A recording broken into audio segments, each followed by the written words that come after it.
Crack open a cold one.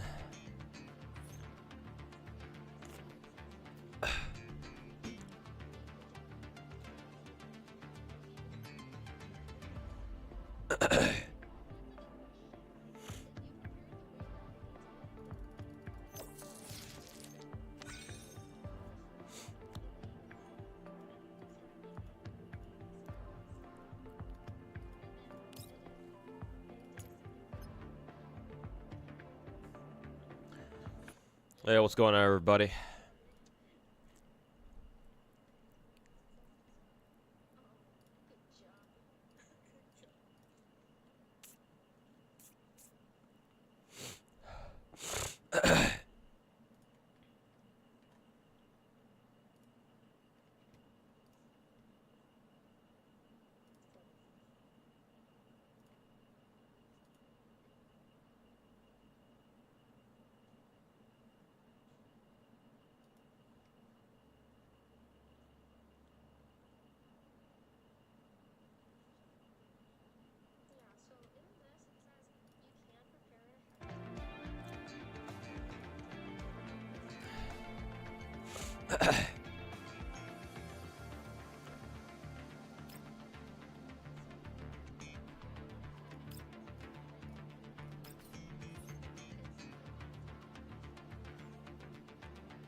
Hey, Chucky's the Menagerie.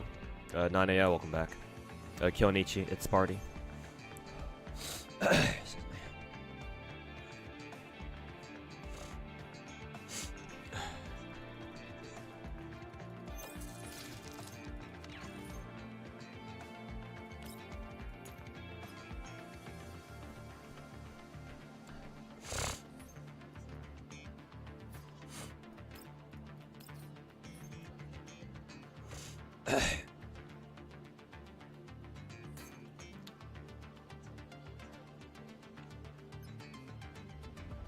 Hey, Hannah, welcome back.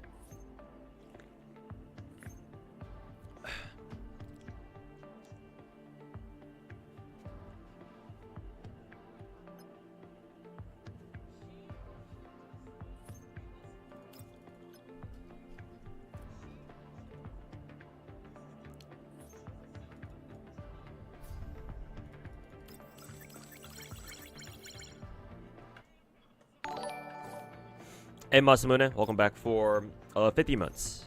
Appreciate it. How's it going? It's going alright. Just enjoying my weekend so far.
Forgot today's Easter, so happy Easter and happy 420. Oh god.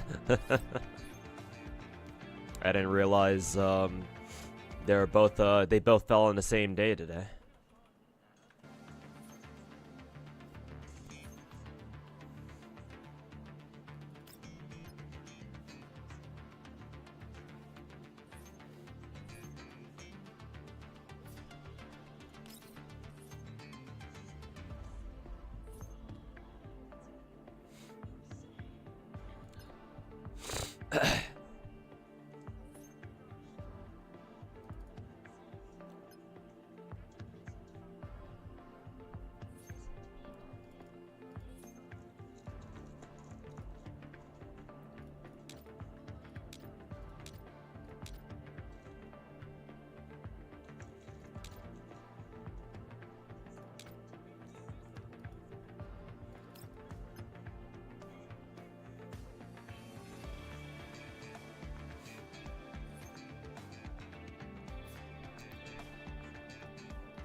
Going around GFL2 event, yep.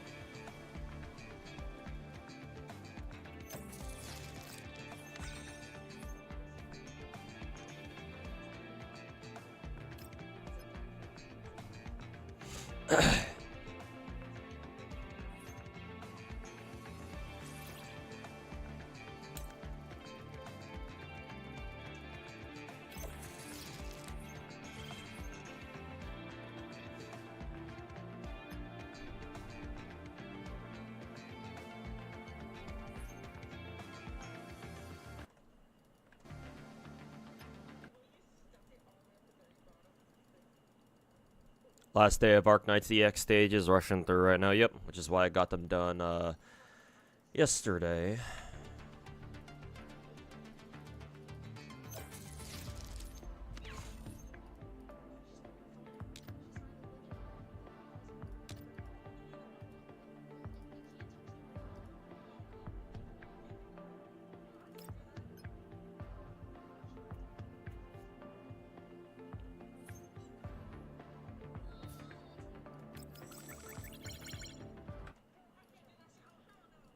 Hey yo, Finkel, welcome back.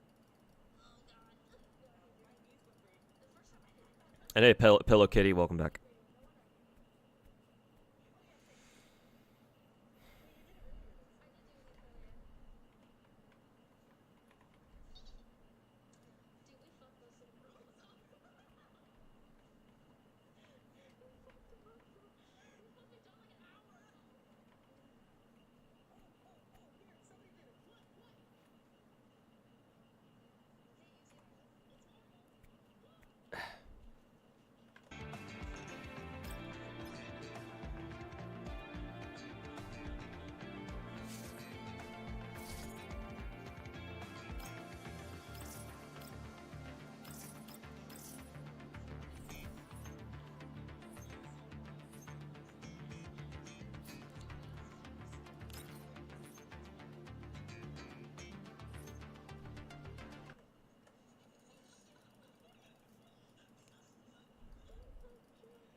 Enjoy the 7-hour story quest in the Star Rail and the very, very long puzzles that come with it. Nothing that we're not used to already, no? Hey, this guy, welcome back.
$350K negative comments under Wuwa CN account is hilarious.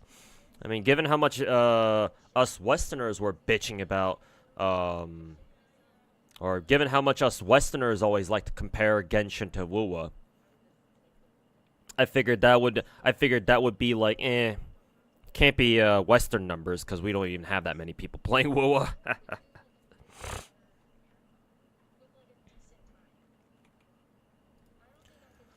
But that sounds like something us Westerners would do.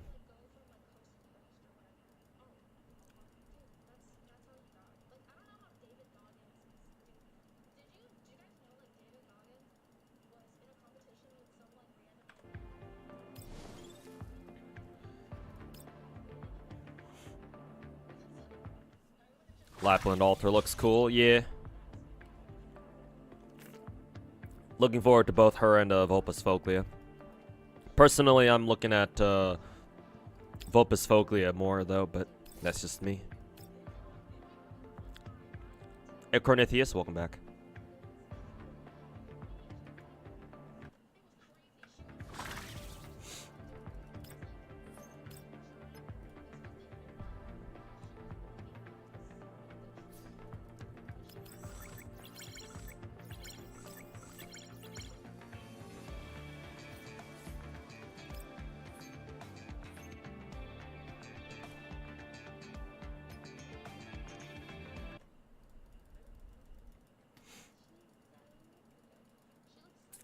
Apparently, you got a video made about you from my most recent delusional gacha tick series. The most recent one, or who was it from?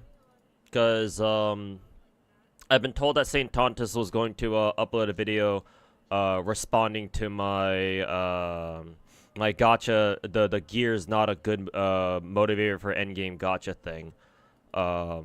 Apparently he reacted to it on stream and he was going to, I've been told he was planning to just upload that as like a segment from his stream.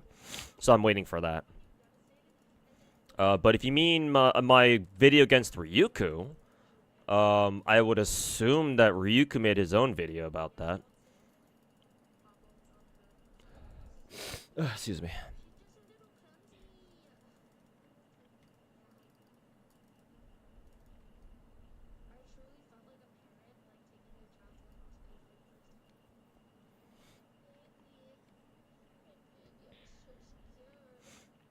Yo, Saint Ton, that's okay.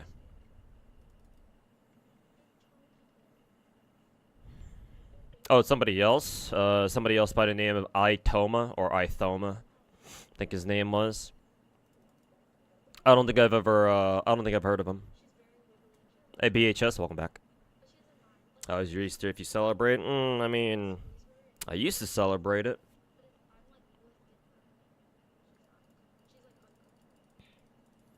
I did grow up in a Presbyterian family, after all. Can't say I really celebrate Easter anymore, though.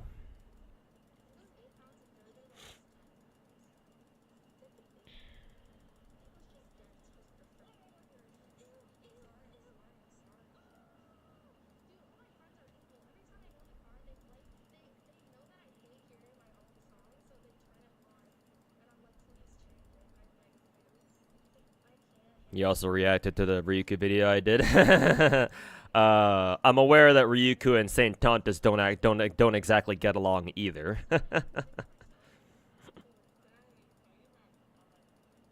So that's kind of funny to consider.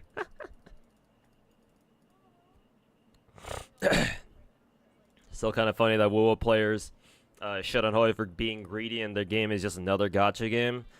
I mean, I said this yesterday, but my hope is that this whole incident is a wake-up call to people to stop fucking treating their gacha games like they're the fucking best thing since sliced fucking bread or something. But, you know, fat chance of that happening.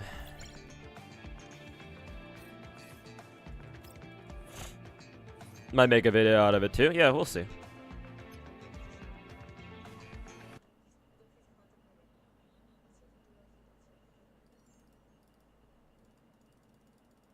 Video titles: the most delusional gacha creator out there.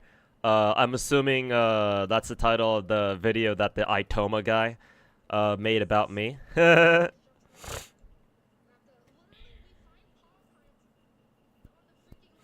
am I getting a call?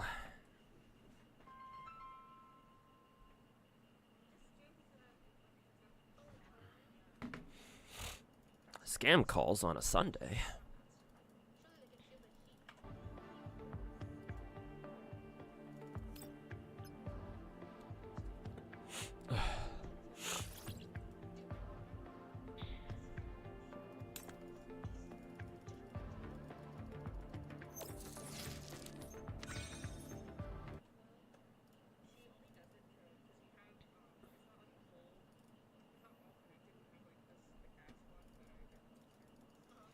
Had to go to the channel to see, and man, what a wild title. You should react to it when I had the time. It may be.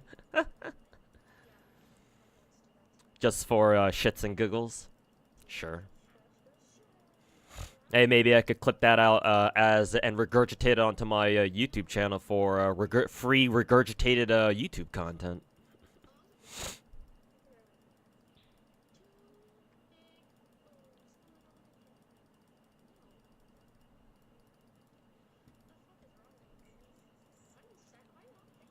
Actually, now that Kenzawa in Twitch chat told me that Saint Tontas is going to react to or either reacted to already or is going to react to my Ryuku video.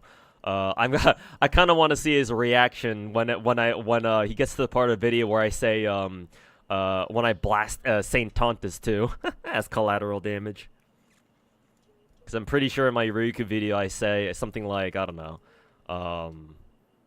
like, I've seen worse Wuwa glazing, like, go look at St. Tontas or something.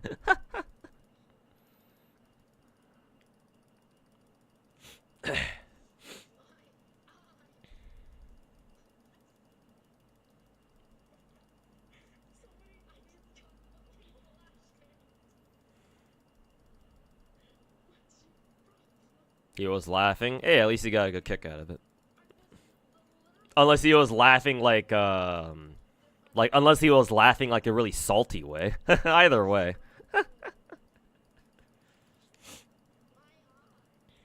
Hey, Scar, how's it going, man? She posed in Rio in a bodysuit. Yeah, from the Blue Archive stream earlier today.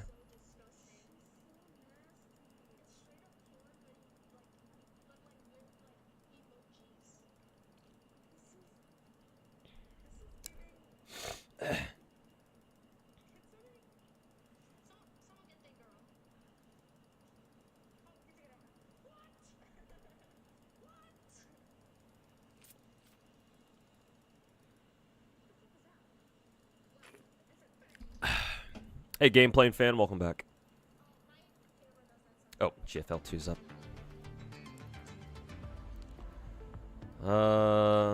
Lower lane seems like it's got a lot of undeveloped real estate. 1, 2, 3, 4.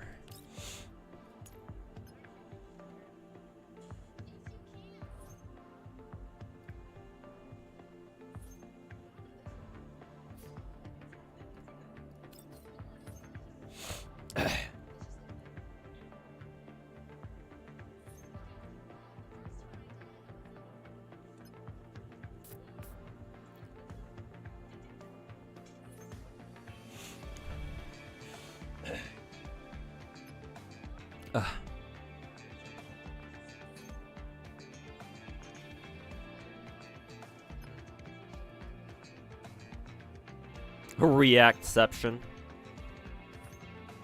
Did you express your frustrations with Wuwa anniversary chat previously? On the contrary, I don't give a fuck. I thought that the first anniversary for Wuwa was about as much as it was about as like what I expected, really. Unlike all the Wuwa glazes out there, I didn't really have like a super personal investment into this first anniversary. All I cared about from the stream, what, 2 days ago, was 4 things technically. The Zanny showcase, the Siachana showcase, Chun-Li summer skin, and then Carlotta summer skin. That's it. Everything else is kind of like whatever. Oh, technically 5, the Edge Runners collab, but like apparently it's not gonna be until like next year or some shit. So clearly, I don't need to care about that, or we don't need to care about that yet.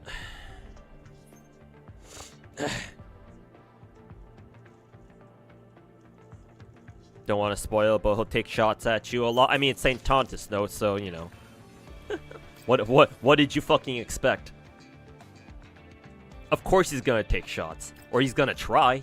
He's gonna miss, but he can try.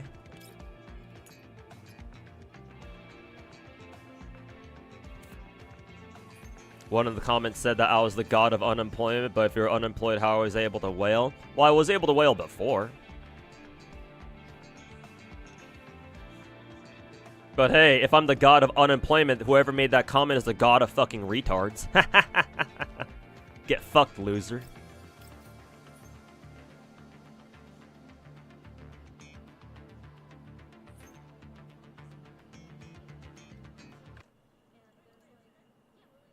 Man, even smaller content creators like this Itoma loser even they have their own fanboys too, huh? All these fucking cults of personality out here. Dog shit fucking content creators. Don't even deserve to be called content creators to begin with, fucking losers.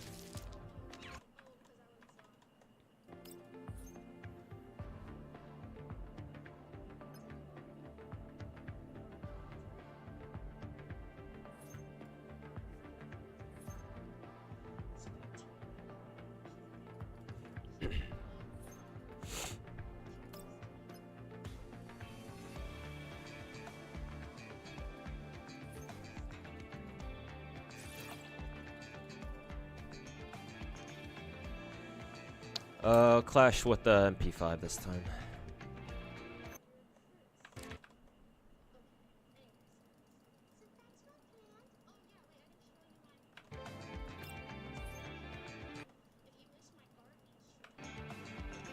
Even though you can't wail anymore, you still spend a good amount on gacha. You still have your own apartment. Well, I'm a homeowner, technically.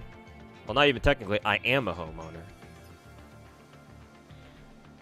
But I don't usually like to bring up that fact, because I try not to bring in personal stuff into stream, and I don't like talking about other people's personal lives either. But I mean, hey, if they want to go for personal attacks, and hey, I'll question their fucking intelligence on the internet. Like I said, the god of retards. Fucking twat.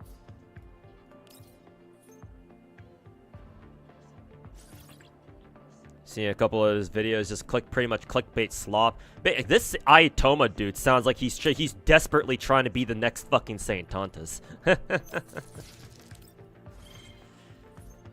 Damn, man. What does the fucking gacha content creation scene come to?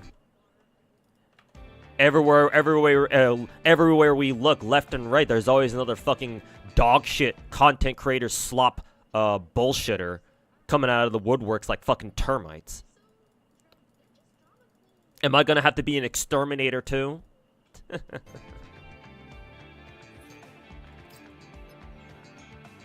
I mean, technically, I already am.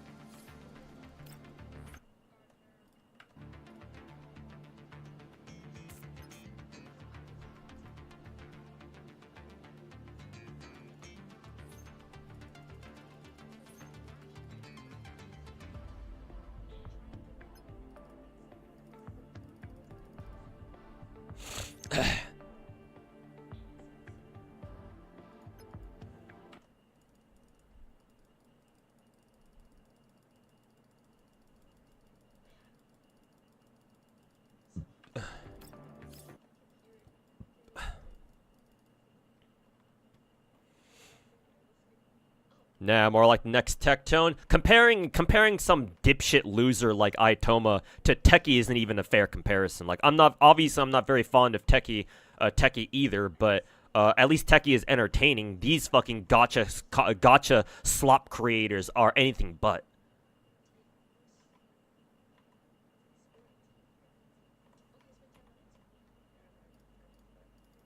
Like, again, I'm not a fan of Techie, but you're insulting him by saying that they're trying to you know, become the next Tectone or some shit.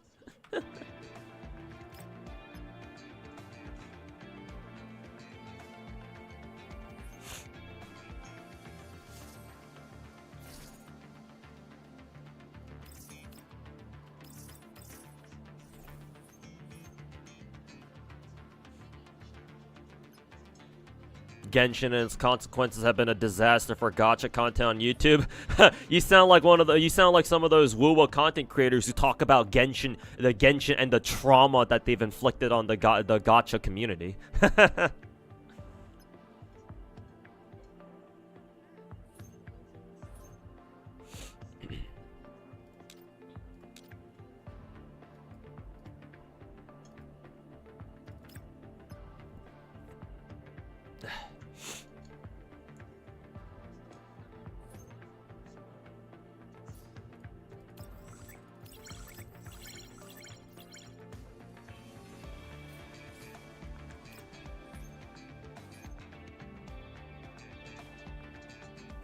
You disagree? You still can't sit through a single Tectone video? I mean, if you can't sit through a Tectone video, then I don't see how you can sit through anybody else's videos, to be honest.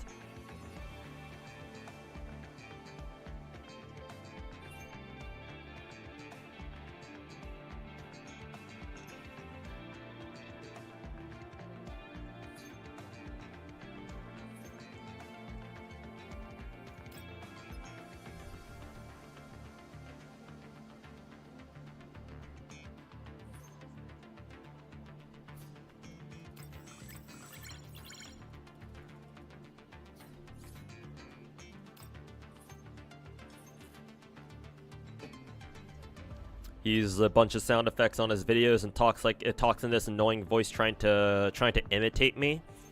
Sounds like a fucking zoomer. Makes me want to watch his video even less, but we'll see what I decide on doing. Did you hear about the Frolova and Lupa leaks? Frolova. She's a character in Wuwa, right? What, are the leakers saying we're gonna get a free Frolova or something?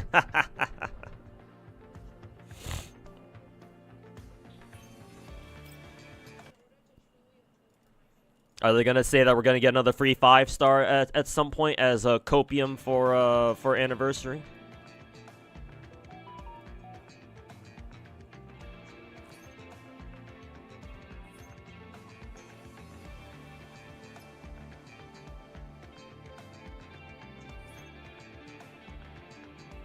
Watching Techie hurts because he fights strawmans as strawmans.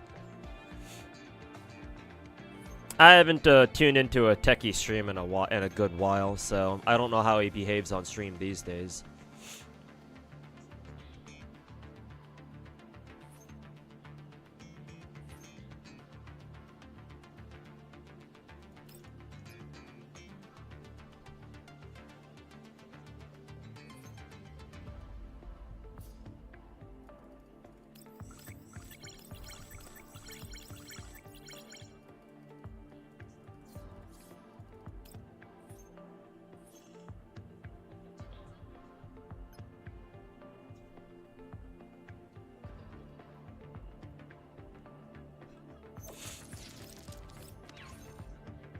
Nah, but apparently a dev leaked it. The leaking scene has truly evolved now, hasn't it?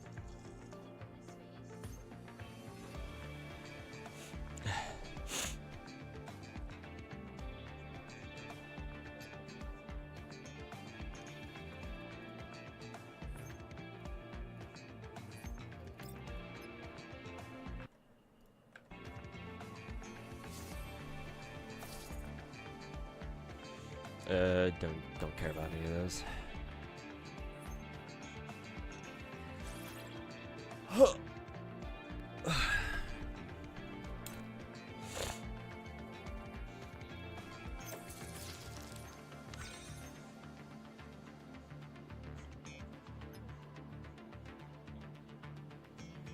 The Cartathia thing is insane. She's highly confidential for some reason.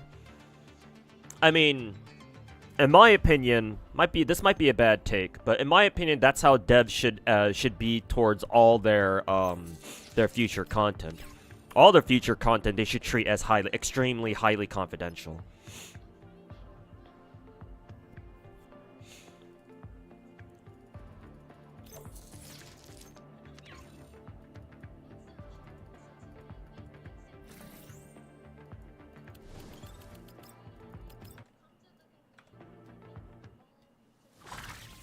If we're gonna be honest.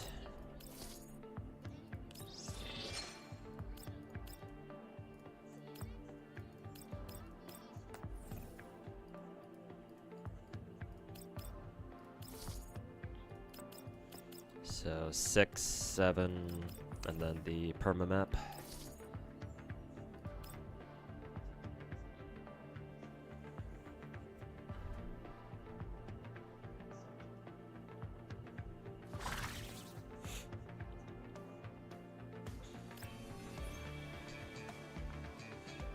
One, two, three. How many gachas do you play total? 13.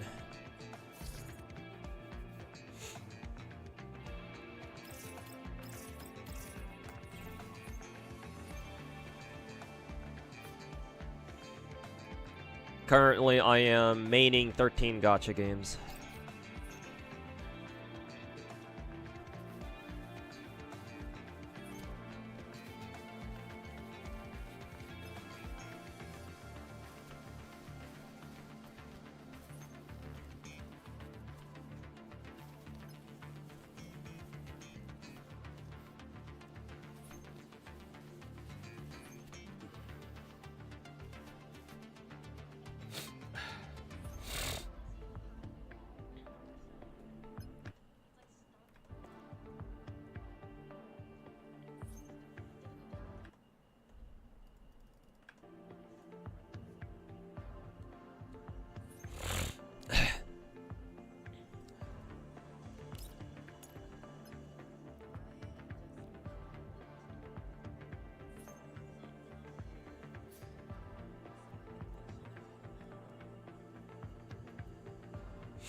Wasn't Gacha Smack one of the Kuro bots snitching on leakers?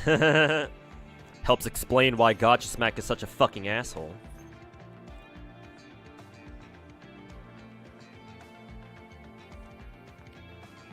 Imagine bending backwards over for a fucking company, bro. 1, 2, 3, 4. What's a Gacha Smack? Don't worry about it. Nothing of value, that's for sure.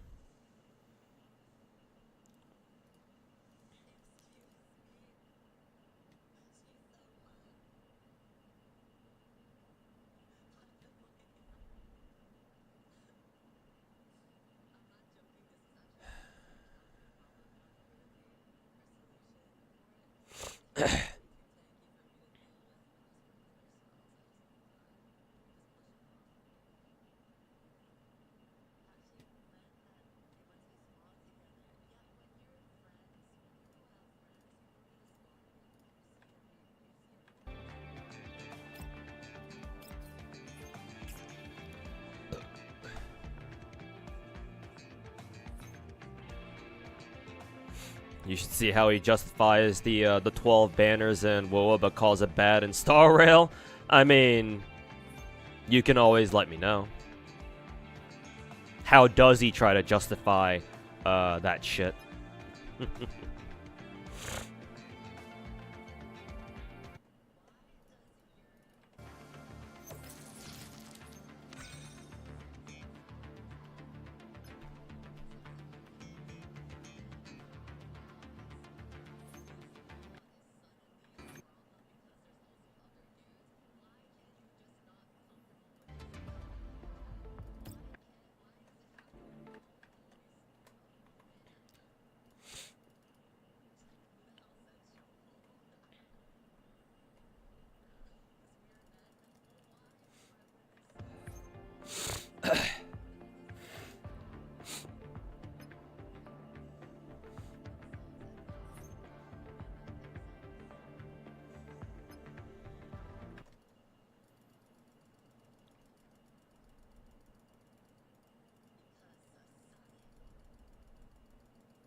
Excuse me.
A lot of Wuwa players say if the rerun banners for Anniversary were guaranteed, it would have solved the issue.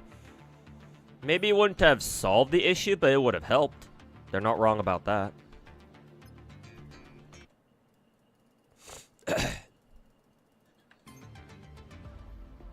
Yeah, it certainly would have fucking helped.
Hey, Kiari, welcome back.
Just waiting for Arc Knight CN's 6th anniversary stream this Saturday. Oh, it's this weekend already.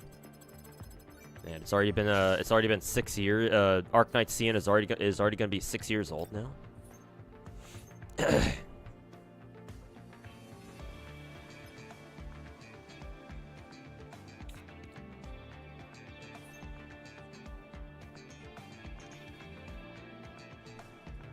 Hopefully Hypergrip doesn't fuck up like Kuro does. Different points of reference in my opinion.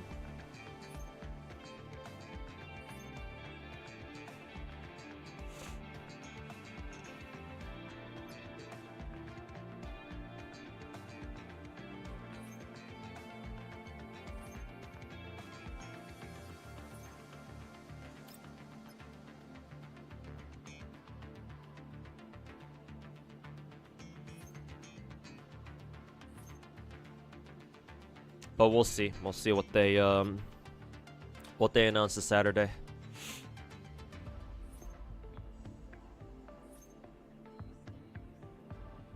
Gotcha Smack was basically saying, well, you don't need everyone characters while in you don't need everyone in Wuwa, whereas in Star Rail they throw a bunch of needed units together to help with the aggressive power creep. I mean, again, power creep doesn't matter if you don't take Endgame seriously. If you do take Endgame seriously, Wuwa isn't really that much different. And Wuwa, you also need, you kind of need the right characters too. Not even kind of, you do need the right characters. Like, I would love to see Gacha Smack try to clear fucking TOA or Whimpering Waste with just a bullshit team that you just kind of toss together and not really think about. I'd love to see his ass try to clear Whimpering Waste with fucking Baiji, Sanhua, and, I don't know, Taichi. Or Taochi.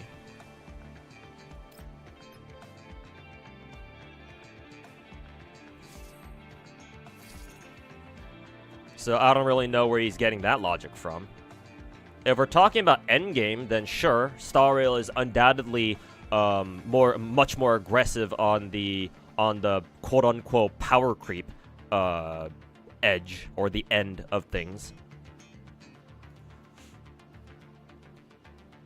But that doesn't change the fact that both Wuwa and Star Rail are kind of like that.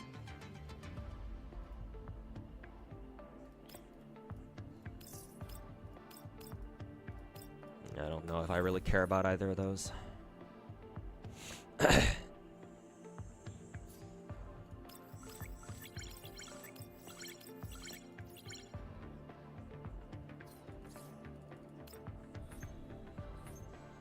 Was listening to an older VOD of mine, and you found it funny how I kind of called Ambi Alter being a thing, but instead of her being a Void Hunter, she ended up being like an enhanced soldier kind of thing. I mean, we'll see if Yishuan or Shiyuan or whatever her name is ends up really does end up being like the quote-unquote original Ambi, because they obviously look very similar.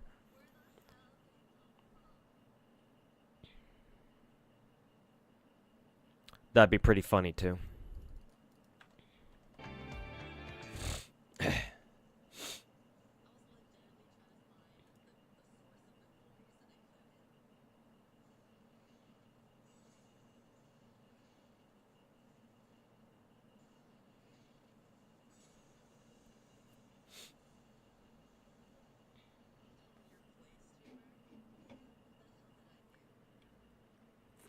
Who am I saving up for in Star Rail?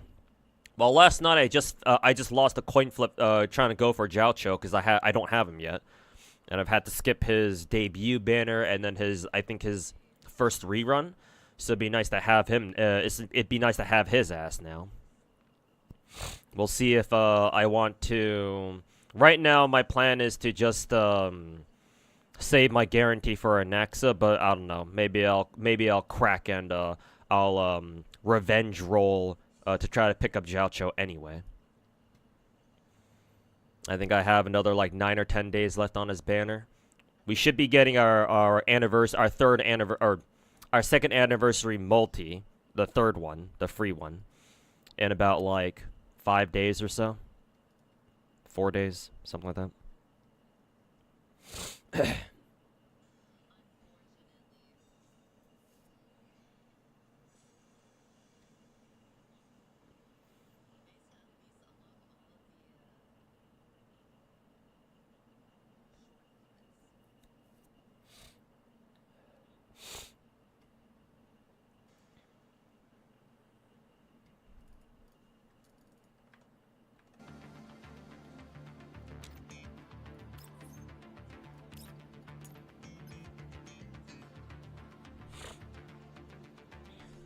What about Arknight's Endgame? Can you just slap any operator? Theoretically, yes. If you're good enough at the game and you know exactly what you're doing and you understand how the enemies function, theoretically, that's what should happen.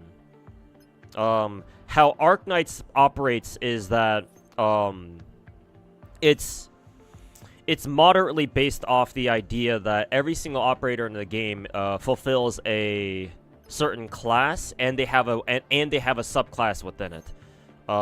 So most operators in the game fall into that category of like they not only do they have a class, but they also have an official subclass too.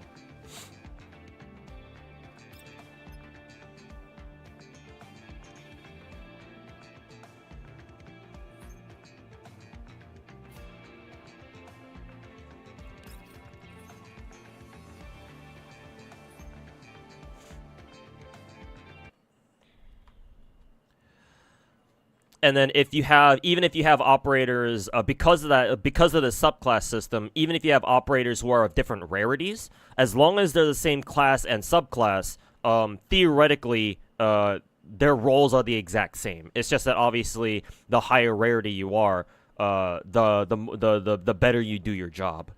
But their difference in power can be made up for with your own skill and knowledge.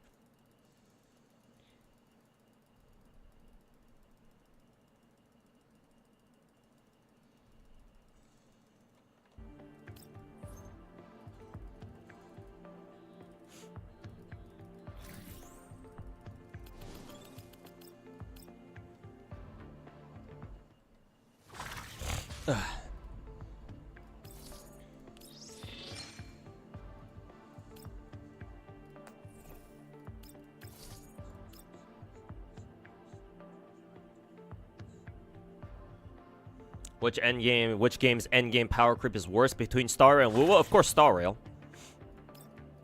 Just by nature, Star Rail's power creep is gonna be worse because it's turn-based. Whereas in Wuwa, it's an action RPG, so theoretically, if you're good enough at Wuwa, you should never take any damage. Star Rail was always gonna have some concerns with power creep just because it's turn-based. Unless the only time a turn-based game can have mechanical skill is if you play a game like, I don't know, like if any of you guys in chat have played like Mario and Luigi Superstar Saga, or like any of the Mario and Luigi games, basically. I think Superstar Saga is the only game in that series that I've ever played. I know there's like multiple games in the series. I think there was like a new one too, right, for the Switch. And for those of you who haven't played a Mario and Luigi game, technically those games are turn-based, but when it's the enemy's turn, Mario and Luigi, who obviously you control, they have the opportunity to defend themselves, either by counter-attacking or dodging incoming enemy attacks. Sometimes you can even turn your dodges into attacks if you time your dodges right.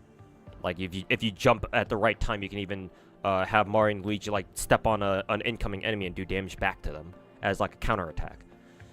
Like that kind of genre of turn-based where you can the game gives you a chance to defend yourself. Those are the only turn-based games that are actually that actually have some sort of skill, like mechanical skill to them.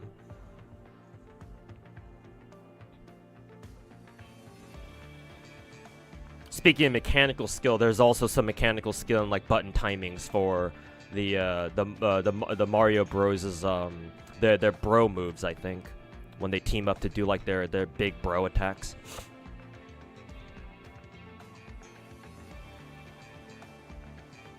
So like if you have a turn-based game like that, then yes. Then you don't really need to worry about power creep. Like imagine in Star Rail, if in Star Rail, the game gave you a chance to defend yourself, right?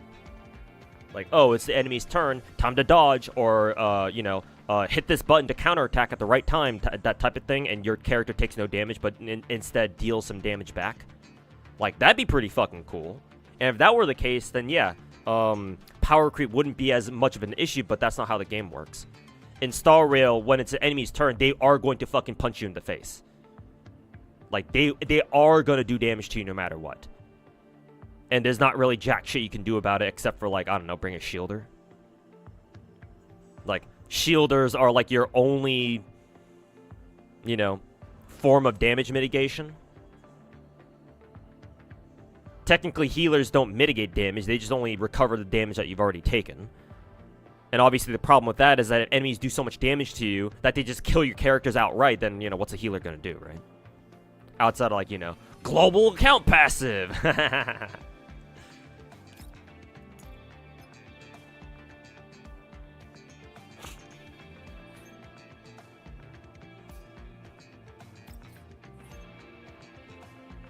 You can still play a 4-star and still make them work? Yeah, of course.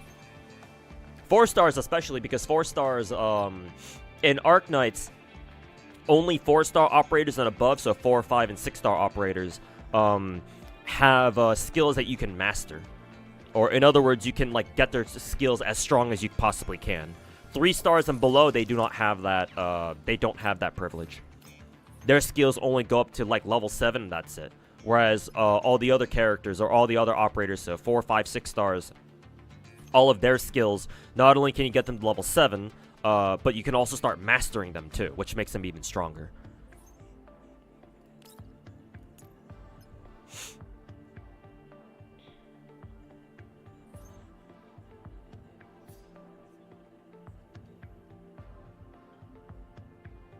Silvergun is a 4-star specialist. I think I've heard of him, yeah. You can clear all the content with 4 stars, yes sir. I mean, there are people out there who even cleared CCs with only 3 stars and below, so that should tell you something. To be fair, it's gonna take you fucking hours, but hey, you can get it done. You only need to clear stages once, so however long it takes. Paper Mario. Oh yeah, that's right. Yeah, and Paper Mario I think is the same idea too, right? Yeah. I've never played Paper Mario, so I didn't think of it.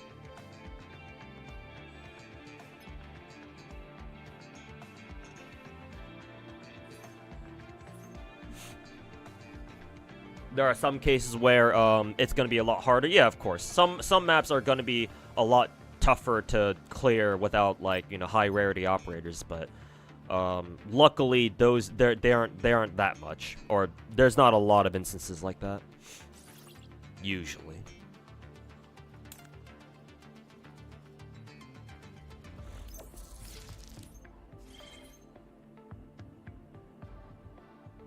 Is there like a paid hyper? Yeah, it's called X Asterisk, I think.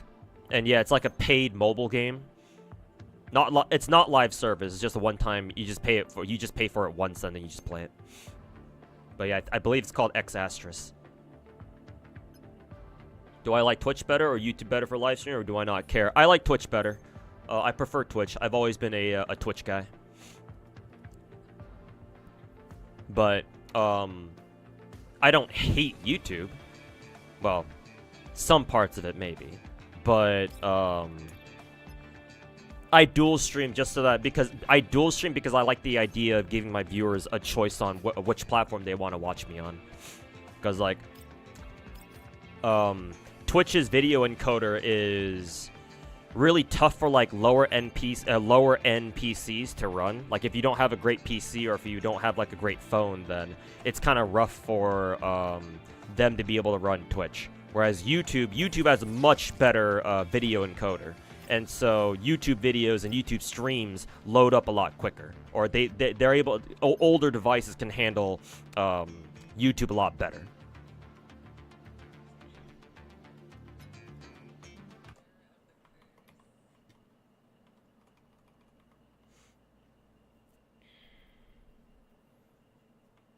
I have a handful of viewers who flip-flop between watching me on Twitch and watching me on YouTube. Because, like, maybe at home they'll watch me on Twitch, but then when they're out and about, just watching me on their phone or something, or if they're at work, for example, they'll switch over to YouTube. So I like the fact that you know, I'm giving them options. Or at least, you know, that's what I like to tell myself.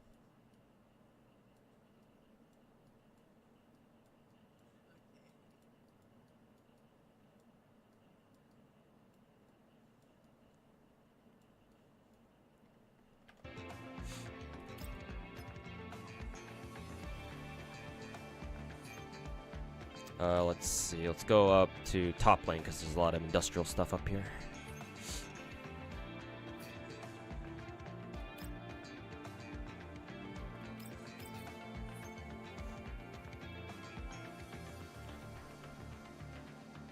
Ambi might actually be a Void Hunter. That'd be insane.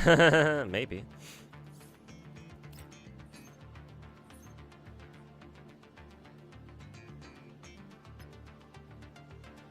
X Asterisk is a skill-based turn-based game. I have never played X Asterisk, so I do not know. So yeah, I don't think I've ever even seen what the gameplay is like for that game. So I actually don't know.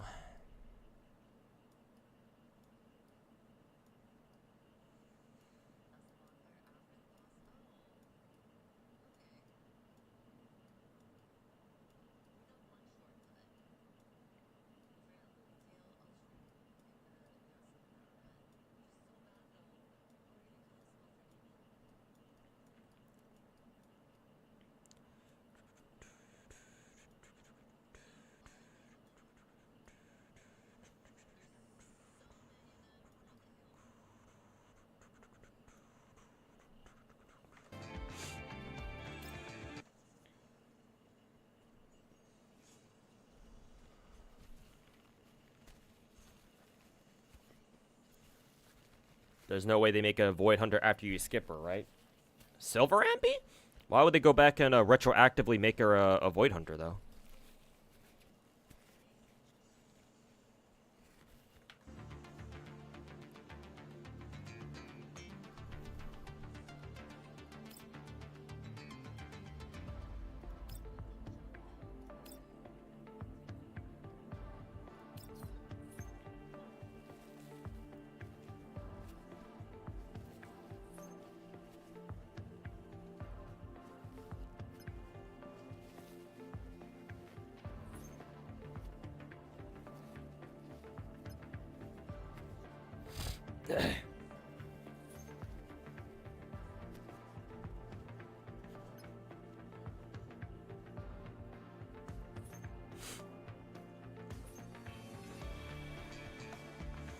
It is an ARPG turn-based? Okay.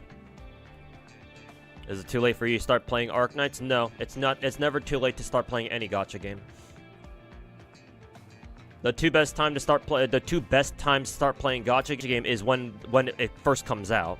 The second best time to start playing is right the fuck now.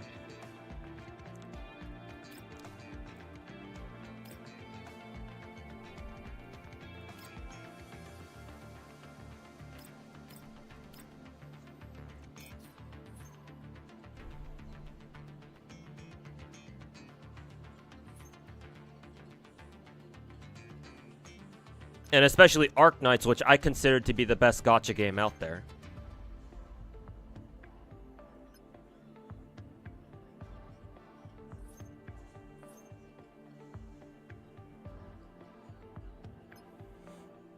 Limbus is skill-based, but the skill is reading boss gimmicks.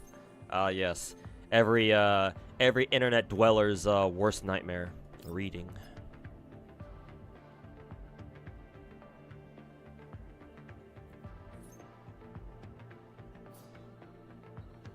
Indeed, indeed.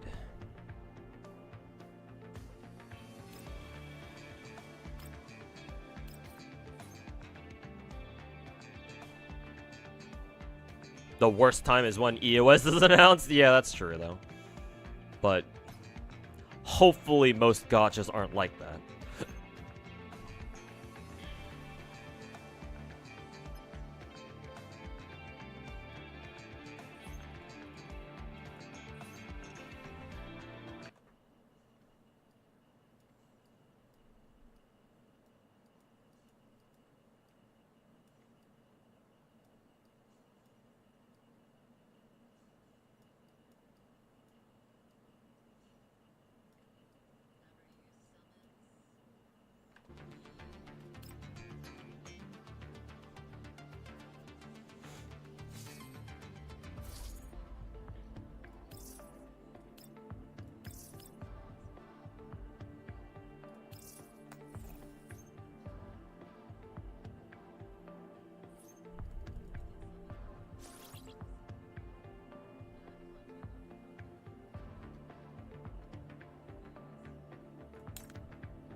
How the fuck does Springfield have that much cash? The fuck?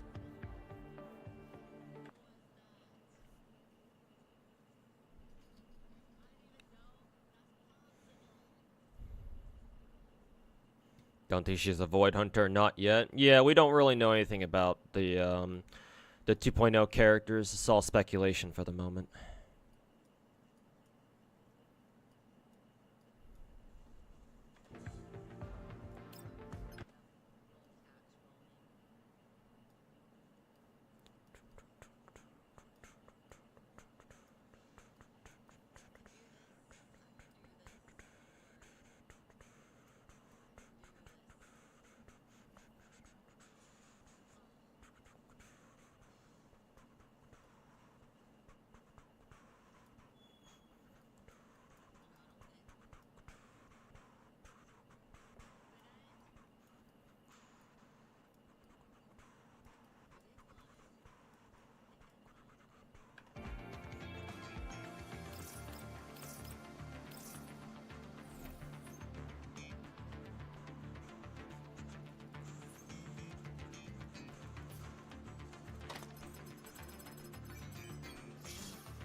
Finally, the Shippogaki are free from NPC jail. Yep. And with them, we get a new faction.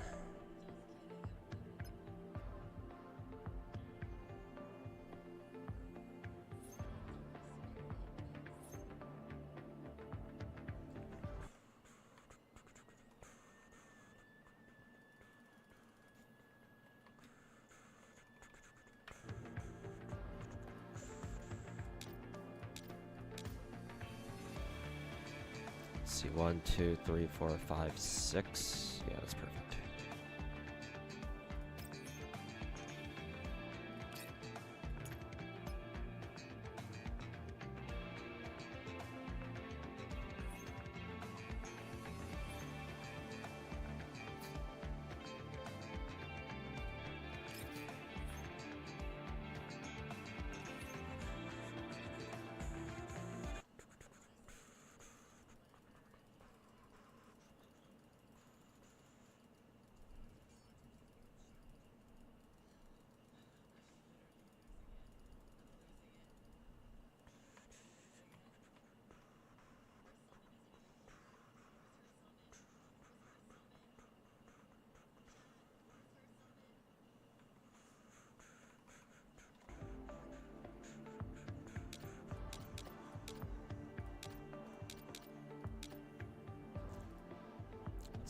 Incident tile? Incident tile. Maybe they mean, event tile? Nearest empty construction tile. Let's use that.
Hey, Jay Snow, how's it going, man? Thanks so much for the 13-month resub. Welcome back. How you doing? Your face when you found out what the attachments are in GFL2? Yep, they're the fucking RNG gear. To be fair, the attachments in GFL2 are nowhere near as bad as they are in other gacha games. So, you don't need to worry about them too much, but I understand your concern, though.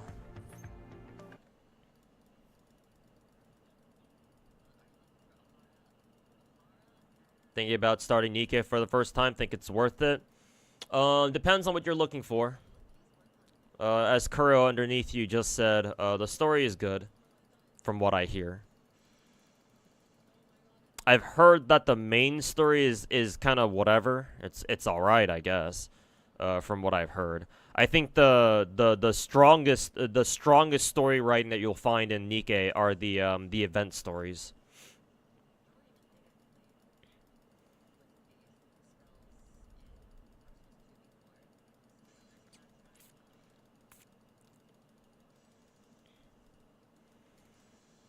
Otherwise,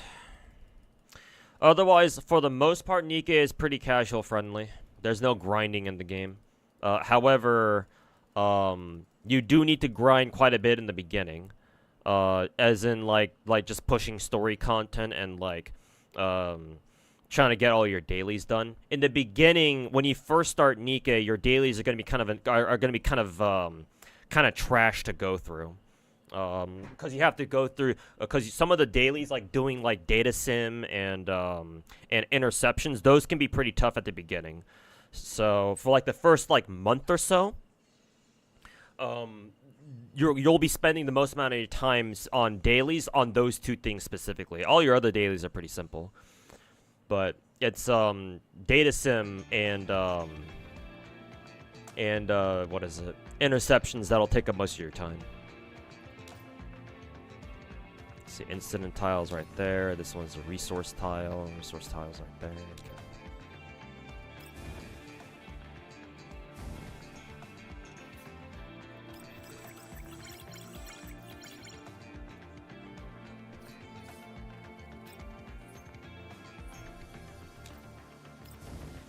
But overall, I would recommend Nikke.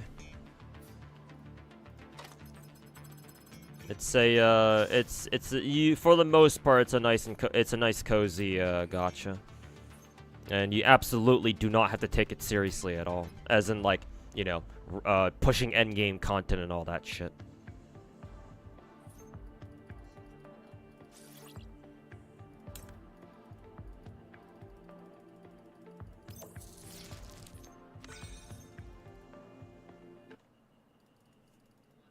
What's a game that I like that went EOS? I've been pretty lucky, knock on wood. This is even wood. There we go. I've been pretty lucky that the vast majority of gacha games I've ever played have never gone EOS. And, like, considering I'm playing 13 of them, that's pretty fucking lucky if you think about it.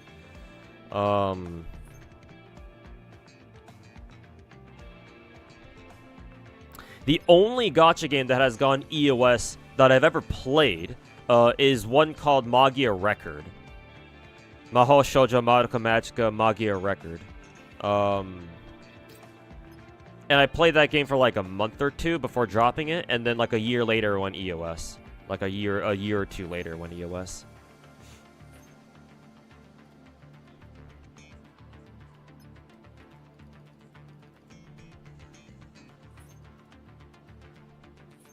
But like that's the only game that's gone EOS out of all the ones I've tried. All the gacha games that I currently play have not EOS'd yet.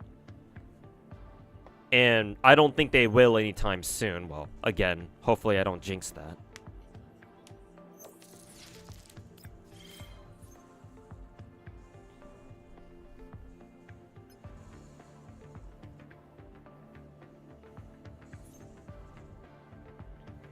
It appears that for the moment, the Wuwa community right now is in absolute chaos.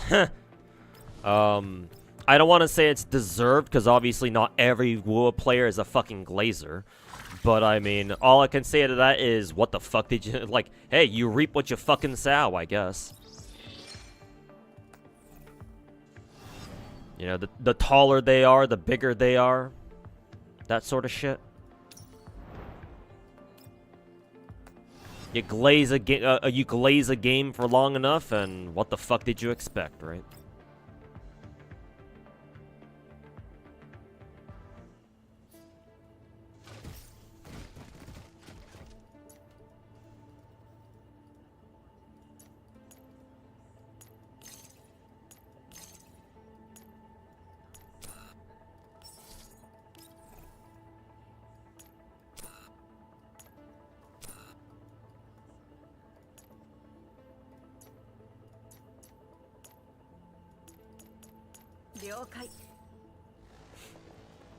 Did Tower Fantasy EOS? I believe so, yeah. But TOF EOSing makes sense because Hotta Studio is planning to release, is working on NTEs, so it's like, yeah. I can kind of see that happening.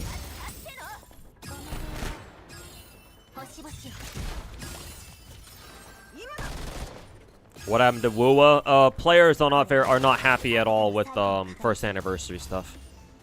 They were expecting more, but first anniversary stuff wasn't as generous as they imagined it being.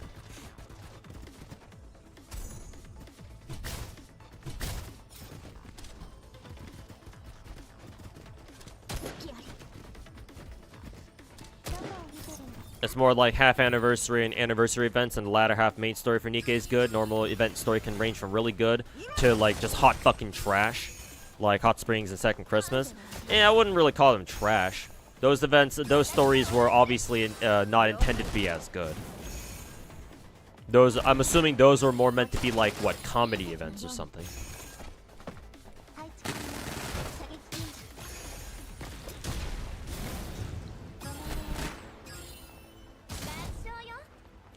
What do I think of Exedra? I think Exedra's fine.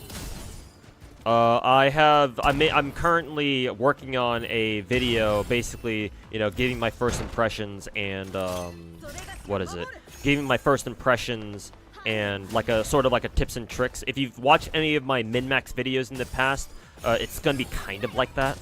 So it's gonna be a longer video. I think it's gonna be at least an hour long.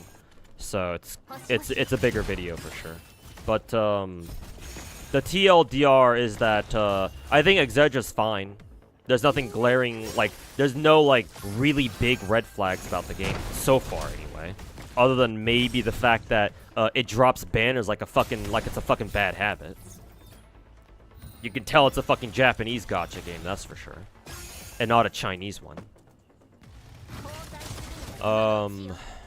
What else? Like, personally, I don't mind Exedra, mainly because of the fact that it's basically like multiple gacha games all combined into one. Like, the best way I can describe Exedra is like it's this bad chimera of combining Exedra, or combining, sorry, not Exedra, Nikke, Blue Archive, and Star Rail together. It has the gameplay of Star Rail, but it has the worst parts of the gacha from Nikke and Blue Archive combined. That's like literally the best way I can describe Exedra. But I already play all those 3 games, so like for me, picking up Exedra felt very natural. I like immediately knew what the fuck I was doing as soon as I saw how it worked. I was like, oh, okay, I've seen this one before, or I've seen these mechanics before.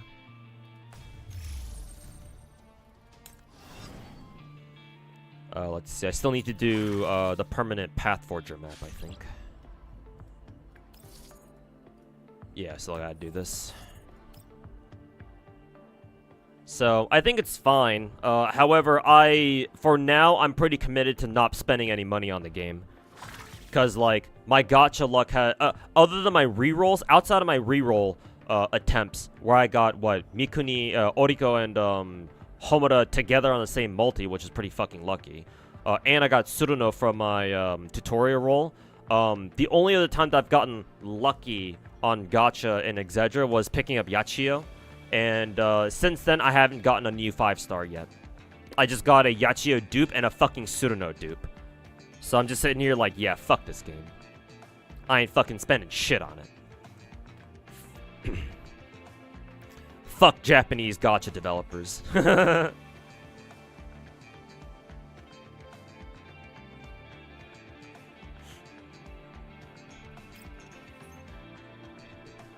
Nage record towards the last couple of months had like 3 whales keeping the game alive. Yeah, apparently. I heard about that, yeah. It was down to like basically like 1 or 2 whales towards the end, keeping the game on life support. I certainly heard about that one. Why did I drop it? The gameplay didn't really gel with me. I didn't really vibe with the gameplay.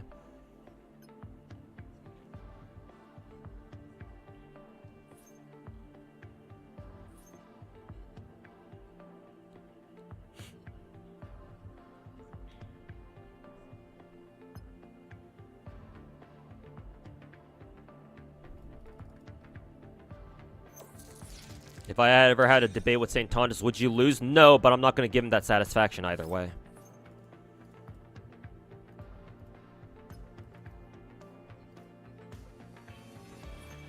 Like, from what viewers have told me, apparently St. Tontus had a debate with Sekapoko, who's a Genshin content creator.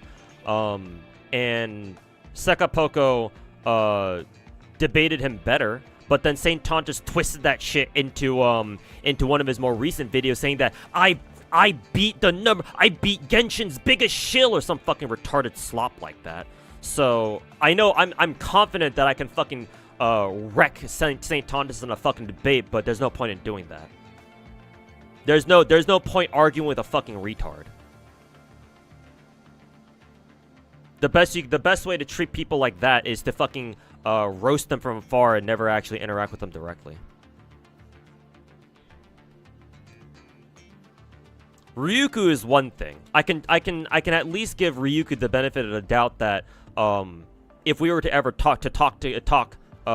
get on call together, we would have at least a chance of having some kind of like a constructive discussion. about gacha and on each other specifically, you know, I'm willing to hear him out. But somebody like Saint Tontas, hell no. He can fucking burn in hell for all I care.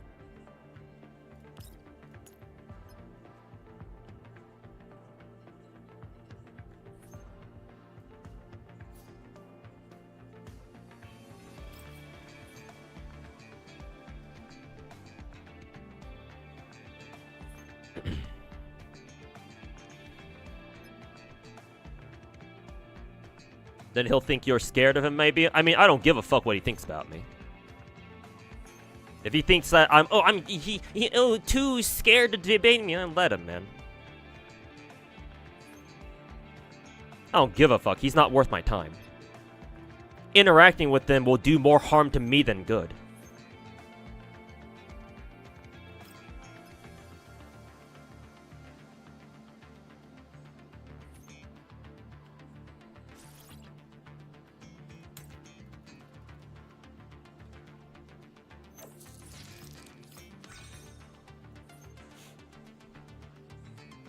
The furthest I'll go is like make a YouTube video fucking roasting his sorry little ass, but as far as like talking to him directly, I'm not technically I'm not winning that simply because he'll just twist the fucking narrative to whatever the fuck he wants. Again, he's not the type of person who cares about gacha content. He cares about he cares about his own image. All these fucking dog shit content creators, these are all fucking cult of personality type of fucking bitches. They don't care about making good content. They just care about fucking farming the clicks and fucking views.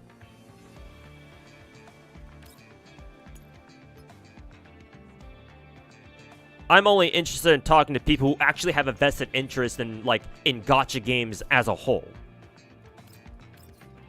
And clearly these people are not it. Did you pass floor 30? No. I just beat floor 25 actually last night. Because I finally got started leveling up. Because you know in Exedra, you can actually assign like support characters to your main roster. I just started doing that. I've been holding off on it for a while, but I finally started leveling up my support characters, and yeah, they've been giving they're giving my main team a big enough boost where they were able to beat floor 25. But I'm gonna have to keep doing that. Because I think I have 3 more support characters that I have to level up.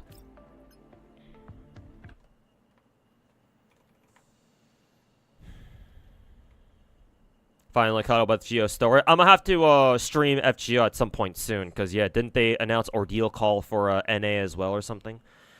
So I'm gonna have to catch up pretty soon here.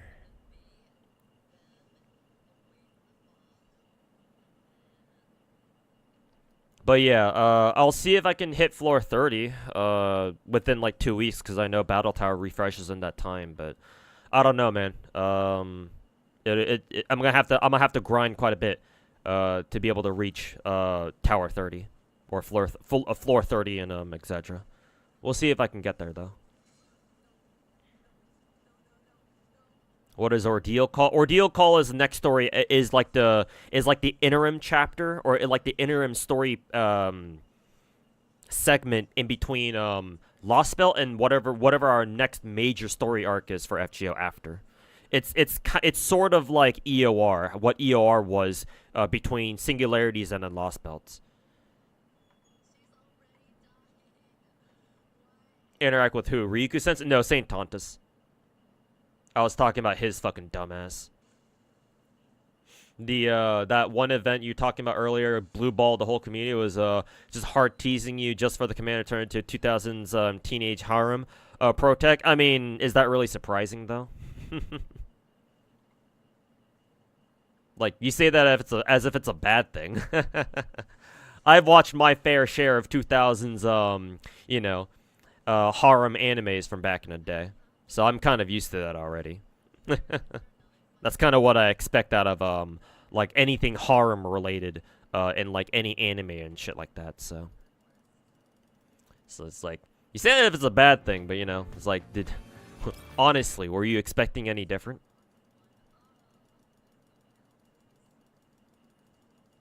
You video on your front page roasting me. You're part of the big boys now. People are making videos about me. I mean, hey, yeah, I can only assume that's a good thing. Because, yeah, for a content creator my size, any publicity is good publicity. So I guess my my strategy of making the whole gacha, delusional gacha take series is starting to pay off. Well, I say starting to pay off, but...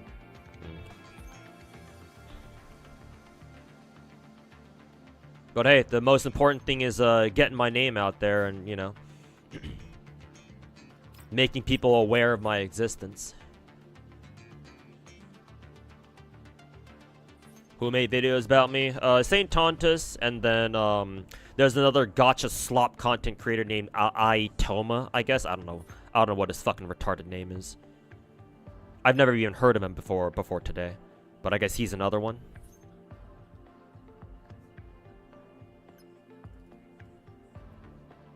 Yeah, moving up in the world, clearly.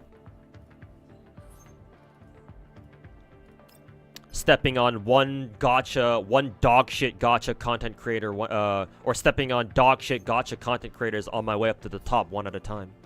Do you already have a signal hub? Yeah, I do. Let's go for a Pioneer Center.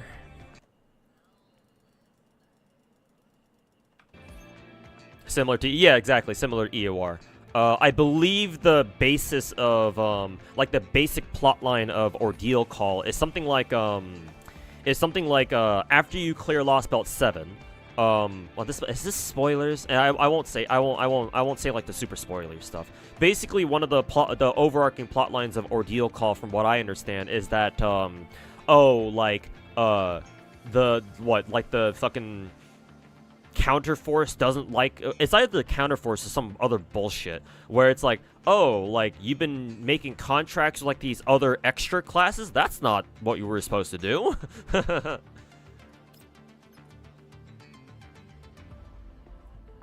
Because like technically we're not supposed to make contracts with extra class servants, because that's kind of fucking weird.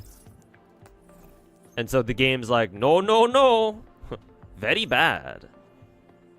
Or something like that. I don't know. I could be misconstruing the storyline there.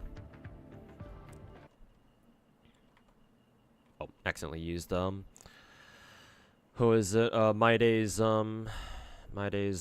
technique there. Not that it really matters.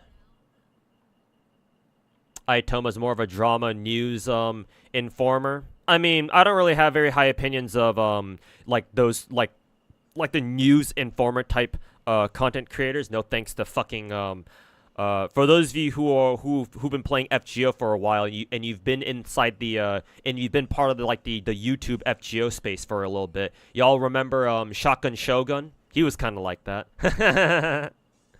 So thanks to him, I don't really have a great opinion of like those news news people to begin with, because like there's a very fine line between you being like a news type of content creator, like, oh, you're presenting the news to people and you're reporting on like the latest what's going on in whatever, right? In this case, the gacha scene or whatever. There's a very fine line between that and then just devolving to straight up drama. So, like, yeah, I'm not exactly surprised that this Aitoma retard is, like, a drama / news informer, whatever bullshit.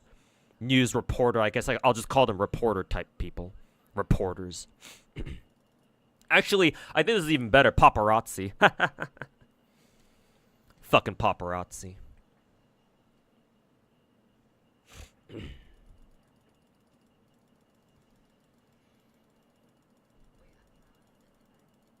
And his video is more neutral ticks? Really? I think you're talking about Aitoma? Did the guy who told me about him in my YouTube chat try to fucking gaslight me into thinking that he's an asshole? Maybe we'll watch Aitoma's video. Maybe if I watch it myself, maybe I'll be able to come to my own conclusion then. But I mean, I said I was gonna watch somebody else's video yesterday.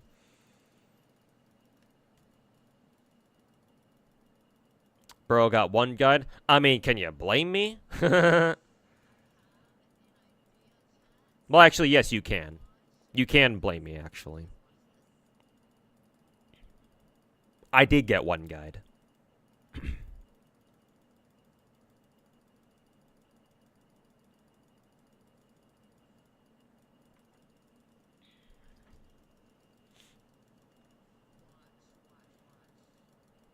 The human order thinks that we're sinners. We have to prove that we aren't, and we have to show the use of the extra classes. Oh, is it like that? Okay, so it's not quite we're fucked for using extra class servants. It's a little bit different than what I got the impression of.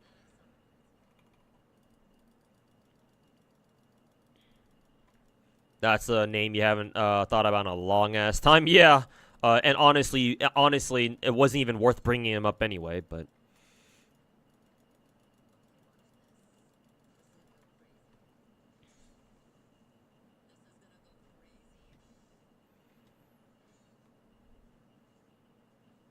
It's a shame that he played FGO though. He would have been perfect for 2020 for this current era of gacha content creation with the fucking paparazzi ass attitude. The paparazzi ass way he did content.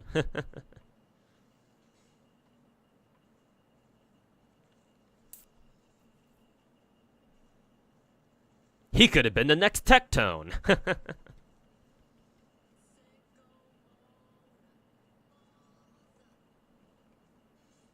Did I get the treasure chest? I don't know. I don't think so.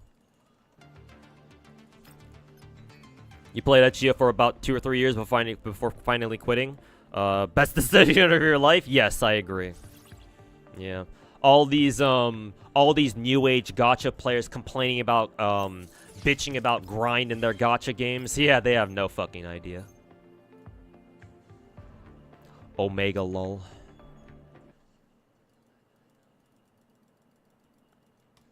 Shotgun Shogun and Nada Whale, 2 clowns of the olden FGO days. And now the 2 current clowns are fucking Plushie Mistress and Royal Emerald.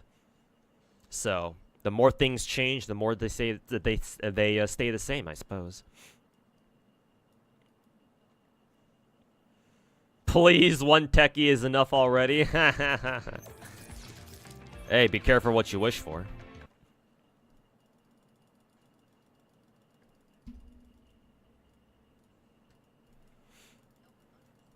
What about Fino? Fino's cool. He's a memer.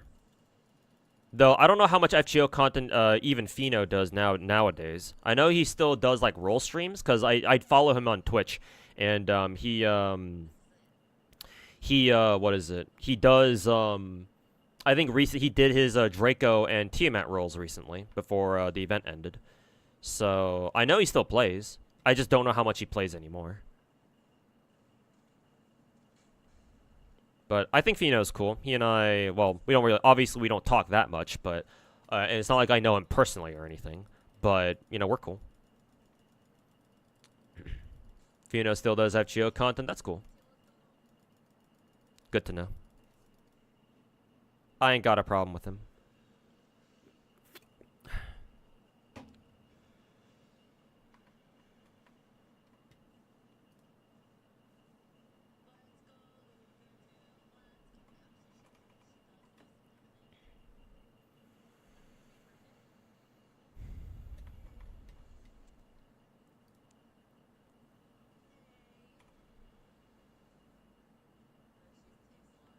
You respect Naya and Honako? Honako for sure.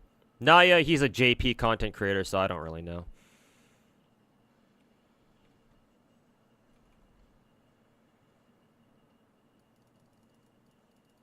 Fino still does FGO content? Yeah, yeah. Again, good to know.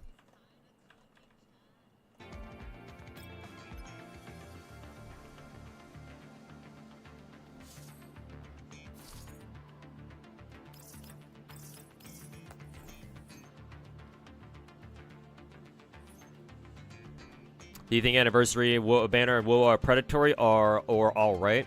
I hesitate to call them predatory. Well, strictly speaking, yes, they are predatory, but, like, if you don't roll, then they're not predatory.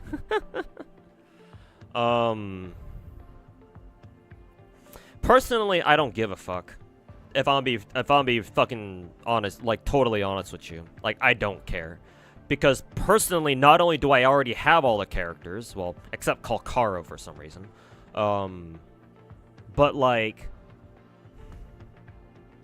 I try to see the positive in things, despite me being a fucking pessimistic person, so I don't know how that works, but like it's like. I consider the anniversary banners in Wuwa to be like bonus banners, basically. Oh, it's like if there was a previous limited time character who you couldn't roll for because you didn't have the money to roll for them, or you didn't have enough gems to roll for them, but now you do. Well, guess what? Now is your chance to roll for them now. So it's like at least it's an opportunity. At worst, it's like, oh, well, I mean, you weren't expecting this banner, so you can just pretend like these banners don't exist and be like, oh, well, I'll just wait for the next rerun, whenever that'll be.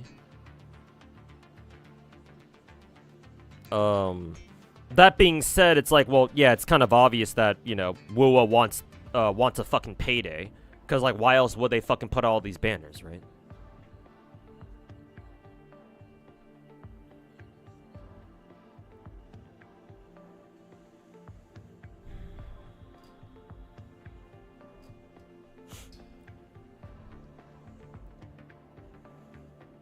But yeah, it would have been nice if at the very least, I think this is what somebody in Twitch chat said. Was it Twitch chat? I think it was Twitch chat. It would have been at least a little nice if they at the very least made it so that, oh, here are all these banners, but we'll let you roll one copy from any of these banners, like with a guaranteed rate up or something. Like, at least that would have been nice, to be fair. Go for another base station, I guess. Hey, Mr. J, welcome back.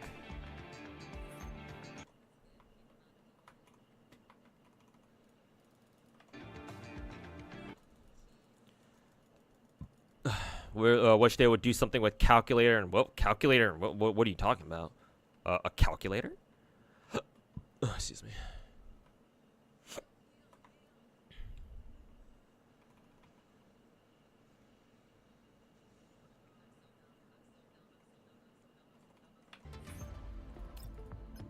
Hey, Derp and Drake, welcome back.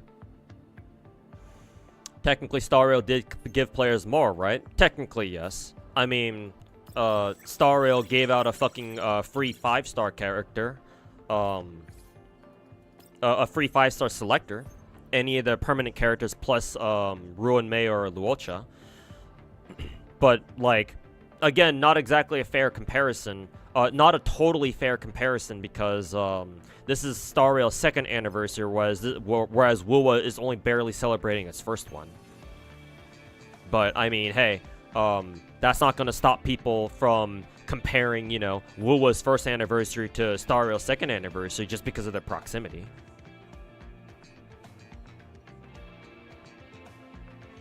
Oh, he's talking about Kalkara? Okay. I was about to say.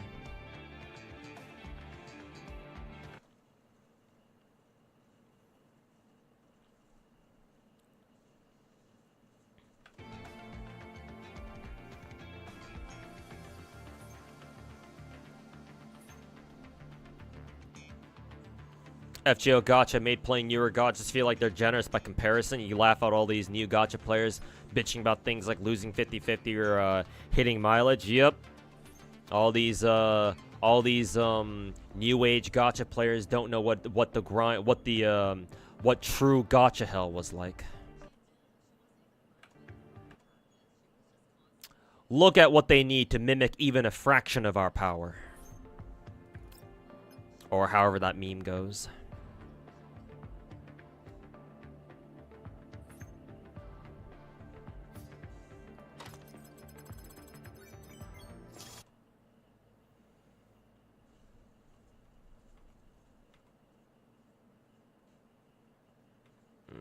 I have no idea how to do this puzzle.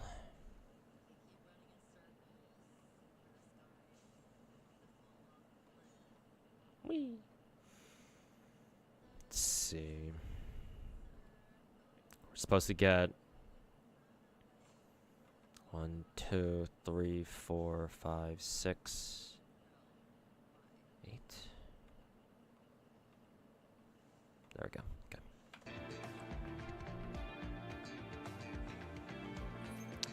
Just gonna wait for more characters in shop. Yeah, probably a good idea.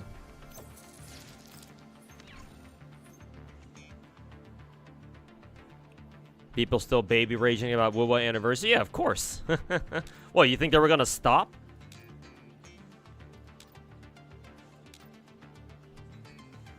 You thought they were gonna stop? Oh, that's cute. Gacha game players knowing when to shut the fuck up? Oh, that's cute.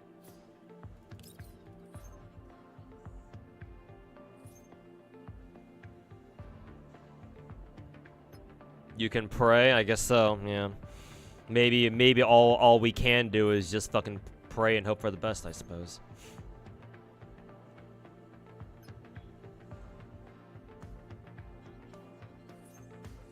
They'll never know the pain of no pity. Yeah, I know, right?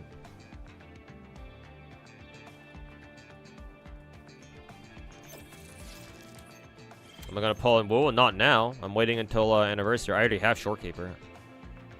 Unlike all of these fake ass Wuwa players who started glazing the game from 2.0, I on the other hand fucking stuck with Wuwa because I believe that they would improve. I wasn't one of those fucking fake ass Wuwa the Wuwa fanboys, you know, who dropped the fucking game after 1.0 or some shit, and only came back for 2.0 and missed Shorekeeper as a result. Nah, bruh. I stuck with that shit. I rolled for every single fucking character and their fucking limited time and their limited fucking weapons.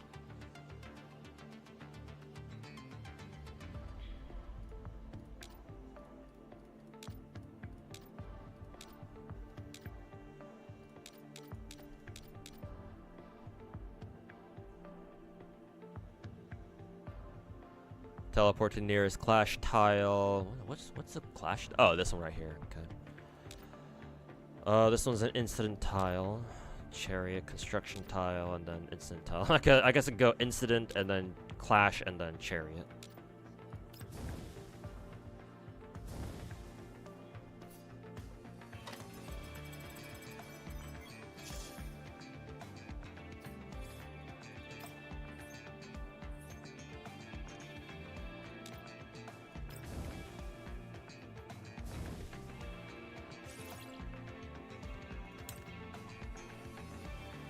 I said earlier that Gacha has top Gacha privileges, so do you think Wuwa could ruin their success in the current state by making the wrong decision? Yeah, of course.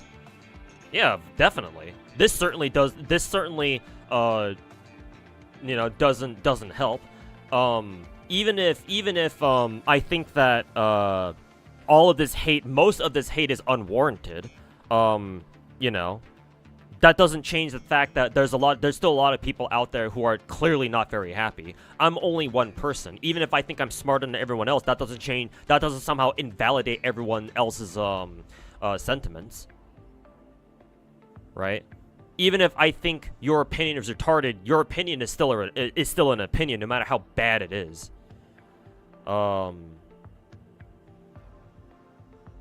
And in this case, because I like taking things on a case-by-case basis.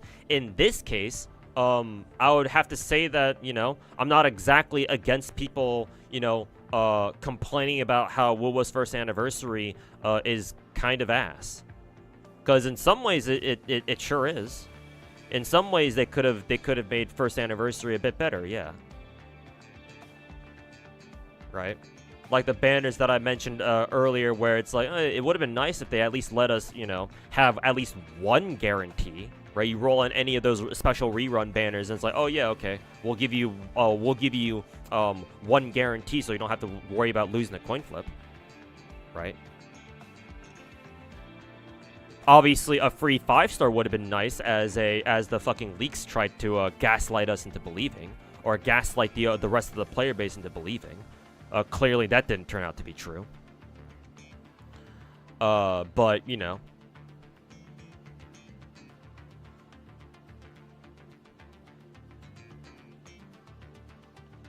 Like, they could have done some better things, to be fair. Like, you know, to give the fucking Wuwa bitchers a little bit of credit.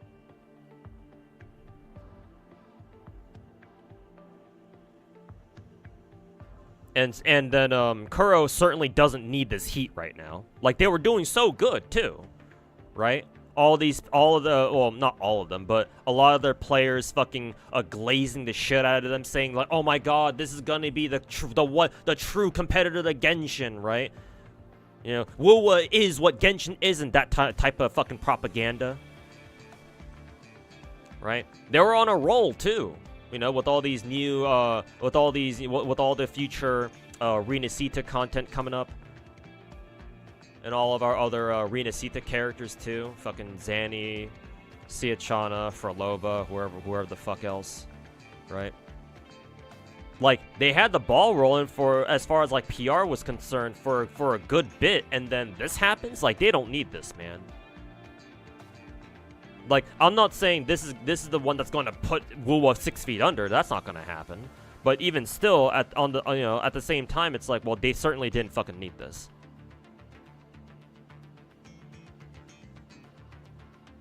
So yeah, they like, Wuwa's not immune. Like, no gacha company is like totally immune to making bad decisions. Not even Genshin.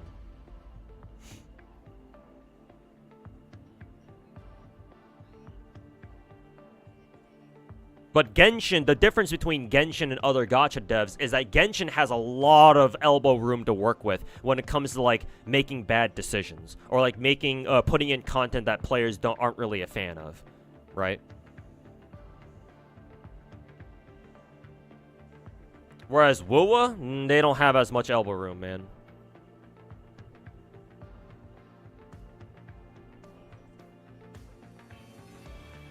Not to mention the whole dichotomy between, you know, Wuwa being glazed so fucking hard, right? At some point, right? I would argue that at some point something like this was gonna happen. Like Wuwa would make one bad mistake or make one wrong move, and then their house of cards is gonna come. The house of cards that their players built up for them is all gonna come crashing down. I didn't think it was gonna be with first anniversary, but you know, I would have said earlier before first anniversary that, you know, I wouldn't be surprised if it happened at some point. Again, I just didn't expect it to happen now. But when it does happen, this is what you get, where people are like, "Wait, what the fuck?" Like, all of a sudden they're disillusioned about the gacha game and the developers that they were fucking sucking their dick for the past like God knows how many months over. It's like, huh? Our favorite gacha game and our favorite developers aren't actually as generous as we thought as they thought we were, or as we thought they were. Oh my god! And so, you know, now they're fucking freaking the fuck out. It's like, yeah, this was gonna fucking happen, or this reaction was gonna happen once Kuro made like one wrong move or one kind of bad mistake. Like, what the fuck else did we expect was gonna happen, you know? Whereas with Genshin, people have been hating on Genshin for years now, right? So even if Genshin makes a bad move now, it's like people are just like, oh yeah, whatever. Obviously, Genshin will get more hate for it, but like, you know, it's kind of what people expect, so it's not surprising to anybody anymore, right? Oh, like it's gonna be another year until we get Snatchnaya. Oh, you know, typical MiHoYo. Blah blah blah. Like, obviously people aren't gonna be happy about that, but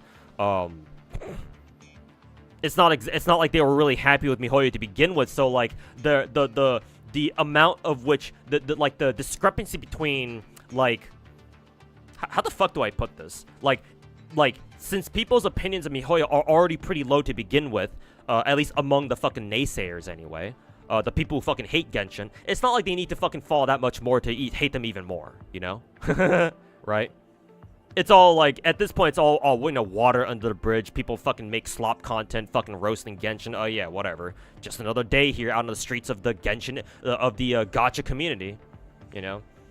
Shit, it is what it is, right?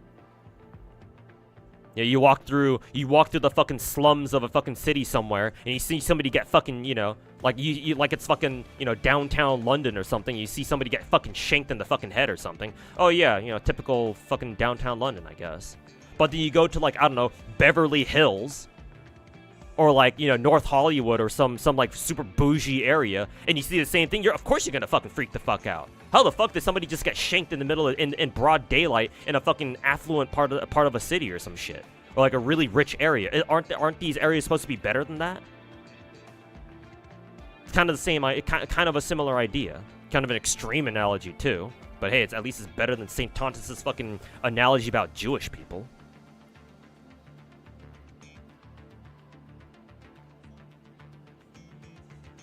Asking for directions in London, big mistake. You fucking what, mate? Hey, Angelo, welcome back.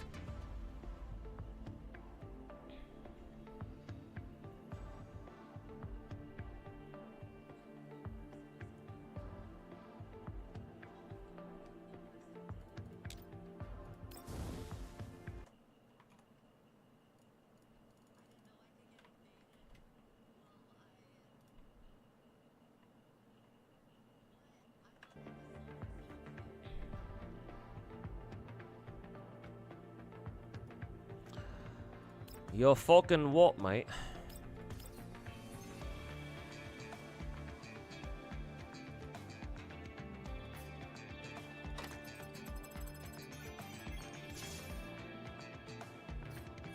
So yeah, Kuro absolutely did not need this. But do they deserve it? Partially, perhaps?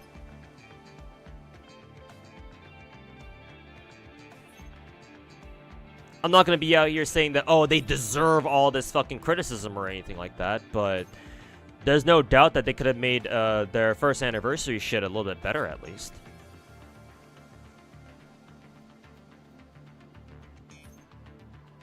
Do you recommend rolling for Phoebe's weapon? Probably, yeah.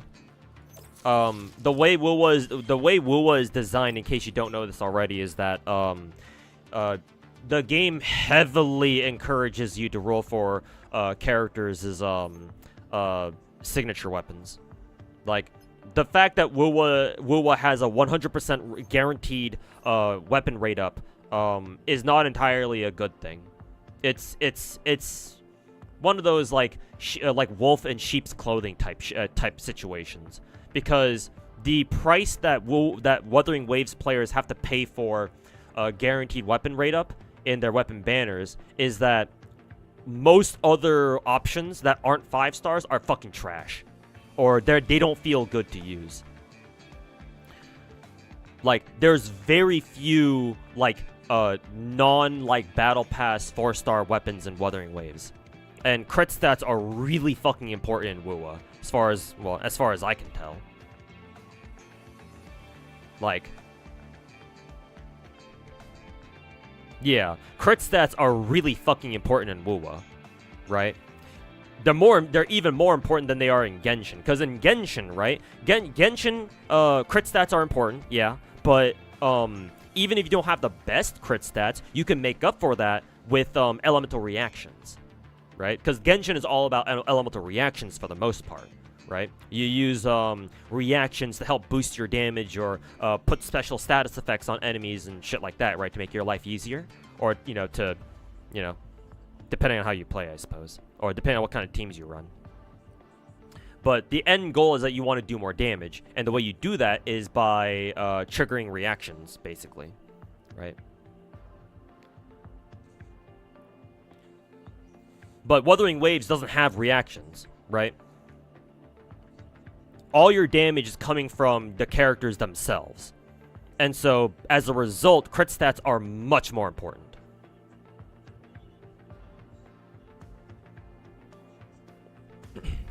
Shame, too, because apparently Wuwa was supposed to have an elemental reaction type system, too, but apparently it got scrapped or something, I don't know.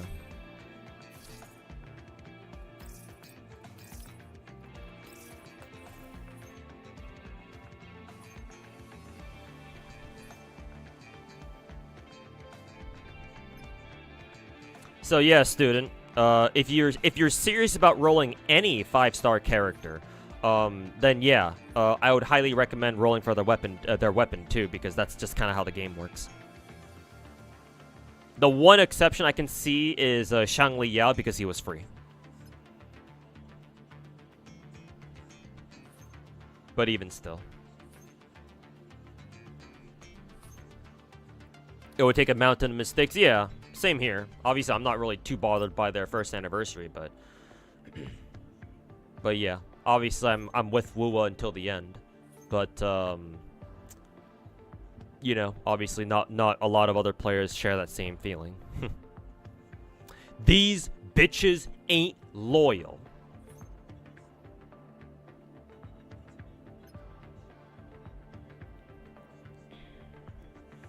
Do you think the shitstorm that Wuwa has is a danger to them? Not on its own. Not on its own. I think that Wuwa can afford to just ignore it, and it's like it'll just be water. It'll all just be water under the bridge. Not too long from now. Like, people will just forget about this as long as Kuro doesn't do anything to like aggravate the situation or make the situation even fucking worse. Exacerbate it, I think the proper word is. The fancy SAT word for that is. But, yeah, as long as they don't fucking do some real stupid shit anytime soon, nah, people will forget about this. People will go back to, the Wuwa Glazers will go back to glazing the game, you know?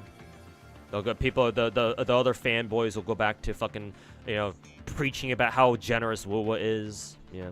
People forget about this. Or at least that's kind of what I expect.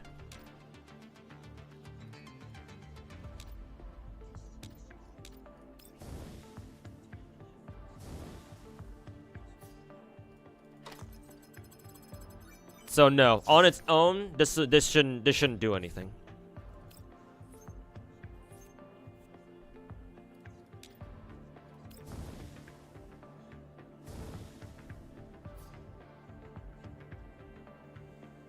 So I have 2 base stations, 1 signal hub, Pioneer Center. Oh, I don't have a Pioneer Center yet.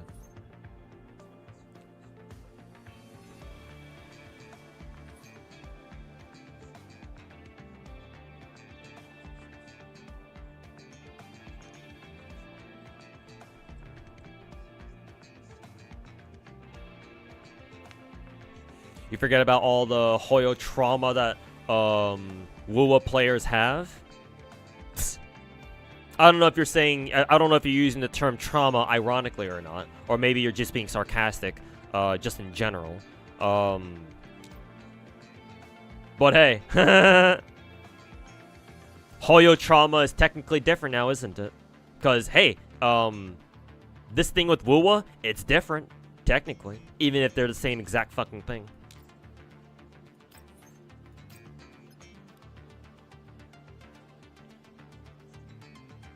It's like, yeah, obviously Wuwa players are not exactly happy. Even Glazers aren't exactly happy with the first anniversary. But you're never gonna catch any of them dead in a ditch anywhere, admitting that, oh yeah, this kind of reminds me of what happened in Hoyo too. Because again, a lot of these Wuwa players, especially the fucking Glazers, came over from Genshin or other Hoyo games, right? If they were to admit that, oh yeah, what Wuwa did is kind of reminds them what they went through in Genshin with Genshin or other Hoyo games, then that would invalidate the whole reason why they fucking jumped ship from a Hoyo game over to Wuwa in the first place, and they can't do that. Otherwise, they'd be contradicting themselves.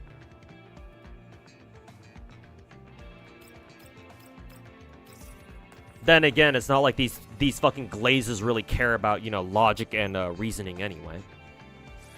Glazers aren't exactly the most, you know, rational people on the face of the planet, and to begin with, so I don't know if they would care about that, or I don't know if they would think that far, but maybe they might. You're just joking about? Okay, yeah, I figured, because I know you were in my chat. I know you were in my chat, Kramucky, when I pulled up that Discord message talking about trauma.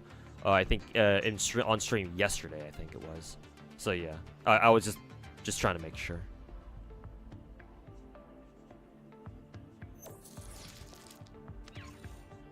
hell no, they would never admit it. Yeah, exactly. They would never admit it, yeah. Which is why I'm saying that, you know, as long as Kuro doesn't do anything more that would exacerbate their situation at the moment, people will calm down. And people will go back to just, you know, singing the praises of Wuwa like they used to.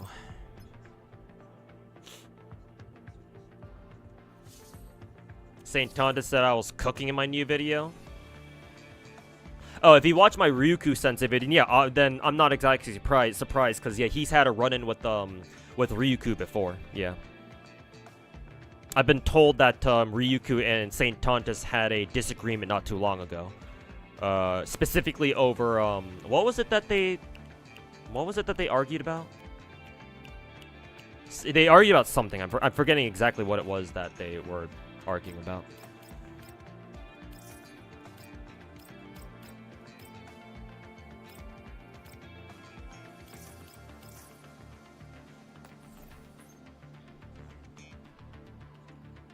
So yeah, I'm not surprised that he's a fan of me roasting Ryuku.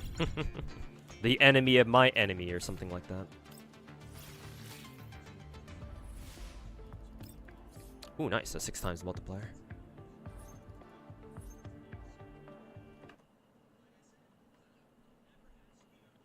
He liked the top god. Oh, specifically that? Oh, okay. Oh, I'm glad he agrees with me on that one at least. I mean, it fits his fucking agenda, but, you know. So I guess that makes sense.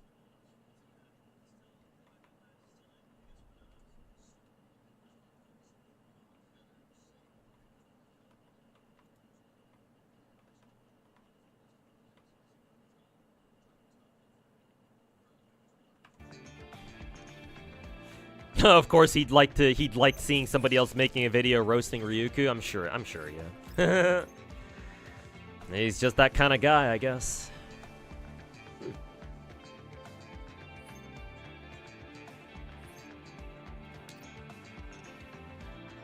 Teleport to nearest. I think this one's research tile. Yeah, so I just teleport right in front of me.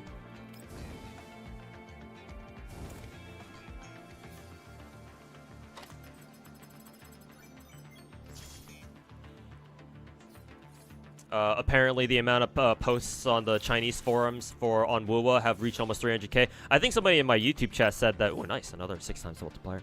Apparently, somebody in my chat, YouTube chat, said that the number of posts they got, it hit like what 350k or some shit like that. So we'll see if Wuwa wants to respond.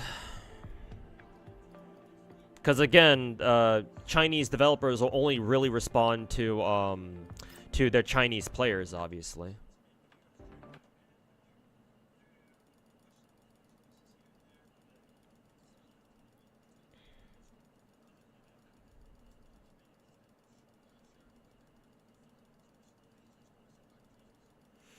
You think Kura will react to a shitstorm? I don't know. I don't know. I have no idea.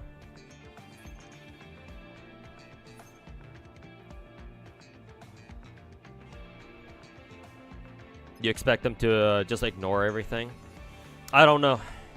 It's a kind of a hard call for me to decide on like what exactly they're gonna do.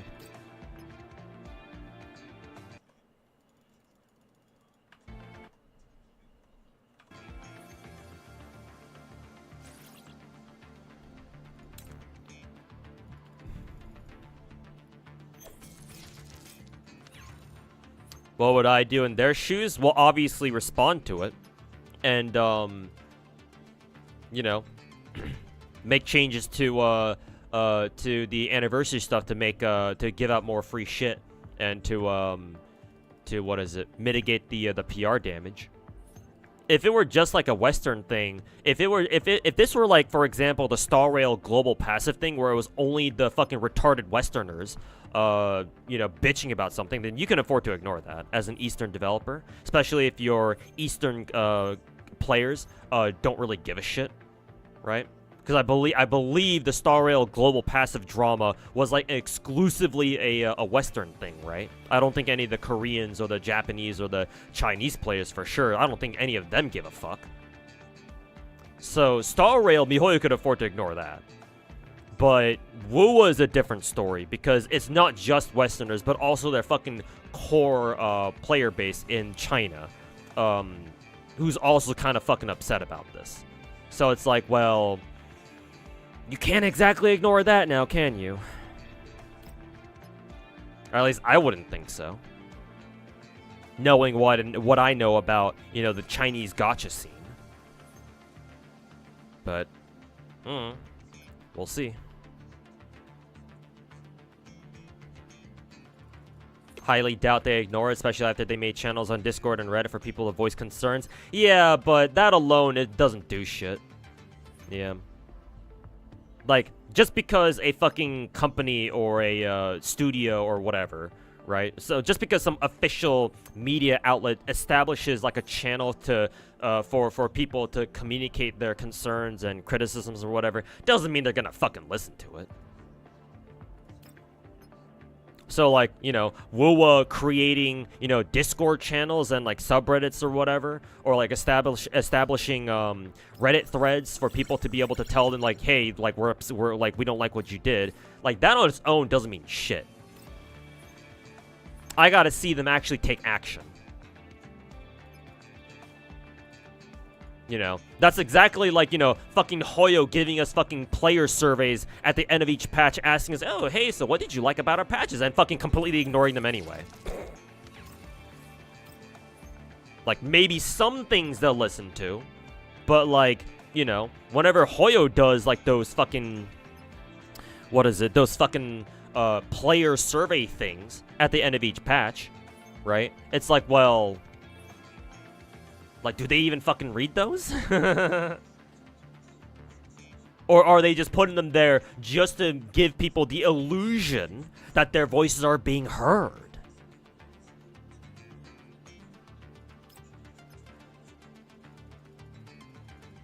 Hey, Crackcaster, welcome back, man.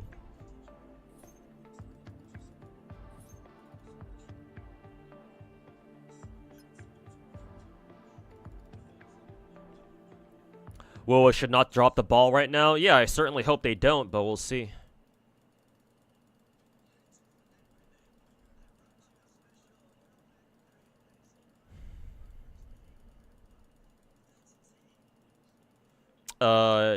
Japan did care a bit, but China certainly didn't. For the Star Rail global passive thing, right? Yeah. About what I expected. I think this is where I came from, in Star Rail. Yeah, I already came from here. Gotta go this way. Did you hear what happened to, Maggie? Name sounds familiar. Is she the Wuwa content creator who got fucked over and got kicked out of that one Wuwa CC program, because she had like the green light to upload like a video from Wuwa, but then it was Kuro's mistake and Kuro kicked her for a mistake that they made or some shit like that. If that's the girl you're talking about, then, or that the streamer you're talking about, then.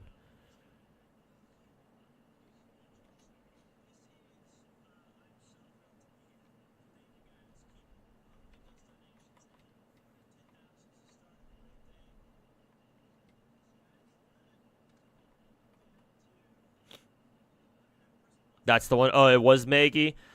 Well, I mean, that's unfortunate. Obviously, you know, as a fellow content creator, obviously you hate to see that, or I hate to see that. But I mean, at the same time, that's why I don't join content creator programs in the first place. Especially not a fucking Chinese one. But, I say that, but, you know, we had that one incident with Ubisoft sponsoring, who was it again? Hina Bobina, that one VTuber? An indie VTuber. I think it was Hina Bobina. And then they fucking had Twitch ban her channel for like a day or two.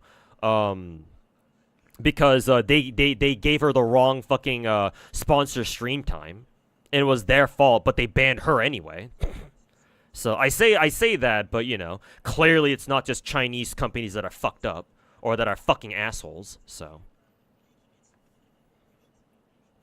what would you fucking guess it? All companies are kind of fucking asshats. Well, a lot of them anyway. But yeah, I mean, that's why I don't trust content creator programs. I mean, with how much shit I talk about, you know, the CCP and on Chinese gachas in general, because I play so goddamn many of them, it's like, yeah, I was never going to be able to join a fucking content creator program to begin with, even if I wanted to. So, fuck if I care.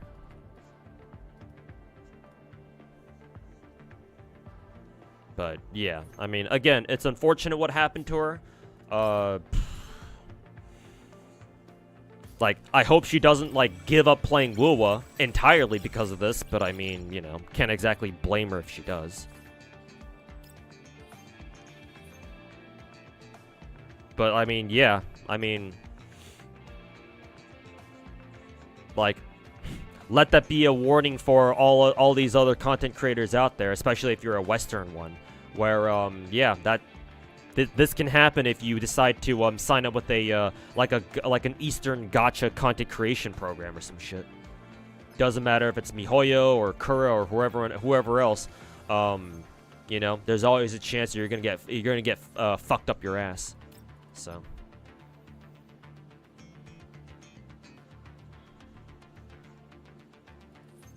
That sounds scummy as fuck. It is scummy as fuck, but hey, that's how the world works sometimes, I guess. I would know. I got laid off from 2 different jobs within a year of each other. Also, how long does this game fucking go on for? What the fuck? Can I just leave? Why is this fucking GFL2 game going on for so goddamn long?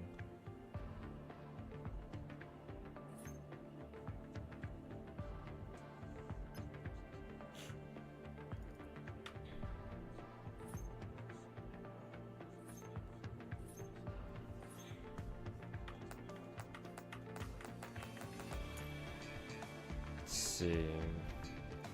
Temporarily leave.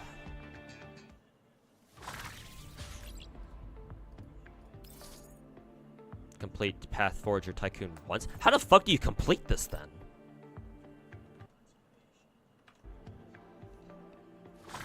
Is the only one that's this long? Yeah, I know. I'm aware because it technically goes on like what, forever. Oh, I guess until all the other characters are bankrupt. God, how long is that gonna fucking take?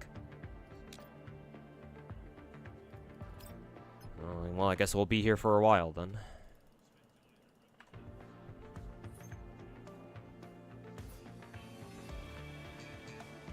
Oh, Maggie got kicked out because of her own fault for leaking shit and pretending to theory crap. People have called her out for complete hours after her video. Oh, was she just trying to do what, PR control or some shit? Oh, was she just trying to fucking what is it? Was she just trying to twist shit? No. Then that's a different story then. Whoops. Well, if that's the case, then she can go fuck herself. Well, that's a little bit strong. That's a bit harsh language, because considering I don't know her at all. If that's all she did, then it's like whatever. I don't really care. That's her own problem.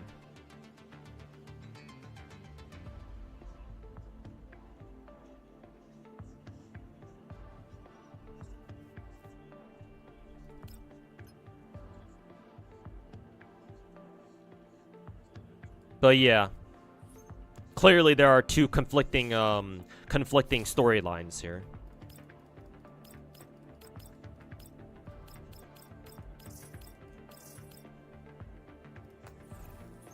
I guess we'll see which one ends up being true, but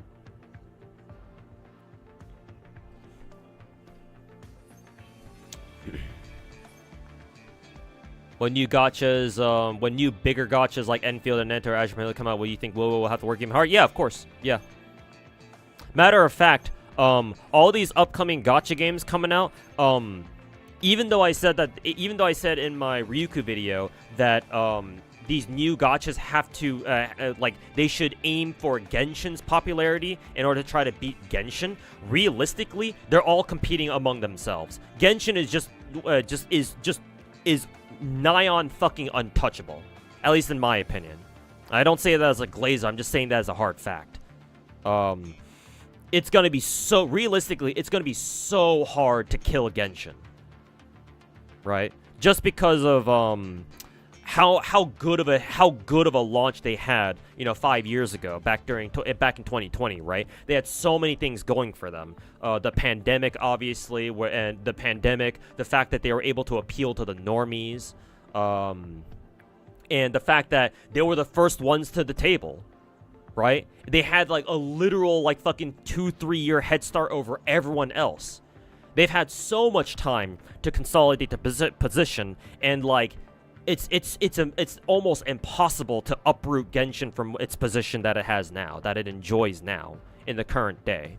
All these other upcoming gacha games can try, but unless something like absolutely insane happens again, which is not likely. Like, we could have another fucking pandemic, and we still wouldn't get another gacha game that would beat Genshin, in my opinion. And you know for a damn fact that us Americans would refuse to fucking quarantine again because we're kind of over that shit. I mean, me personally, I can quarantine all day. That's already what I'm doing. But most Americans would be like, nah, fuck that shit.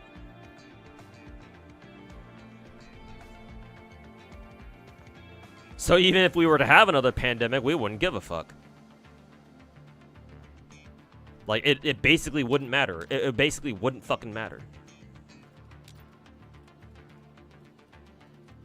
So because of that, because Genshin is just so goddamn untouchable, yeah, realistically, Wuwa has to worry about competing with all these up-and-coming gacha games. Ananta, Enfield, NTE, what else? Azure Permilia. I think Duet Night Abyss is up and coming too, right? Assuming that's a bigger production gacha, it should be. Yeah, Wuwa more than Genshin has to worry about all these upcoming gacha games. Yeah, realistically, it's those gacha games that Wuwa's gonna have to compete with, not Genshin. So yes, Wuwa should absolutely have to worry about it. Yeah. Which makes this first anniversary kind of like shit show that they're going through right now even more of a problem.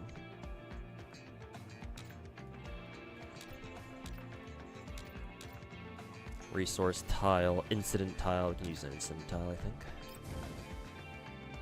She had it coming, I guess so, assuming that what Synarch said is true. Ooh, nice, got lucky. Saint is retarded. Yes, he is. And if he's not, his takes on gacha are fucking trash. What's my take on Saint saying that Star Rail's multiple banners are bad on Wuwa, but multiple banners in Wuwa isn't that bad?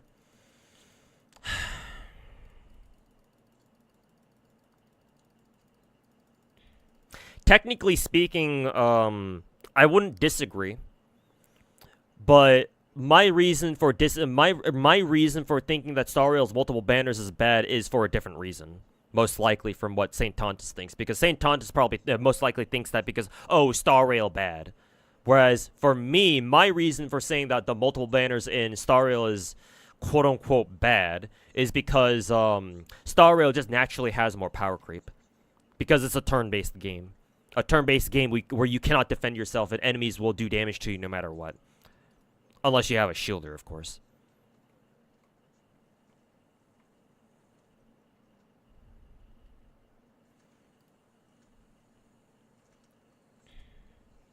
However, at the end of the day, multiple banners in any gacha is kind of like, you know, what you make of it. Some people will think it's bad, other people will think it's good, you know.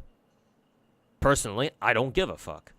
I only care about it if there's a banner that has a character that I want to roll for. At the moment, Star Rail, I would like to roll Jiao, but even if I don't roll for him, it's not like it's the end of the fucking world for me.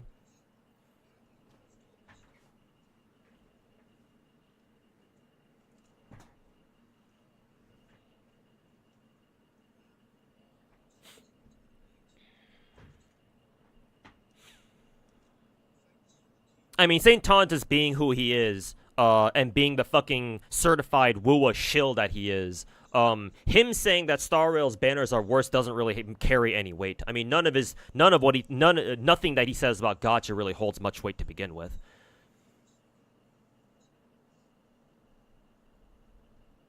So I mean, his take on that is like just like any other take that I have an opinion. Any one of his other dog shit takes that I have an opinion on, which is that they're all bad. So he can go fuck himself.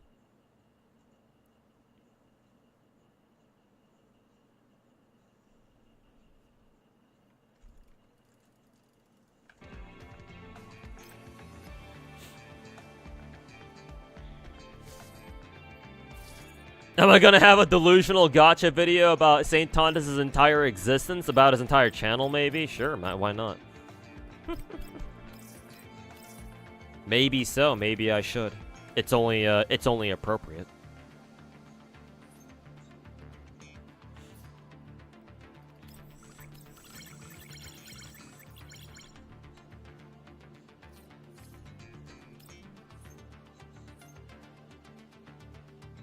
You can watch Maggie's theory prep for 2.2 and her quote-unquote theoretical character kit, and it's the exact same as Cantarella regarding the skill's name, ability, CD, weapon stats, and function. That seems pretty detailed. Gee, I wonder how she knew about that all of a sudden. Or, like, before Cantarella came out.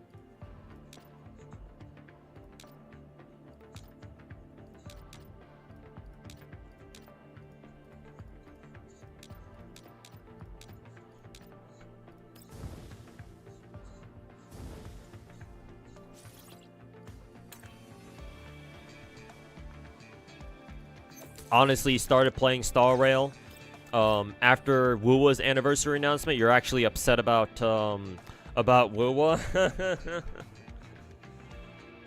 I mean, you shouldn't play if you picked up Star Rail just to spite Wuwa. That's not a great reason to pick up Wuwa.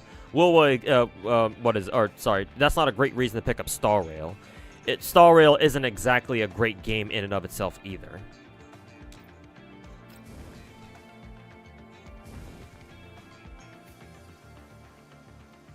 Not gonna lie, it's actually kind of fun though. Oh, well, if you're actually having fun with it, then, you know, ignore what I just said.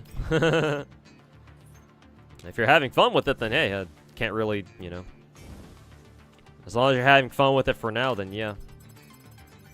I guess the decision to pick up Star Rail was a pretty good one for now, at least.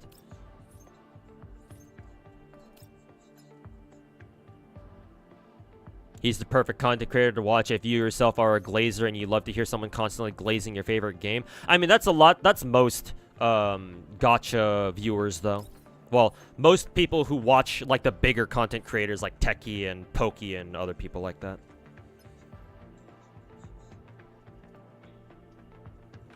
Like, to be perfectly fucking honest with you.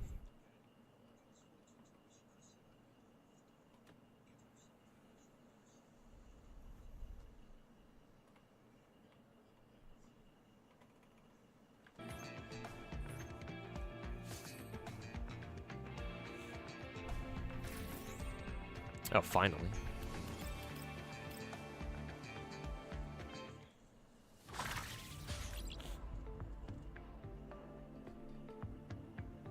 think yesterday in stream, you saw somebody in his stream saying, "That's war! Pick a side!" Fucking cringe, man. Gacha tribalism at its absolute fucking worst.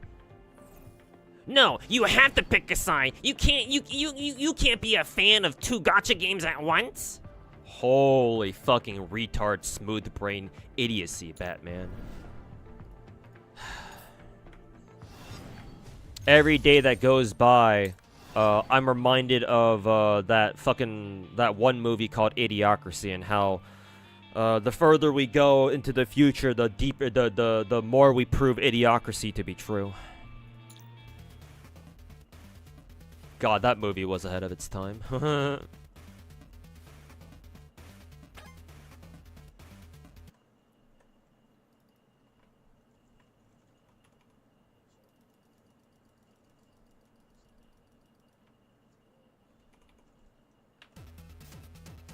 You have a new take on the Star Rail passive. Techie always complains when new community starts hating on him when he plays the game, so you could say it's a precedent.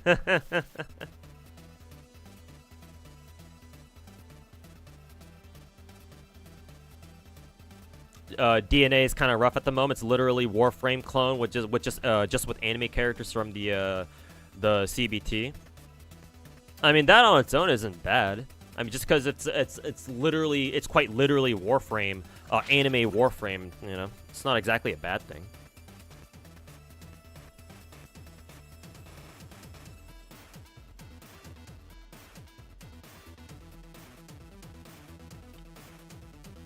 You thought FGO was untouchable pre-COVID? That's what it kind of seemed like. That's what it seemed like now, didn't it? But yeah, Genshin came along and proved that, you know, nothing is safe.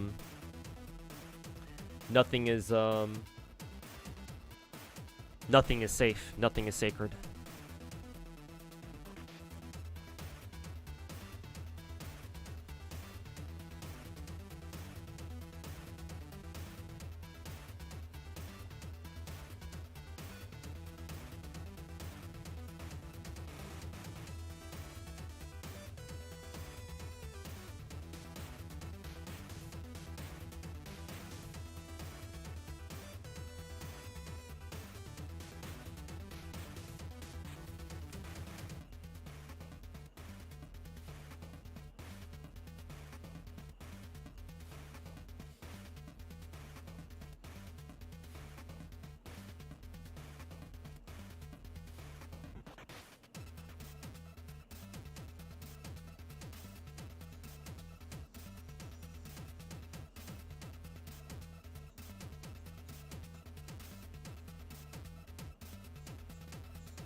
Lol Shinya. Oh, that's a name that I haven't heard in a while.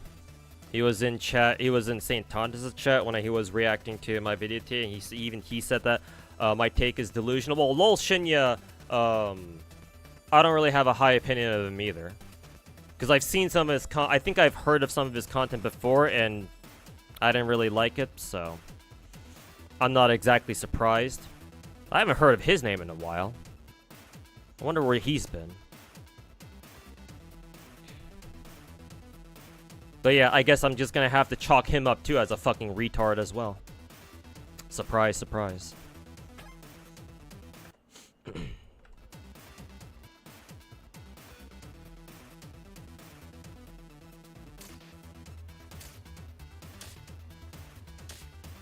There was this one video that he made that people kind of called his ass out for. I forget exactly what it was. It's been a while. I don't really care enough about him to try to remember what it was, though.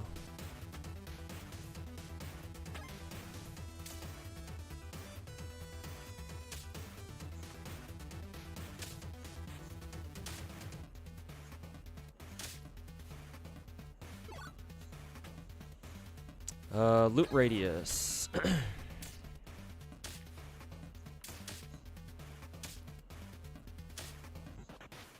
Oh, I got hit.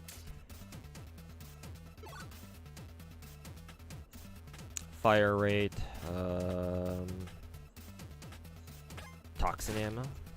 Oh, nice. She shoots too.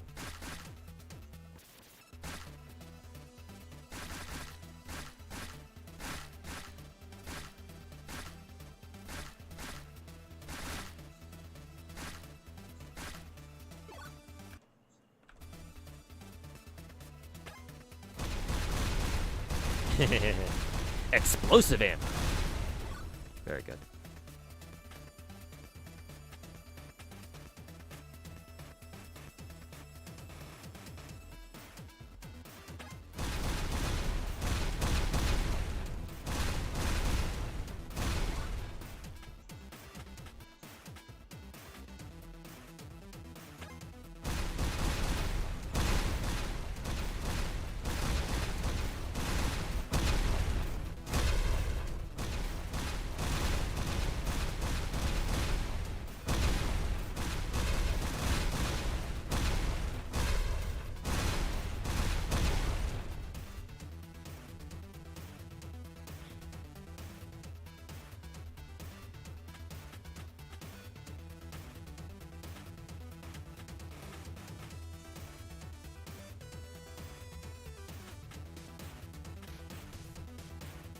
Let's go for fire ring.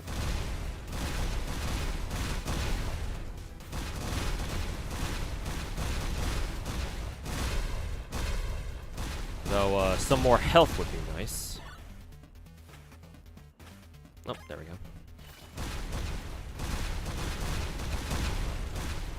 Ask and ye shall receive.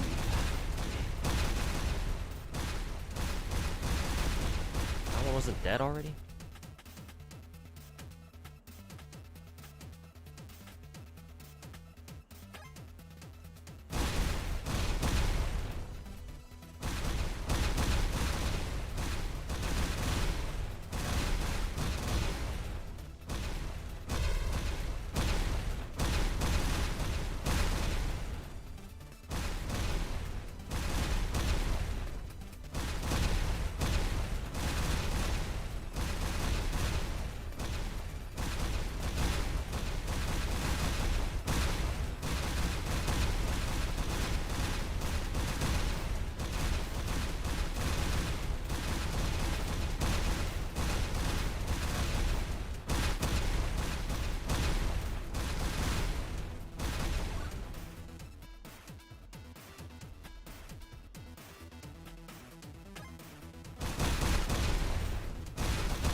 Wing.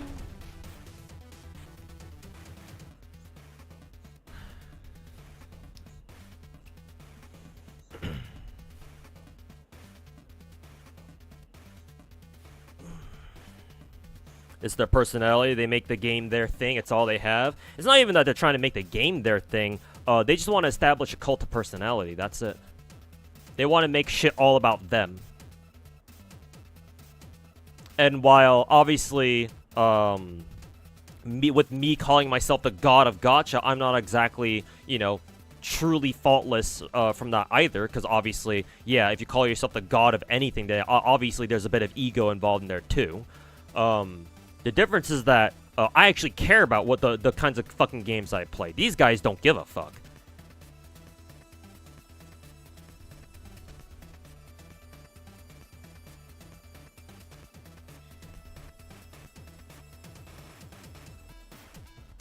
You respect people who hate all gachas equally than people like that.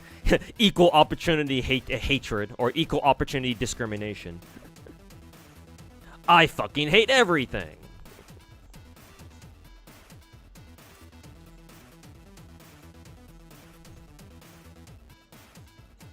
Shinya is the biggest techie glazer. Oh, does he fucking suck Techie's dick for breakfast every day or something?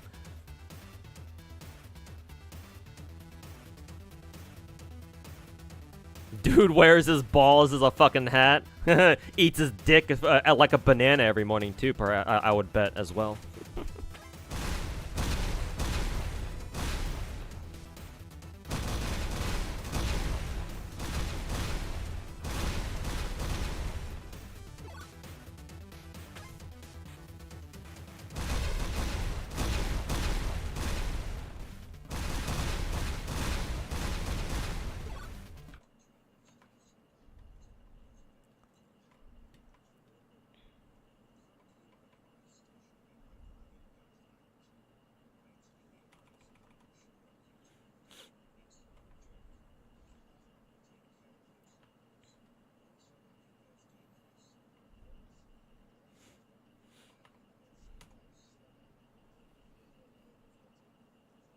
They added Holocure as a minigame. Technically, it's not the first time. We had a, we've had this minigame once before, but yeah, it's a Vampire Survivors. It's a Vampire Survivors-esque minigame.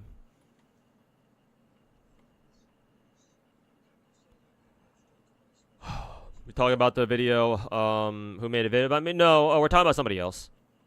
But I mean, you know, at this point, it's starting to seem like, you know, I'm getting on a lot of people's radars these days. And that's, for me, that's a good thing, because I'm getting my name out there. At the moment, any publicity is good publicity.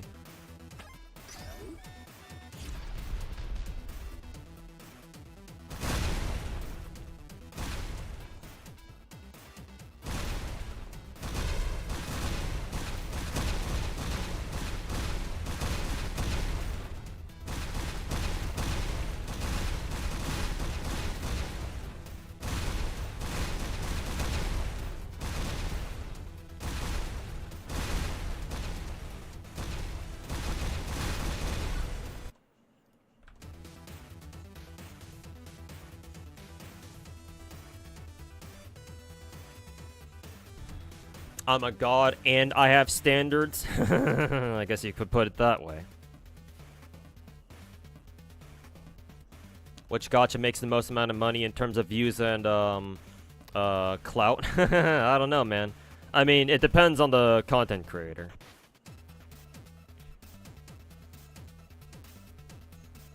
Topic for me could be on gacha tribalism. Yeah, I could make a video about that one day. Considering it's obviously quite relevant right now. We'll see, though. I've got a couple other videos that I'm already working on at the moment. What the fuck did I get hit by?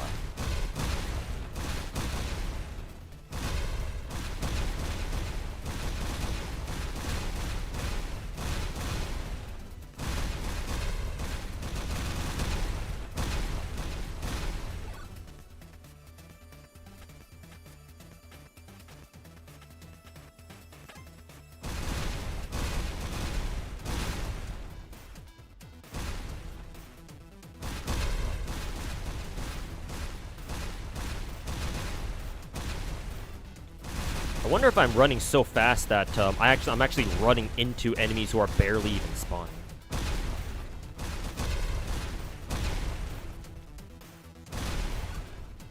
Guess that could happen.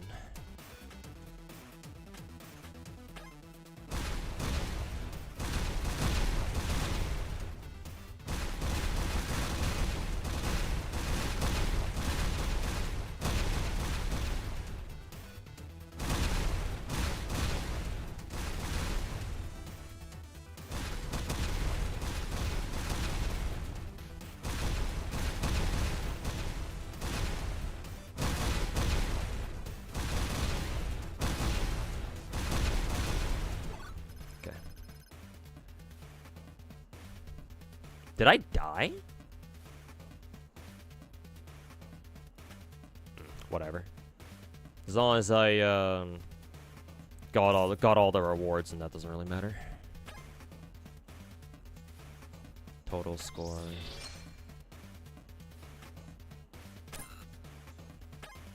Oh, it's just based off the total score now. Okay, that's somewhat better than last time, I think.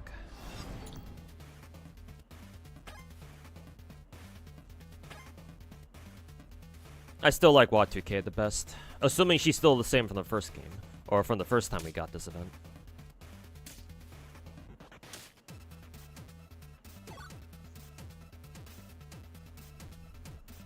Right. Heavy load is what we want.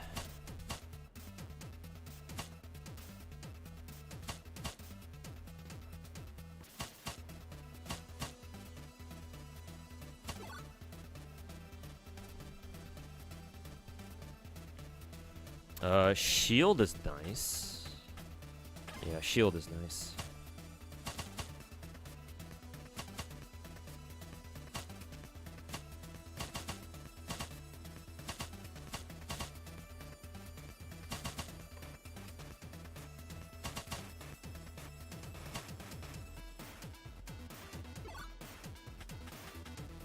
Let's see, loot radius.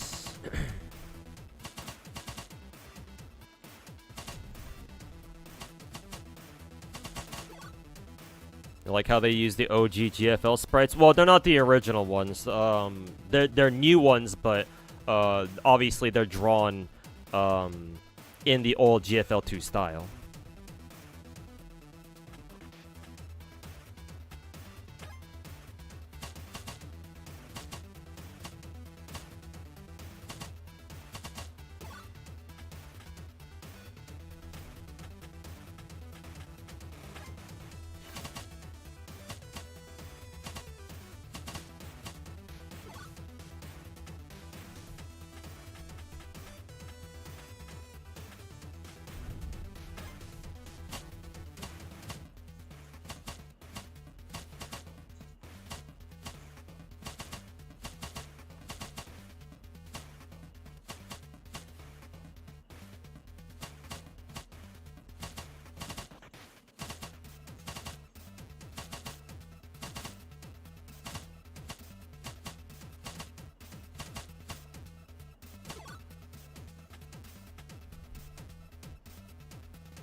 if you want neutral takes, go listen to Genazod or me.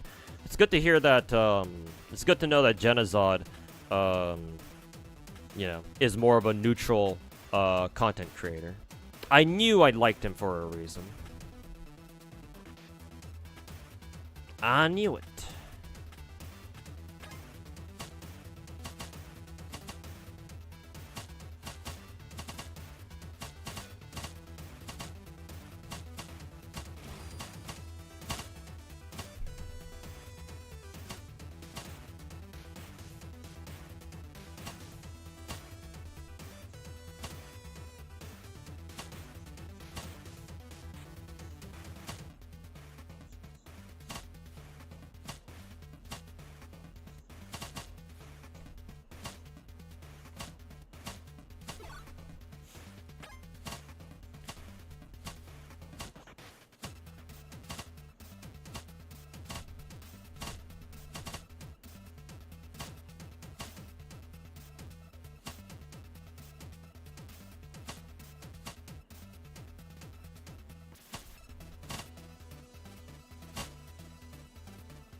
Bullet damage, fire rate, regular bullet damage. Let's go for fire rate, actually.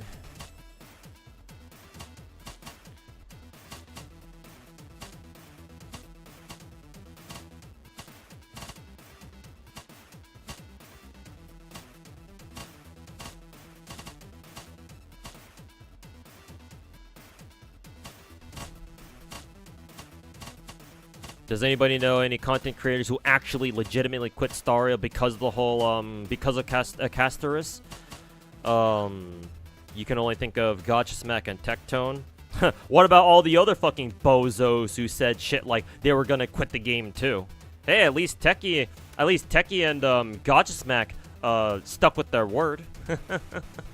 Not that their word held any real meaning, but hey, at least you gotta give them credit. They said they're gonna quit, and they actually did.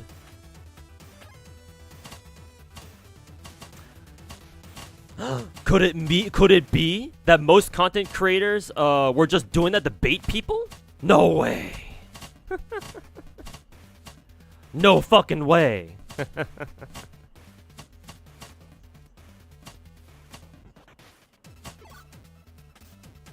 No, tell me it ain't so.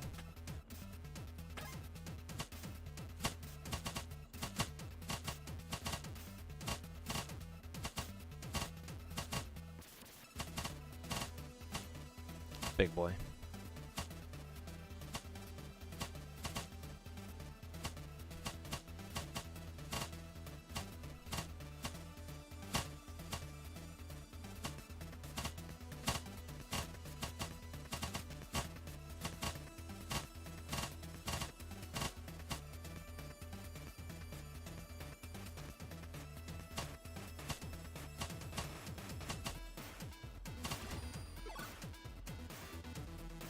Let's see, movement speed buff. Bullet size actually isn't bad, technically.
You don't even count either Gacha Smack or Techie quitting because they'll talk about it anyway. That's true, actually.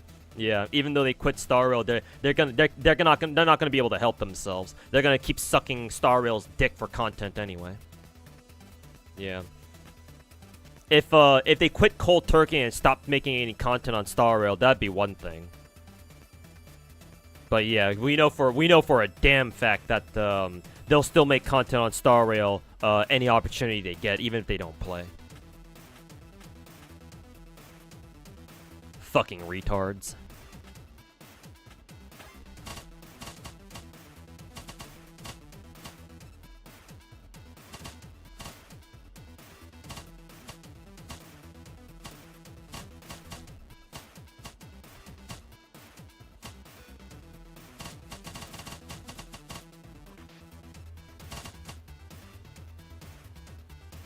Mori's doing a Nuzlocke of the best Pokemon game. Oh yeah, that's right. I think I remember her playing Pokemon recently.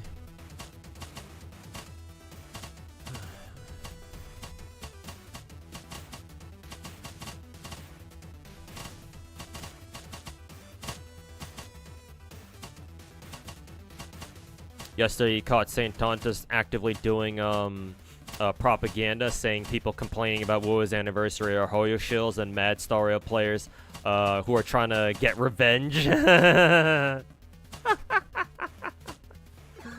Damn, and St. Tonta's doing all that, and he's not even getting paid for it. Man, he's spreading his fucking cheeks for free, huh? Wow, what a fucking slut.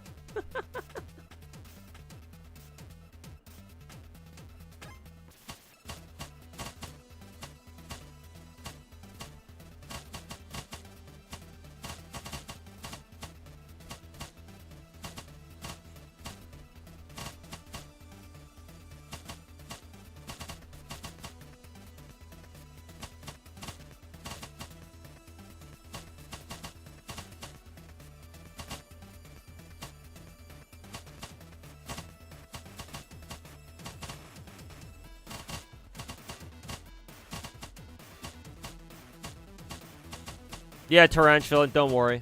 I've been told. We might watch it after I'm done with the GFL2 for today.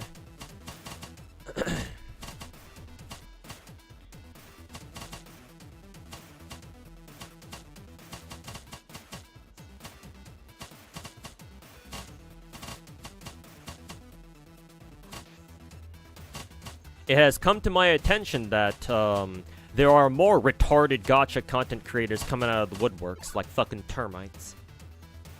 Like fucking cockroaches. Regular bullet damage. Take the movement speed.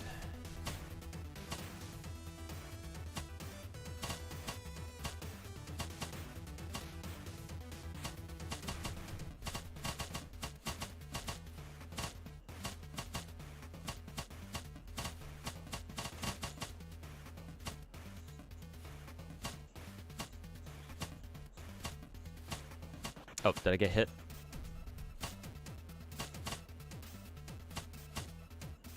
I'm the only CC that actually cares about whether a game is good or bad or not, and not just shilling one game or another. Honestly, more than I feel happy or I feel complimented by that, I just feel sad that that's the state that the gacha content creation scene is in. Why am I the only one that you can think of who acts like that? Like, that's I almost don't even take that as a compliment, because that just shows you how fucking sad the absolute state of gacha content creation is these days. Like, should I even feel complimented by that? I don't even know, man. Even more rate of fire.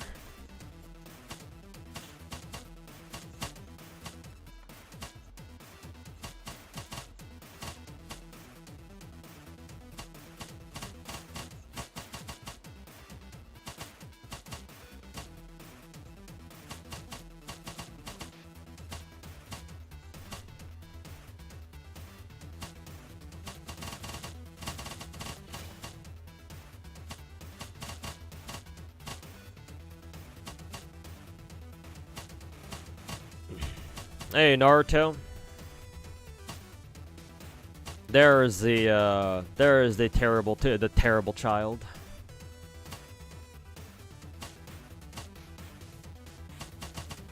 Happy Easter, y'all.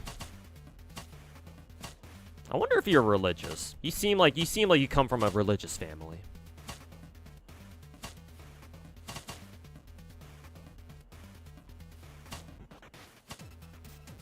Brax seems unbiased. Yeah, I don't mind Brax. I haven't heard of like he was cool enough to talk to me about FGO once or twice, and then I haven't heard of people.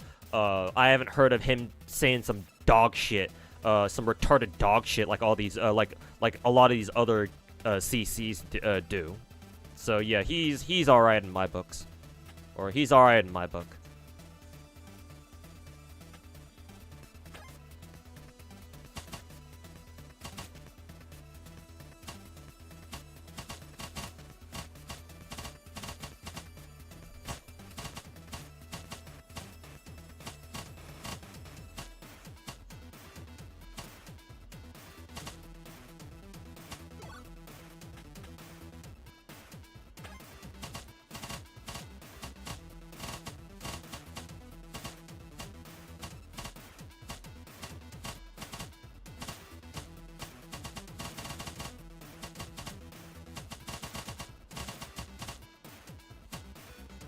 Bra, bra, bra, bra, bra.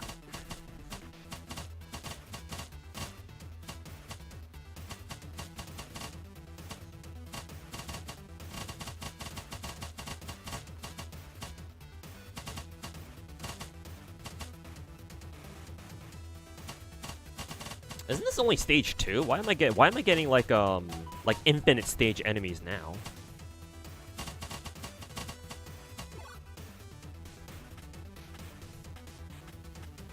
Regular bullet damage plus flat plus 20. Bullet size. Sure, let's go for bullet size then.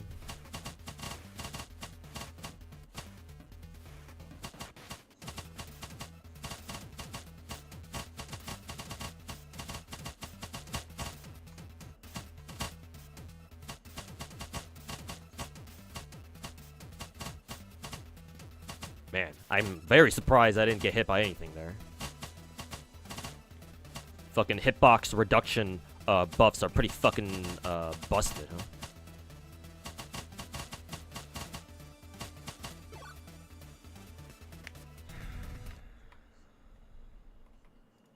Nope, didn't mean to hit that.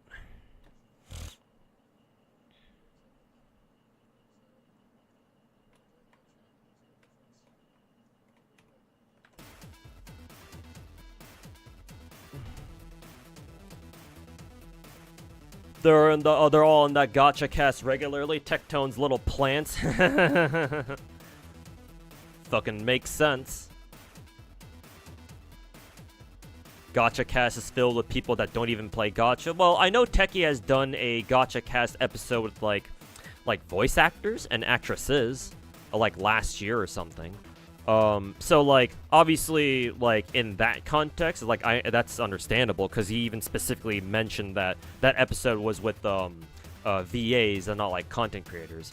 But yeah, if you're as long as we're not talking about like VAs or whatever, right? If you're talking about people like content creators who don't even play gacha or not even that much of it, then yeah.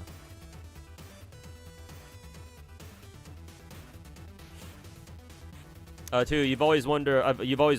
Some CCs like St. Tons or Techie have been heavily damaging some of the game's rep, like Star Rail and Genshin. Why isn't Hoyu doing anything against that rep murdering? Or you think content creators don't have that much of an influence? Content creators can have influence. However, as much, here's the thing. We're all American here. Well, I mean, in terms of content creators, obviously you guys in my chats right now, either on YouTube or Twitch, obviously not all of you guys are American. I would not be comfortable as much as I think Techie and Saint Taunt, like your fucking dog shit gacha content creators, like your Tectones, your Saint Tauntuses, your Gacha Smacks or whatever. As much as I think they're fucking retards when it comes to gacha, and they have no idea what the fuck they're talking about for the most part, they are still entitled to being able to say whatever the fuck they want. We live in America. We're supposed to have freedom of speech. It's too bad that, you know, we protect all forms of speech and not the really fucking retarded ones, and not just, which includes the really retarded ones too. Even the voices that advocate against the fucking notion of freedom of speech to begin with, which is insanely fucking retarded, but hey, that's the world we live in.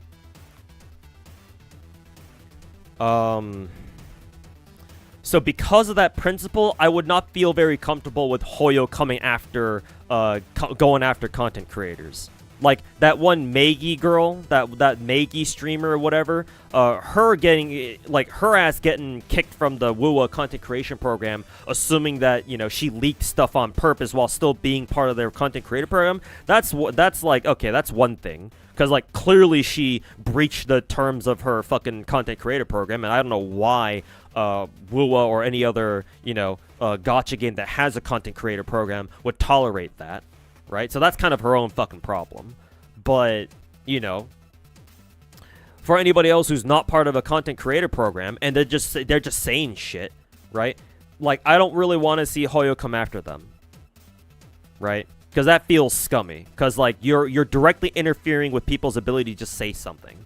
Even if whatever they say is fucking retarded and they shouldn't say it in the first place, like, at the very least, they should have the freedom to say it. Right? This isn't China. This isn't mainland China where, you know, yeah, freedom of speech is a fucking joke. Like, we live in America here. Right? Or at least, you know, me and these other content creators, I'm assuming we all live in America or in other places where, quote-unquote, free speech is protected, even if what they say shouldn't be.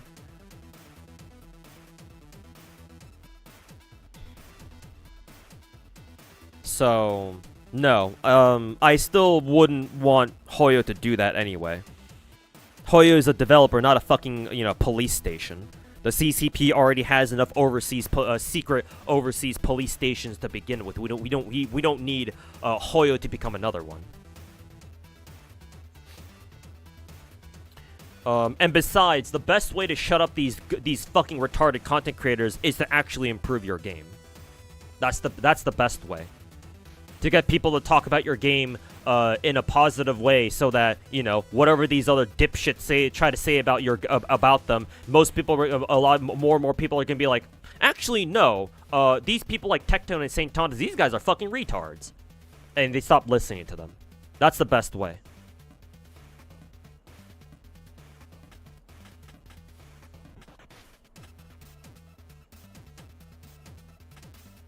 Let's take the repulsion field, actually.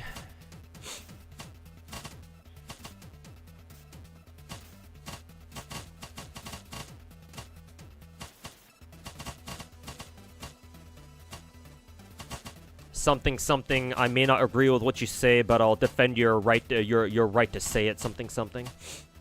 You know, something our founding fathers tried to teach us, but, you know, every year that goes by in this fucking country, it seems like we're forgetting that more and more. Well, not just America, but just the world in general, but hey.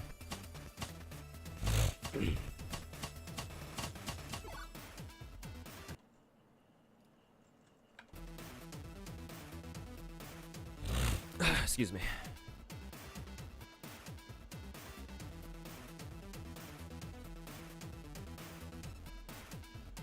Used to watch Brax, but stopped. He's not entertaining. I don't know why you're watching me then, Naruto. I don't think I'm very entertaining either. I'm here to inform people and be educational about gacha. I'm not here to make myself look like a fucking retard like everyone else does. So I question why you're even here to begin with. Is it because I'm the only one who gives you attention?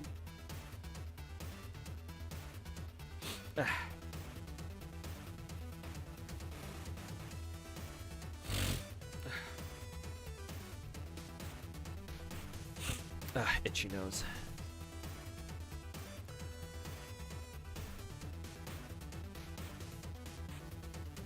He even rated us last week. Brax, yeah. I don't think last week. I think 2 weeks ago. Or maybe he did rate us last week, actually. I don't know. Maybe last Friday or something.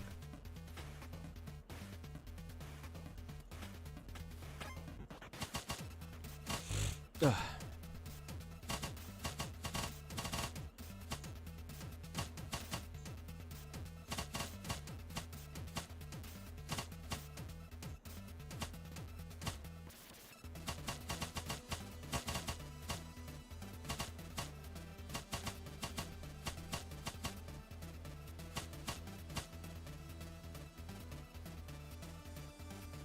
Man, these blue motherfuckers are fucking tanky as hell.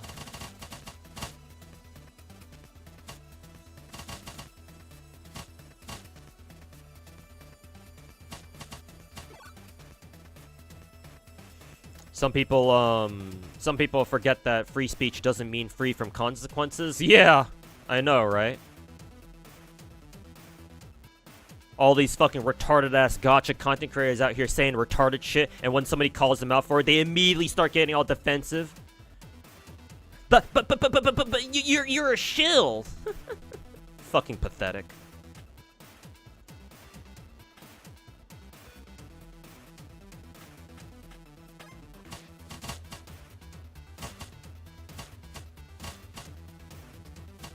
Talk shit, get hit. Apparently a lot of gacha content creators out there don't realize that. Fucking surprised Pikachu face. What do you mean when I say retarded shit, people are gonna talk shit back? Huh?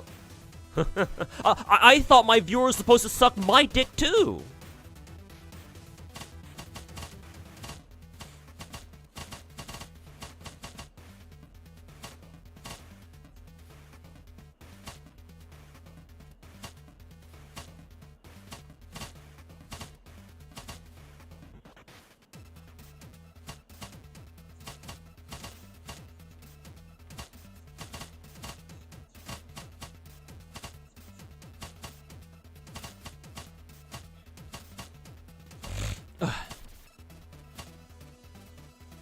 If St. Thomas were ever to have a debate with you, would I win or lose? I would win 100%. Actually, not even 100%, 200%. The problem is that I don't want to debate him anyway because he's the type of person to fucking twist shit out of context and make it look like, oh, he's actually the one with the upper hand. So no, interacting with him directly is going to be a loss for me to begin with.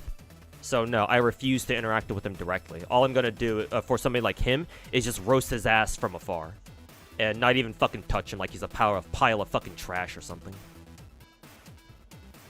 I think, actually, deja vu. Didn't I already answer that question earlier today? Well, whatever. There's my answer. No.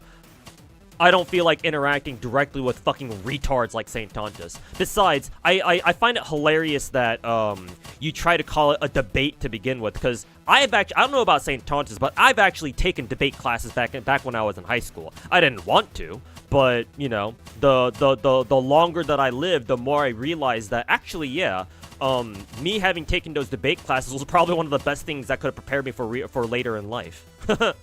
I didn't think I would have to use my fucking debate skills, if you can even call them skills, to have to fucking, you know, shit on people on the internet, but here we are. Life works in mysterious ways, I guess. But anyways, back to the whole debate thing.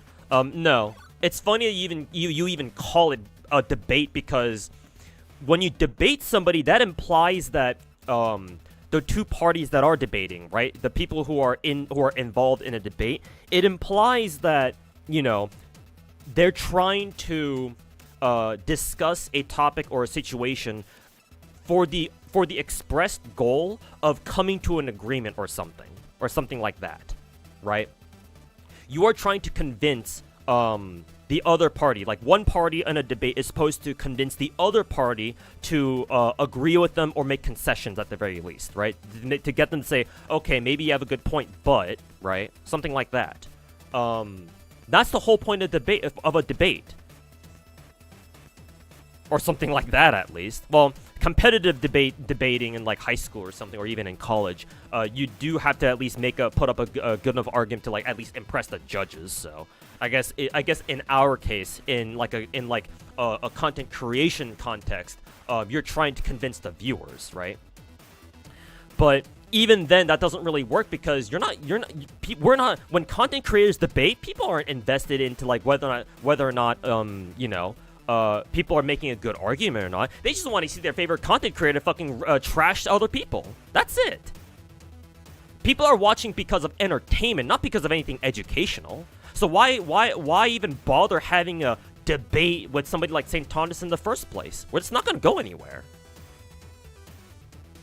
No, I refuse to fucking have a debate with somebody with a fucking retard like that. There's nothing to debate.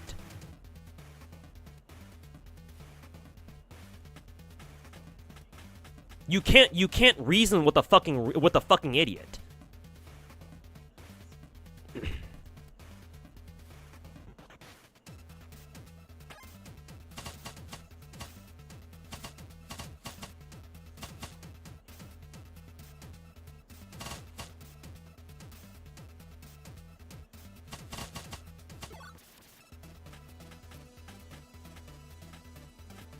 Range, bullet size. I think that's the best thing I can take for now. Yeah.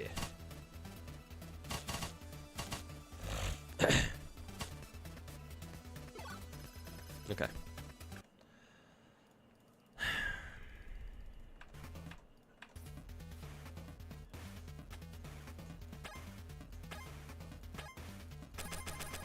Oh. Excuse me. Then we got the challenge one.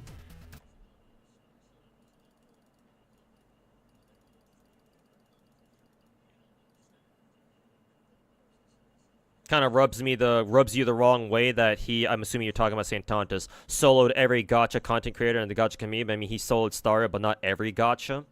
I don't know what you mean by that, but either way, he's no god of gacha. He's just a fucking fool, that's it.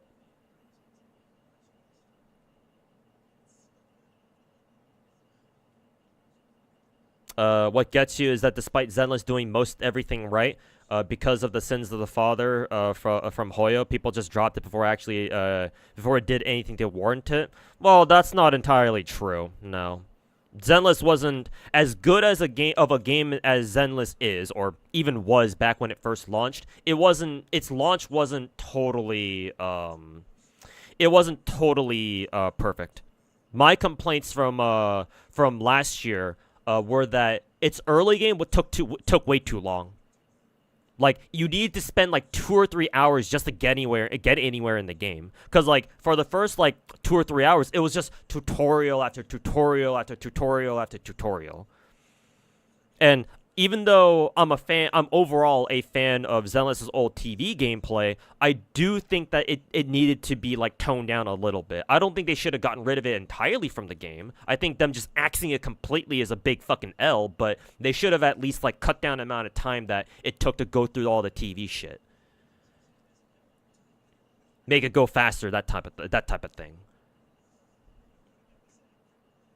Like, to me, I understand why a lot of casuals had problems with Zenless, because yeah, the early game was kind of miserable actually. Like you couldn't get a feel for how fun the game was until like much later. Like, I was able to see the potential of Zenless's gameplay from very early on. I was like, oh, okay, there's something here actually, right? This game actually is the gameplay itself is actually kind of fucking badass, but like, most gacha players aren't gonna fucking see that. So no, that's not entirely fair. Like, people will try a gacha game, even if Hoyo were to come out with a 4th big gacha like tomorrow, which obviously that's not gonna happen. But if it did, people would still give it a try, even knowing that it is Hoyo, because hey, a good gacha is a good gacha, right? Most people, I would assume, unless you're as retarded as St. Tontus is, or some of these other, Glazer content creators are, I would imagine that most people don't really care who the company is as long as the gacha game they're playing is good.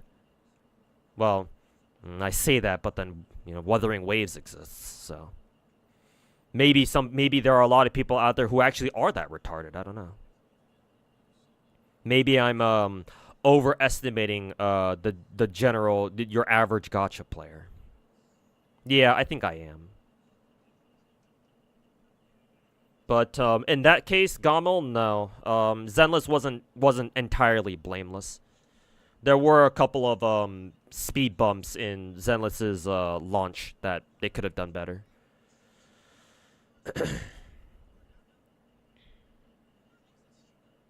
What do I think about GFL1 story? I never read it.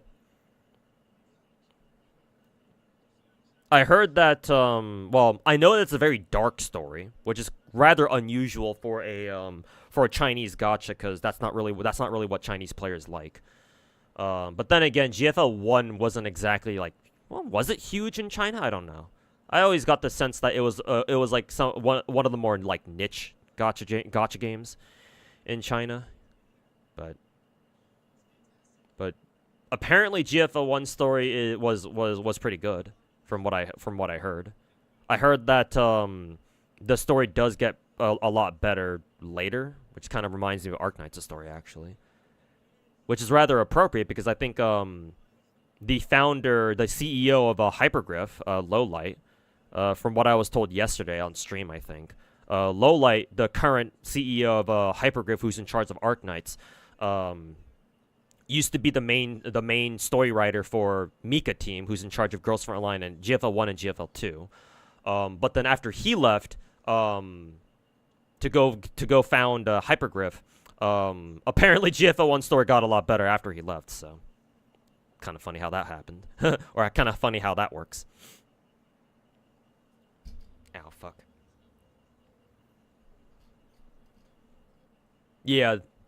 Gacha depression stories, but hey, ain't a good gacha story if you don't have at least a little bit of depression. Saint Tontas didn't even try to see Sekka's side in their debate, just kept repeating the same thing over and over in different ways. Yeah, that's kind of what I expect. Basically the Trump way of doing things. Pull random shit out of your ass, just keep circling back to the same shit you said over and over. Yeah, nah. I'm not interested in wasting my breath on people like that in like a head-to-head conversation.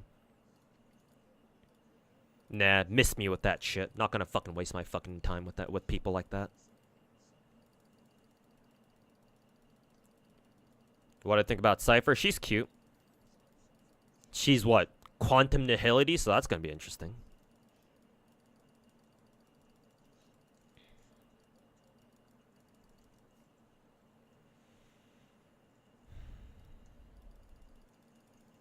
Zenless about to be so dramatized? Nah, you don't have to worry about Zenless. Zenless is chill.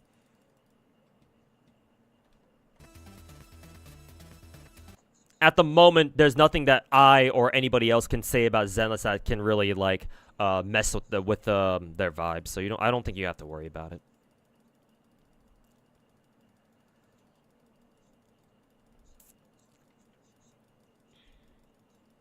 There was no middle ground. Yeah, exactly. So it's like, why even bother? What's my opinion? Hey, Mass Knight, what's my opinion on Wuwa's first anniversary? I don't care. Like, yeah, there were some things that Kuro could have done some better things about first anniversary, but I don't give a fuck. It's about what I expected. I mean, I was surprised. Matter of fact, I was surprised by what Chang-Li's skin and then the Edge Runners collab. So, to be honest with you, I think Wuwa's first anniversary is overall a W, not a big one, but it's still a W. My favorite character in the game is getting a fucking summer skin of all things. So it's like literally like one of the best case scenarios that I could have dreamed of. So I'm like, hey, I'm pretty happy with that. Not to mention we're actually gonna get a weird fucking collab. I mean, it's pretty cool, actually. It's weird, but I think it's cool. I certainly wouldn't have expected a fucking Edge Runners collab with a gacha anytime soon. Well, considering they're doing a collab with Strive, I suppose it was more possible than before, than without it, but Still, you wouldn't have caught me dead in my sleep predicting a fucking Edge Runners collab. Or just any collab in general, but... So, hey, for me, I was pleasantly surprised, to be honest with you. But I can see why other people are kind of ticked off. I don't really share the sentiments, though, because, again, this is kind of what I expected, but...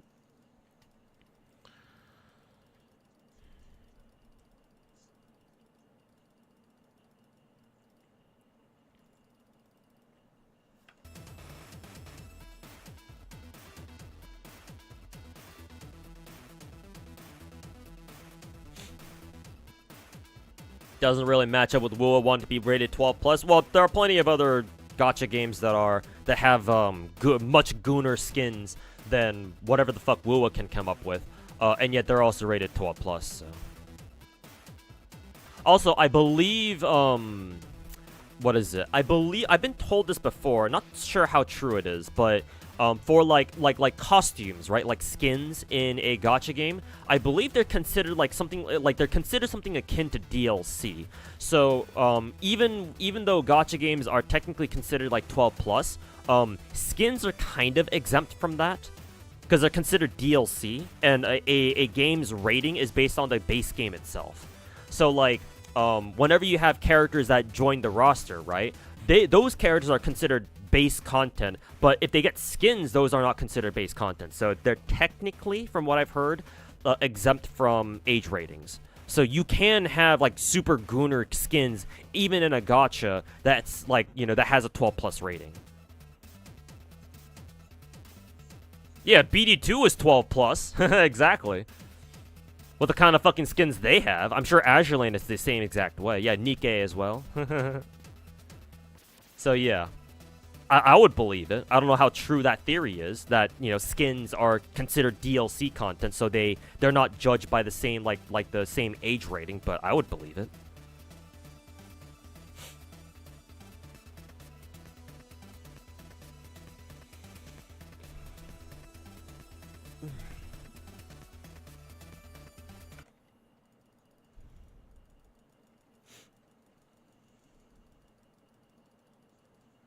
Somebody in my chat yesterday said that could Wuwa have problems with the CCP with the swimsuits? No.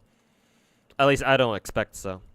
Chinese gacha games, especially if they're bigger gacha games, these days they kind of know the drill. Or at least they should.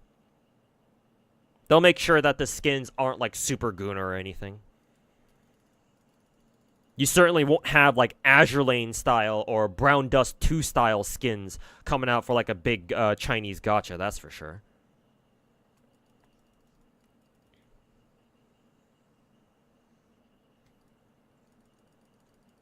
That's how Azure Lane still gets away with being PG-13. Well, yeah, not just Azure Lane, but also other gooner gachas too. Nikke, Brown Dust 2. That's what they all do. That's why Wuwa had that like little censorship drama not that long ago, right? Everyone's forgotten about that because, you know, first anniversary drama came in with like a fucking wrecking ball and like, you know, crashed everything else out. But that's why Wuwa like really quickly censored fucking Cantarella, excuse me, Cantarella and Floridities or whatever her name is. Isn't Snowbreak also 12+? Actually, Snowbreak is different. Snowbreak actually had to be age restricted to like adult rating or some shit like that. Snowbreak is actually the one that's actually different. Yeah, they went so gooner that they had to change their age rating to something else, or at least that's my impression. Maybe they still are 12+. I don't know. So Zanny in like a black bikini. You wouldn't see her in a straight bikini. Assuming that Wuwa did actually give Zanny a swimsuit skin, and they gave her like a black bikini, it wouldn't. If they gave her one for real, it wouldn't be on its own. Most likely, what would happen is that they would also give Zanny like hot pants or something that technically covers up the bikini. That's what Chinese gachas like doing a lot of the time. Because I think Genshin did that too. With, like, Jean summer skin. Like, technically, Jean summer skin isn't even her wearing a fucking bathing suit, but she's got, like, a fucking bathing shirt on and, like, some hot pants or something. I don't know. But yeah, that's what they would have to do.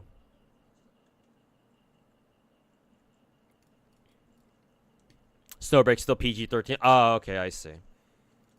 At least here in the U.S. Yeah,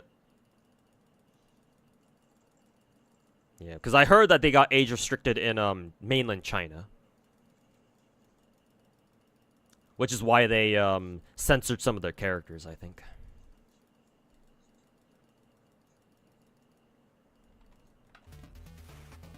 Lowlight's not a writer, but he and his he's a designer and was responsible for Sopmod MC. Oh, he was the one who drew their artworks. Oh, that's pretty cool.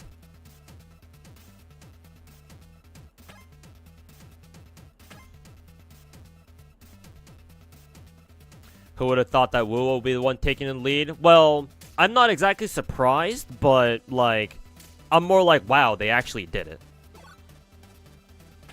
Because, like, MiHoYo wasn't going to be the first one to do it. Fuck that.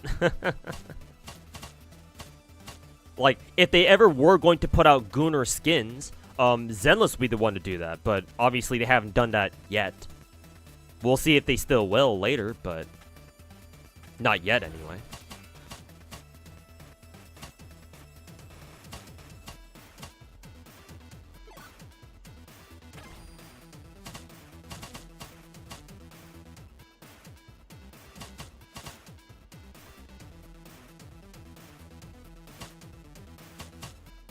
Hoyo did it once, but it got mass spread. Yeah, but that was in Honkai Impact.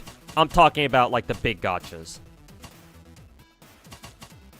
I'm well aware that Hoyo tried going down the Gunnar path with, what is it? With Honkai, but yeah. They got hard fucking, they got hard fucking CC'd. By their own Chinese players, no less.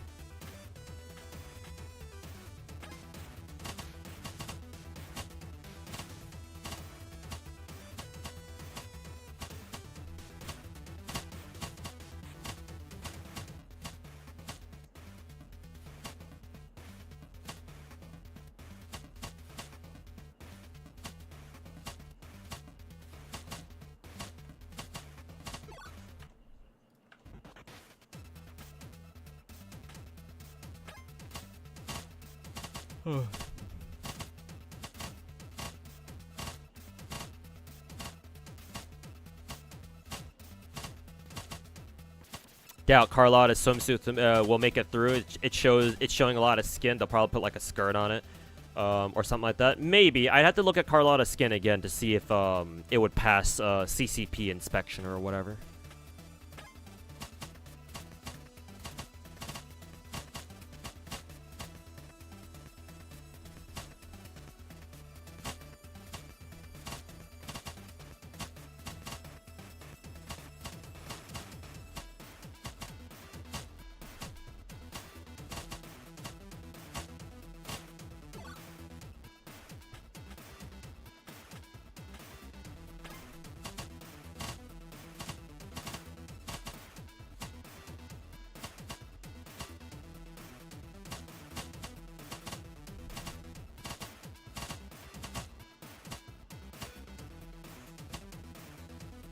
Sasuga CN players? Yeah, the Chinese players are really fucking autistic like that. I mean, gacha players around the world are fucking retarded, but the Chinese are... They're a handful, alright.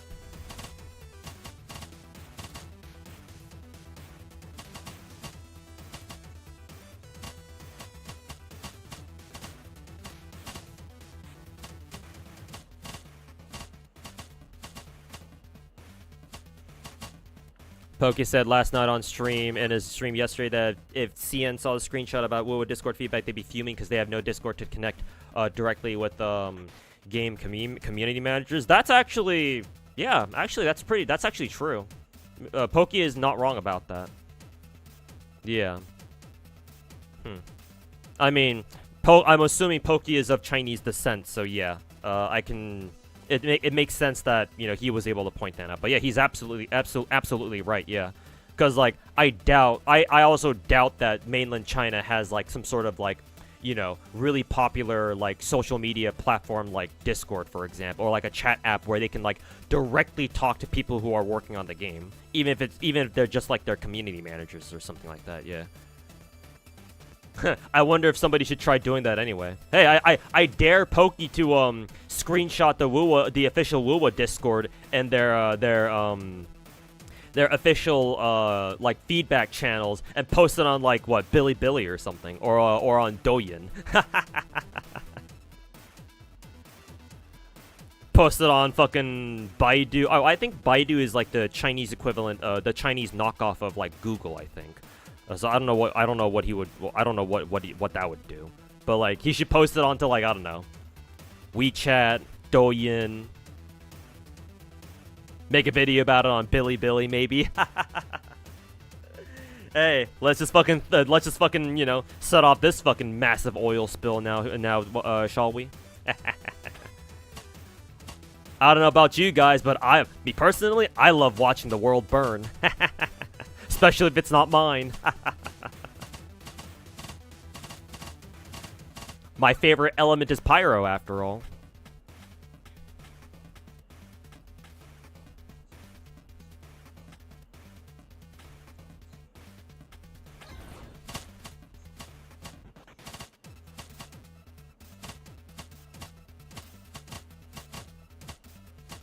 It shows like a lot of leg. Yeah, if it shows like that much, if it shows like a substantial amount of leg, then yeah, perhaps. Maybe they'll like cover up a bit of her leg with like, I don't know, like a like one of those like bracelet thingies or something. I don't know. I don't know what the name of like the cloth that I'm thinking of is, but they could probably do something like that.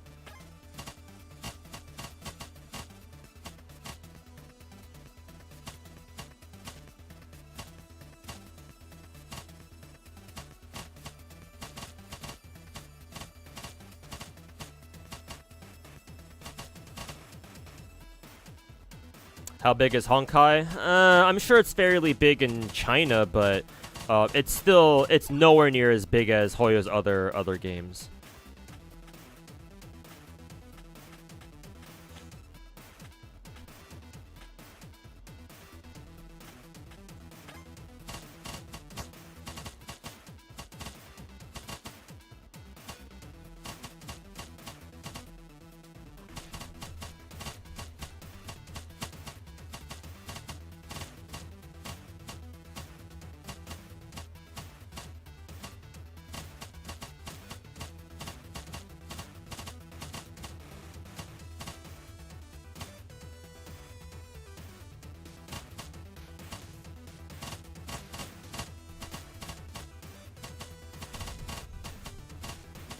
You're just here to enjoy the real gacha PvP, which is gacha players fighting against each other.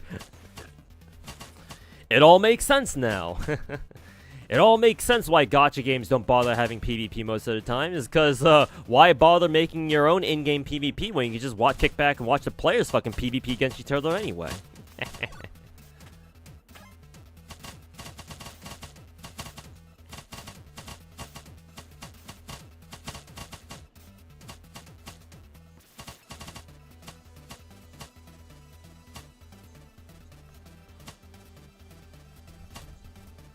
Am I hyped for Vivian and Zenless? Yes. Unfortunately, I blew my funds early to try to get Trigger's exclusive W engine.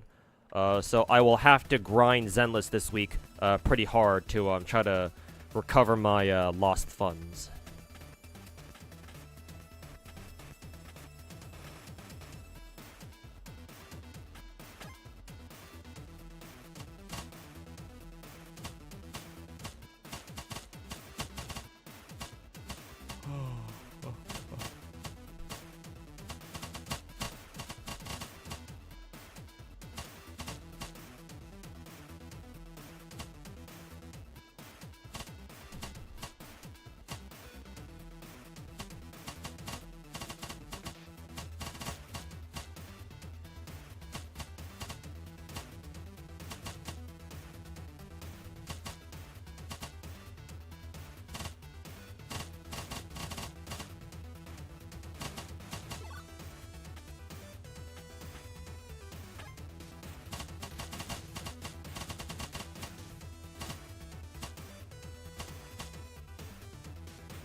Maybe that's why Natlin is holding back with war, because we already have that dumb war with the Wuwa Glazers going on. True.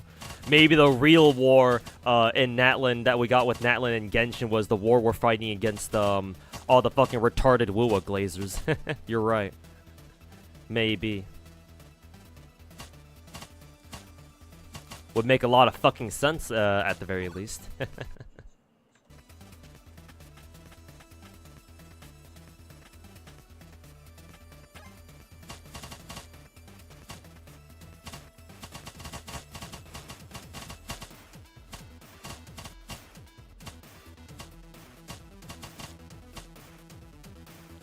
GFL2 story is a straight up continuation. It should be, yeah. It's a direct sequel. GFL2, from my understanding, takes place 10 years after the end of the events, the main events in GFL1. So yeah, it's a direct sequel. You're literally the exact same commander, and it's the exact same, for the most part, the exact same characters if they return from the first game. A lot of the a few of the returning characters from the first game, like Suomi, even reference that, because when you first roll for Suomi and you get her from Gacha, her introduction line is, "It's nice to meet you again," so they recognize you.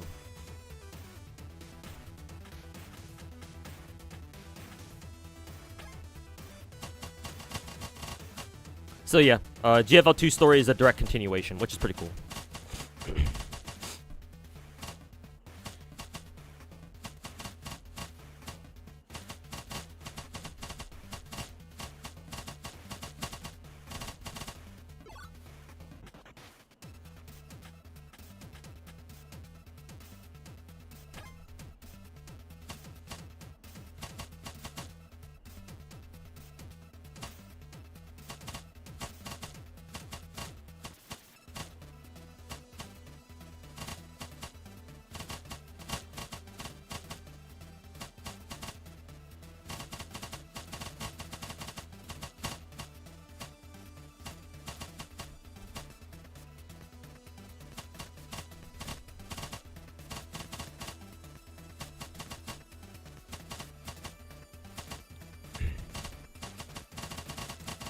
'You'll be done with Wuwa once Cartathia is out. Do we even have an idea when Cartathia will be released? Because, like, the leaks aren't even talking about her at all. Because I think the last round of Wuwa leaks we've had were about Frolova and some other character.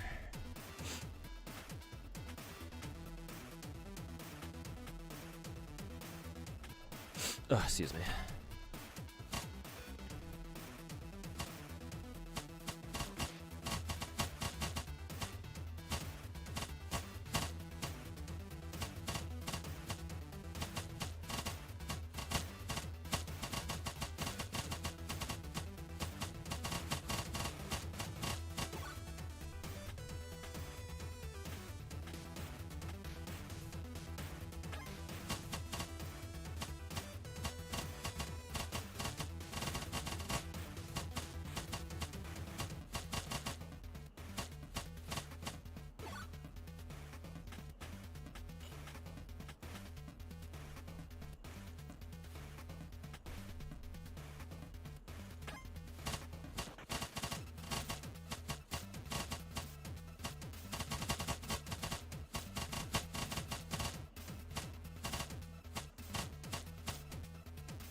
.4? Okay. Not too far away then, actually. I thought she would be a lot further away than that. But then again, I believe Huanglong for Wuwa only went up to, what, 1.4 during the 1.x client version, so maybe Wuwa plans on making that a thing, like, each region is gonna, for each new client version is gonna go up to, like, you know, X.4 or something like that. So, like, 5 total different versions for each, or 5 total patches for each, like, client version, I guess. I don't know. Holy shit, look at those. Look at the size of my bullets now.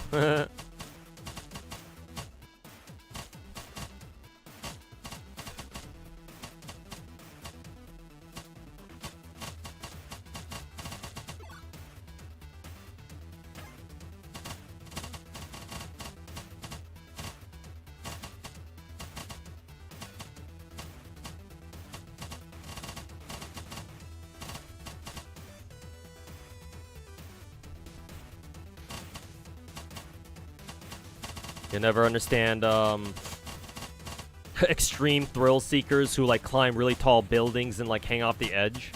But you choose to ignore it for views.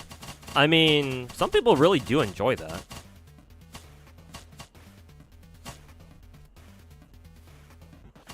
Like, there are legit people out there who like do shit like for the thrill of it. Obviously, it's extremely dangerous, and like one wrong move and you're fucked. But you know, people still do it anyway.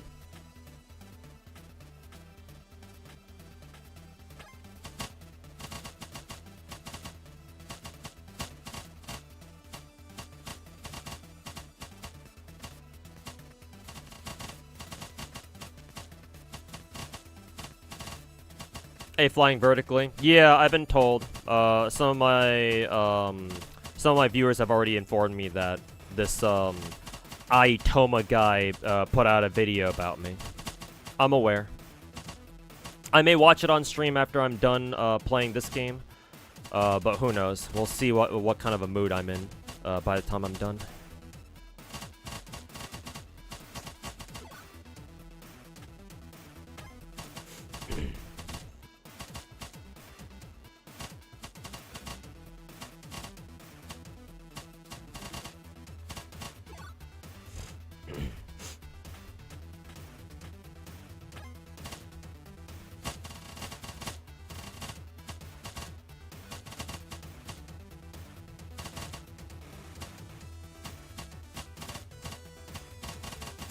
Am I also actively looking for leaks? Nah. I don't mind talking about leaks. Like, if people in my chats want to bring it up, that's fine. I'll happily discuss them. So I don't have anything against leaks per se, but I'm not gonna bother going out of my way to look for leaks. Excuse me.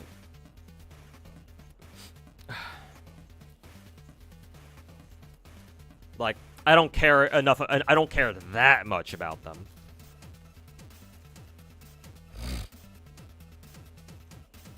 In part because now that I'm streaming, or since I stream, I know that people will eventually bring up those leaks to me anyway, one way or another. And they're going to be like, hey, have you heard about these leaks? If so, what do you think about them? So, not like I need to go out of my way to look up those leaks anyway, because I know people will eventually, you know, mention to me sooner or later. So no, I don't go out of my way to look for leaks, but, you know, if you want to talk about them, sure, I'm good. Or, I don't mind.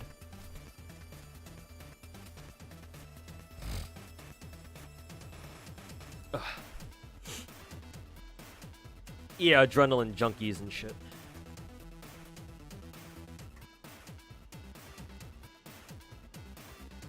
Turn on the fan behind me.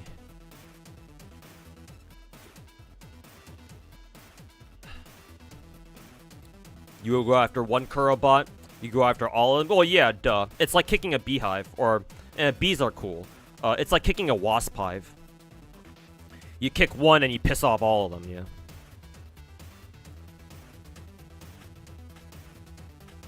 yeah.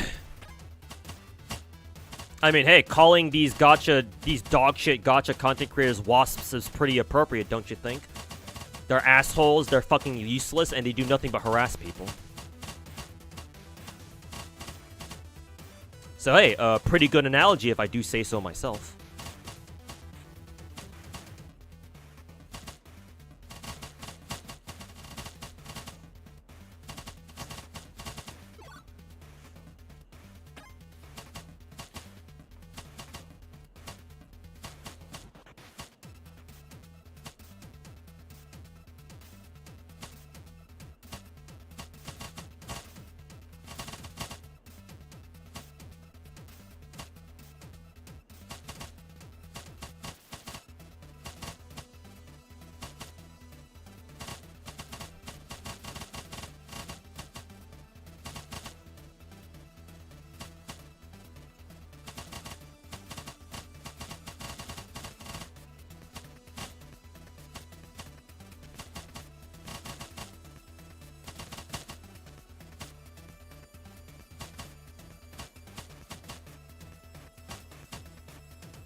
You know, we're playing Vampire Survivors. Yeah, it's like a mini game in Girls Frontline 2. We've had like 2 of these so far, including this one. Yeah, this is clearly a Vampire Hunters or Vampire Survivors like.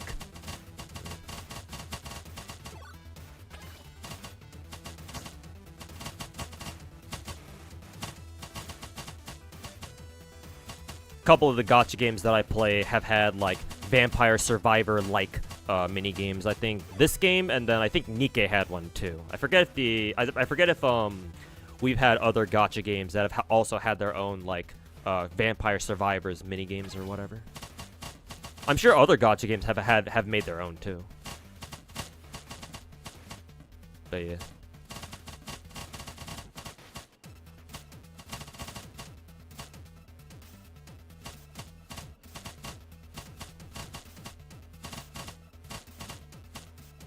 Think Miyabi will get power crept by Shiyuan?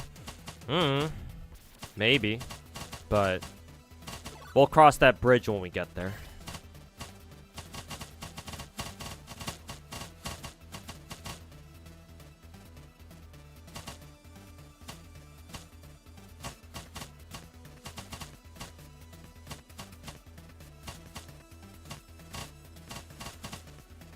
You're still looking forward to the Idol faction? Actually, yeah. What? Now that you mention it, where the fuck are they? Weren't we like supposed to like get them before 2.0? Or maybe what is it? Maybe Hoyo was like nope, and they decided to change. Or they like decide to like switch up their content schedule or something. I don't know. Or maybe they'll include them as part of 2.0 patch or something. I don't know. Yeah. I feel like we were supposed to get them by now. Or maybe we were supposed to get them with Vivian's patch, but I guess they must have like switched up their content or something. I don't know. No idea. Ugh.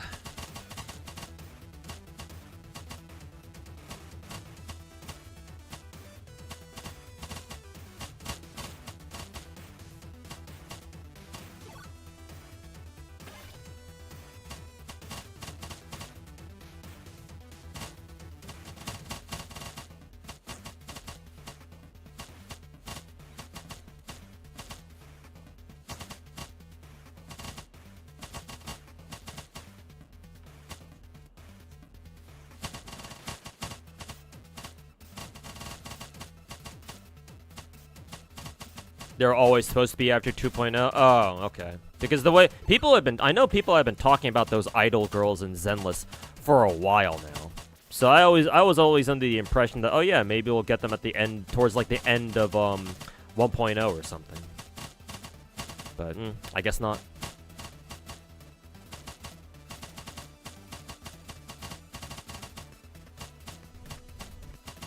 Nope, got hit. Shocked we haven't seen the Skrullum. I think you're talking about Skrullum yet in Star Rail. Apparently he'll come out eventually, just we don't really know when. Or maybe we do know when, but yeah. It's gonna be a while still. But yeah, we've known Skrullum for a while. I think we've even known what his element was for a while too. I'm pretty sure he's imaginary as well.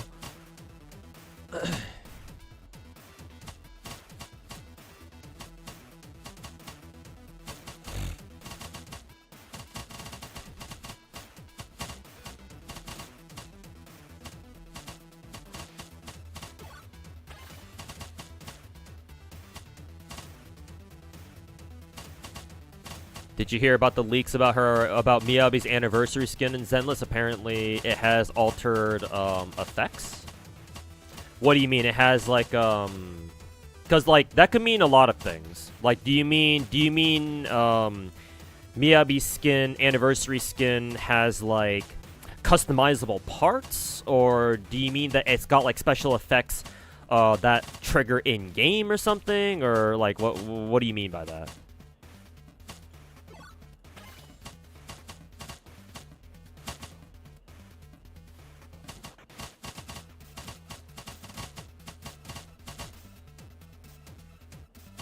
The big leak is a potential Zenless and Vocaloid collab. Well, that'd be pretty cool. That'd be something, wouldn't it? Having a Hatsune Miku be a playable Zenless character? Imagine.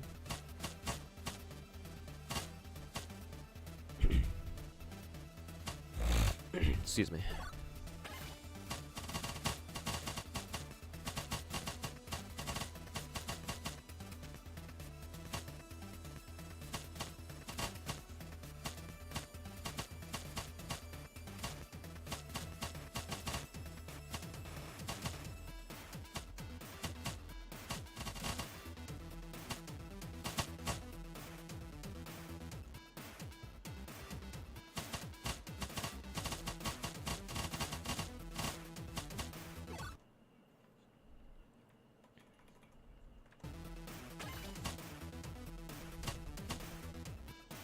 You know what Hoyo Kuro needs to do? Make a big titty, dark-skinned elf girl? Yes.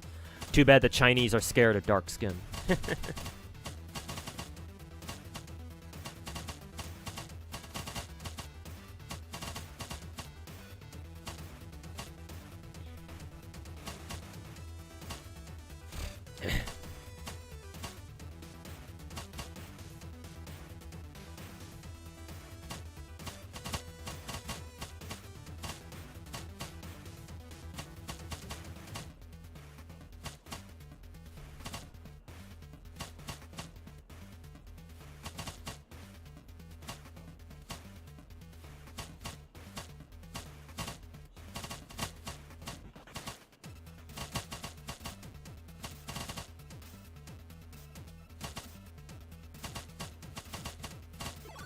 Special combat effects. I would imagine that it's like, oh, like maybe her skin changes color.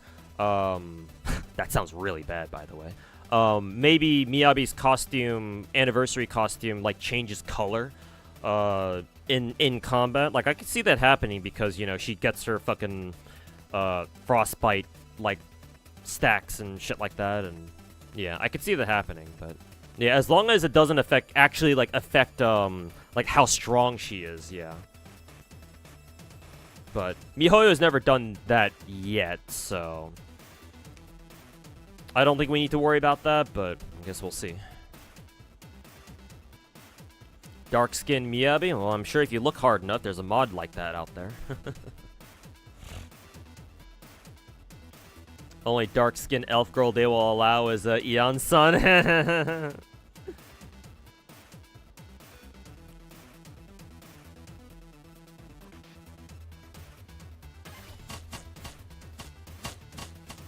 Assume it'll be like Jinshi's skin. Yeah, where it plays like a different, like, what, sound effect? Because I think Jinshi's Peach Blossom skin changes the sound effect, right? Of her ultimate, I think.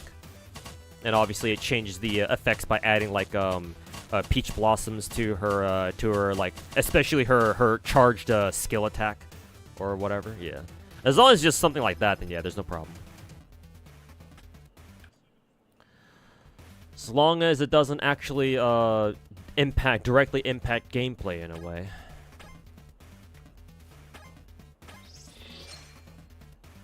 Shit, still need to play one more game of Frontline Survivors. I don't feel like doing that. I'll just go for, I'll just finish that off on my own time, I guess. Ugh, excuse me.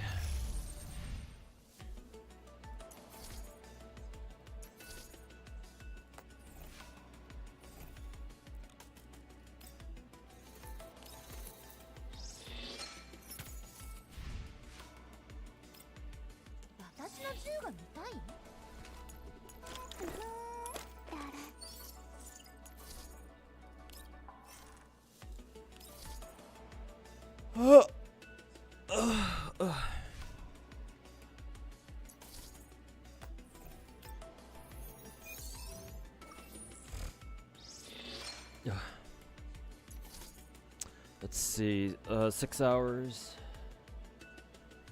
I'll do one more just to be safe.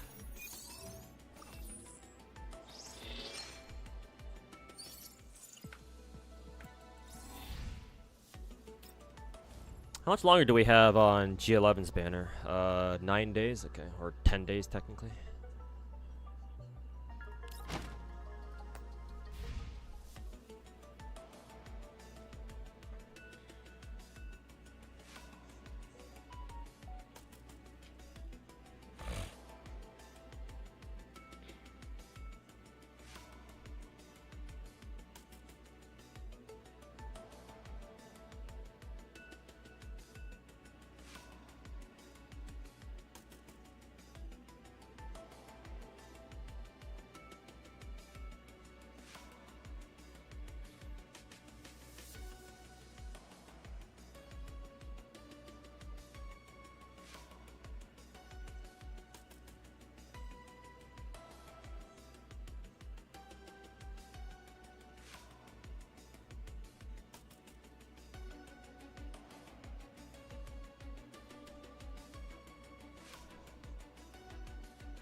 Who's next GFL2 banner? No idea, actually. I actually don't know. Oh, isn't it gonna be Vector?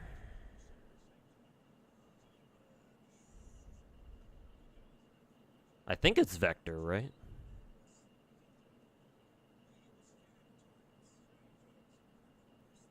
Because I think they, when they first announced 416, I think they also teased G11,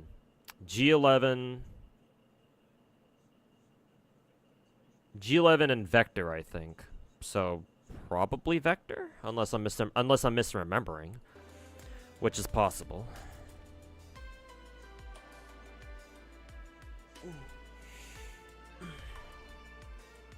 Still think it's going for E2 Akron. You have her E1. I mean, if you still use her a lot, nothing wrong with that. If you still use Akron a lot and you have the spare funds, then yeah, sure, go for E2 Akron. E2 is really good. Not gonna lie, as a GFL2 enjoyer, you hope that Mika breaks the trend of not releasing dark-skinned girls, because it's one of your bases aside from tall boys and muscular women. Unfortunately, it depends on the Chinese gacha. Some Chinese gacha out there do have the balls to put out like actual dark-skinned characters. It's just more than likely you're not gonna find them in like these bigger production gachas. GFL2 is certainly, or at least it's meant to be bigger production than GFL1. So, honestly, I don't know if you'll see, like, a true, like, dark-skinned character in this game. Isn't the closest we have, like... Is Nemesis even... Oh, yeah, Nemesis does have darker skin. She reminds me of, her skin tone reminds me of Iori from Blue Archive. But yeah, like, Nemesis, right, is currently our only, like, darker skin character in the game. And again, her skin isn't even that dark either. Again, she's got that fucking, you know, milk chocolate skin tone. When I'm sure y'all want the dark chocolate.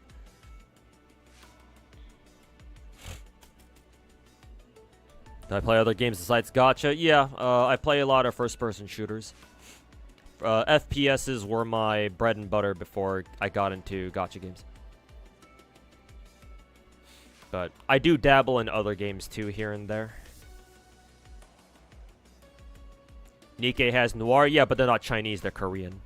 Though, they are owned by a Chinese company, Tencent. But, technically, I still consider Nikke to be Korean, because their developers are Korean. So, different.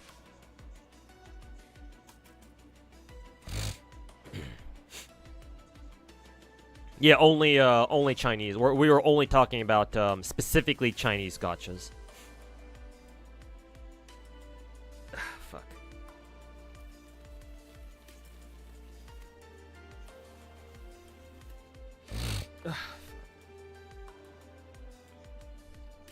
Think GFL2 has better models than Zenless?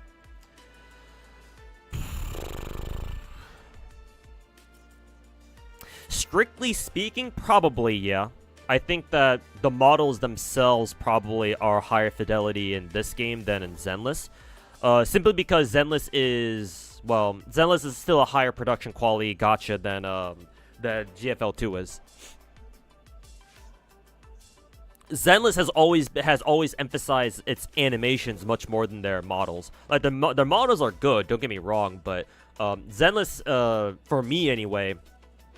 The animations are what set them aside, or what sets them apart from all the others. GFL2 decided to go all in on their on their actual models, not necessarily their animations.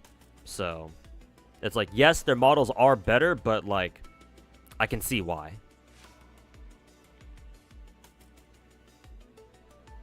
Maybe better. You think maybe better fabric textures, maybe better textures in general. But you still think Zenless has better models? Maybe. I'm not like a model expert or anything.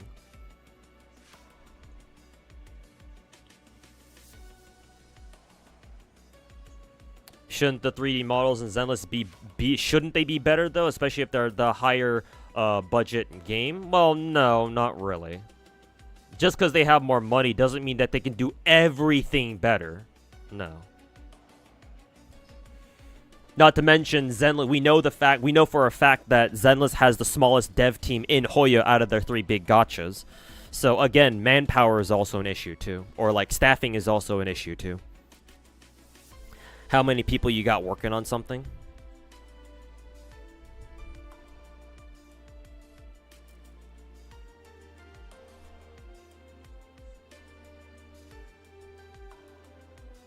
Nice view. Thanks. I like Wawa. I like Wawa's titties.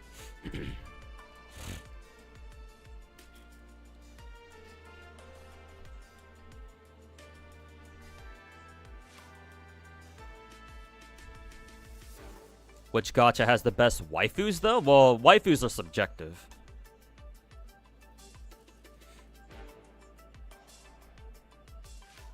And, like, I have waifus in every single one of the gachas that I play, so, like, I can't really, you know. I don't know if you can get me to decide which gacha has, like, the best waifus. I mean, strictly speaking, I would argue perhaps FGO, just because that's the oldest gacha game that I play, and so they have a lot more waifus overall that I really like. But, like, that's not exactly a fair comparison now, is it?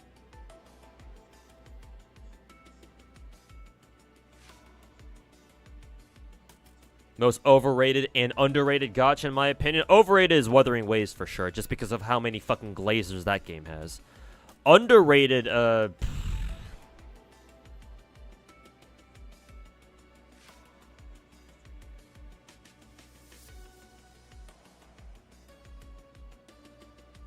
underrated. Oh, well, Arknights, duh.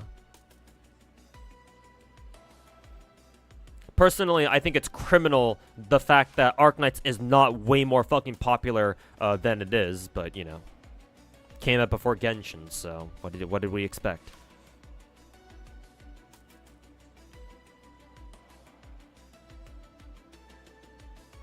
How strong are Silver Ambi and Trigger? How do you feel about them? Honestly, I haven't used them enough to really know. Like, I barely got Trigger's W engine. I just got it to level 60 the other day.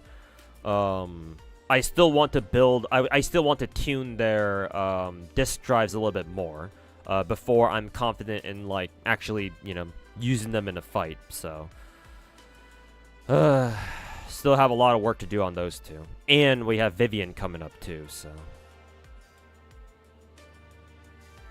you think Reverse is pretty underrated? You might be right, but I don't play that game, so I wouldn't know.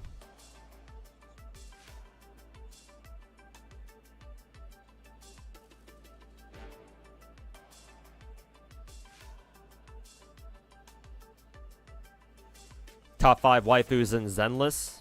Nicole number 1. Miyabi somewhere in there.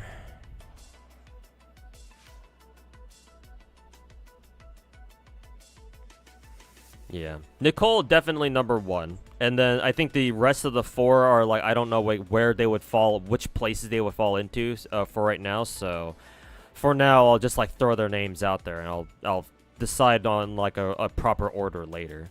Yanagi, Miyabi.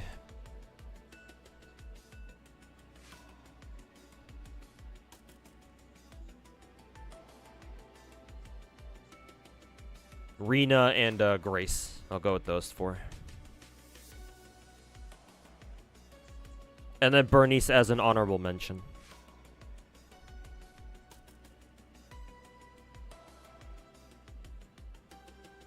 Exedra,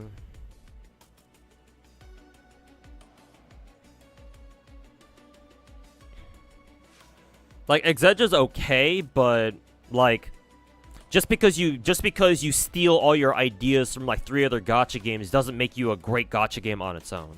On like just like all by itself. So no, I hesitate to call Exedra an underrated game.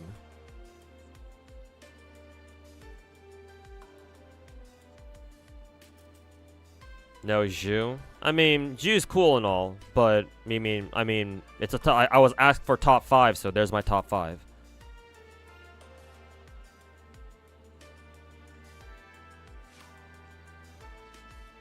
Does that mean that oh, just because I didn't name a certain character, another waifu in my top 5 means that I fucking hate them? No, obviously not.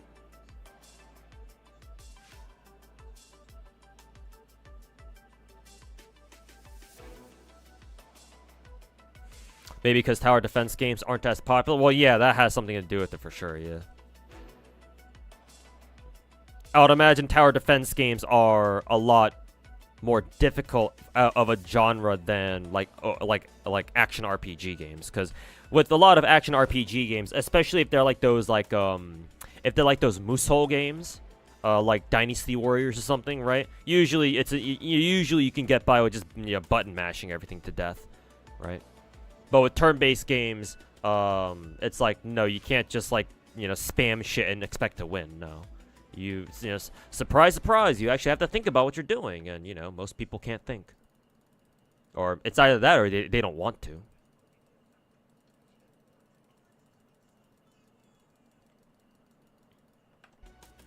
Thoughts on Trigger's design?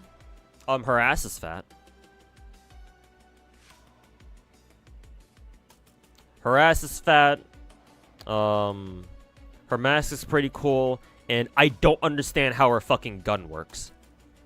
Cause like I think I ranted about this like the last time I streamed Zenless, but Trigger's gun, I don't get what's going on there. Like she uses it's like a combination handgun and a rifle. So like you in her idle animation, you actually see Trigger pull out her handgun from her rifle, because her handgun it acts like it acts as a trigger for her rifle.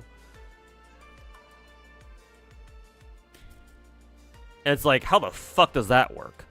But it is technically an energy rifle. Well, is it an energy rifle? It probably is. That's the only way that that would be that would make sense. Because if it were a conventional ballistic rifle, or if it uses conventional like ammunition, right, bullets, then that doesn't make any sense, because how the fuck do you convert how the fuck do you make a pistol turn into a fucking chassis, or how the fuck do you make a pistol turn into a fucking rifle? Like, unless they also have like shape-shifting ammunition, but like maybe, but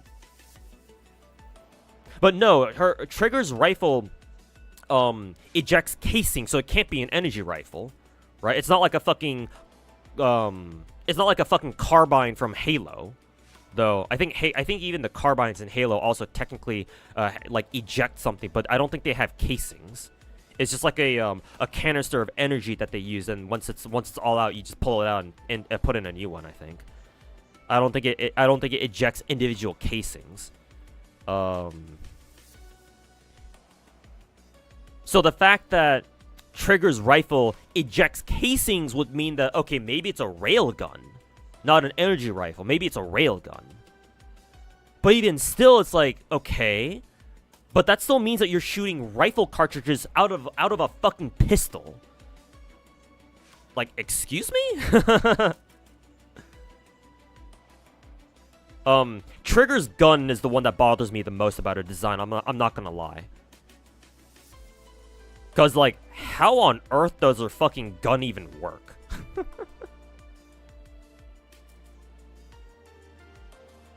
Hey, welcome back, Gameplane fan.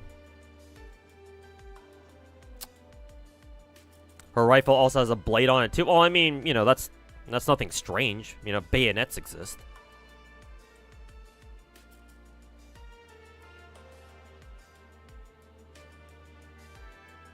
Do you think Wuwa's fan base is mostly made up of former and especially sore-ass Genshin players? A lot of them are, yes. Would I say most of them are? I don't know if I would go that far. But a lot of them, certainly. There's no denying that.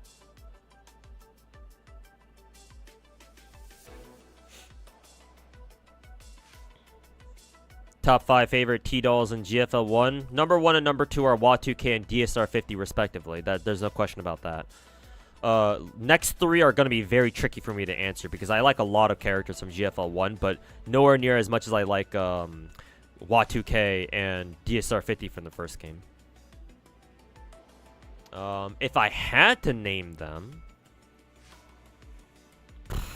can I think of who they are? I might have to pull up my GFL1 account just to see who they are. Because like I gave a lot of characters rings in the first game.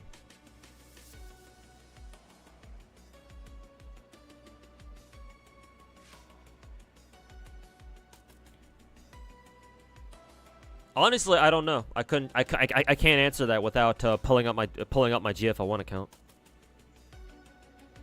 All I can tell you is that my number 1 and number 2 in GFL1 respectively are WA2K and DSR50. I do wish for DSR50 to come back eventually.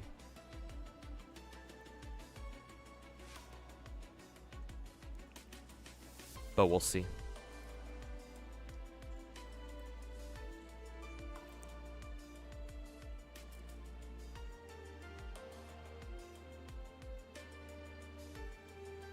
Trigger does that crazy phase pomage quickscope.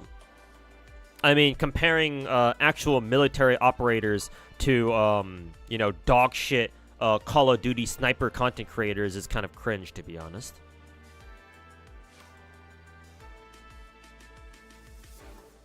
Like, it is a trick shot, but I think with the way Trigger positions herself, it's like, technically, you could shoot like that.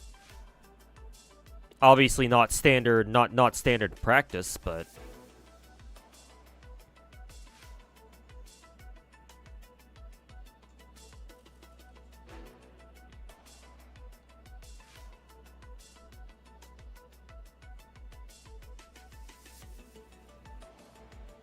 any gacha characters you'd marry IRL or have a harem/polycule with? Well, yeah, I have a waifu from every single gacha game that I play. Tamakaster from FGO, WA2K from this game, Bremerton from Azure Lane, Surtur from Arc Knights, Mona from Genshin, Wakamo from Blue Archive, Doro from Nikke,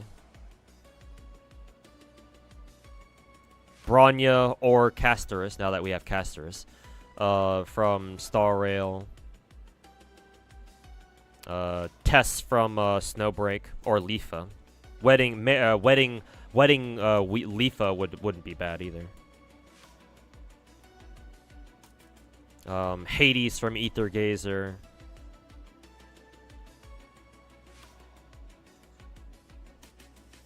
and of course Changli from Wuwa.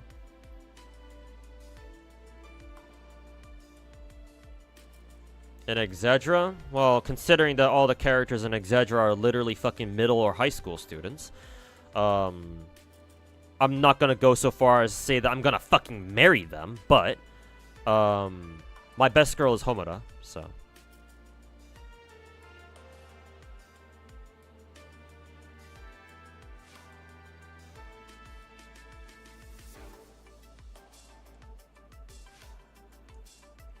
Mommy. I do like Mommy quite a bit, too. I mean, her tits are fucking fat, so. There's that.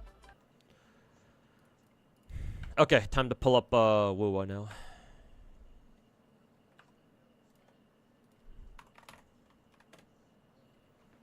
But yeah, I like Mommy quite a bit, too, but, I prefer, Homura. If I could only pick one, that is.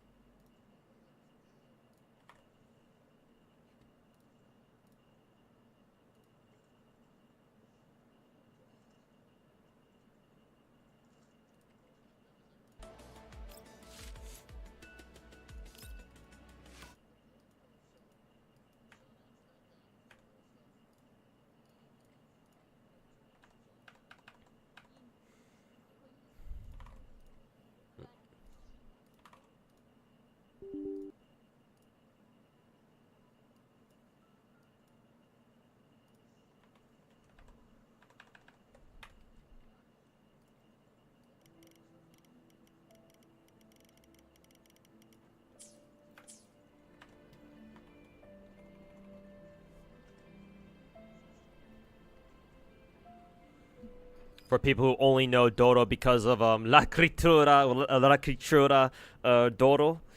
Doro, it'll be a complete shock to find out what she's really like. Yep. But that's how it kind of goes a lot of the time.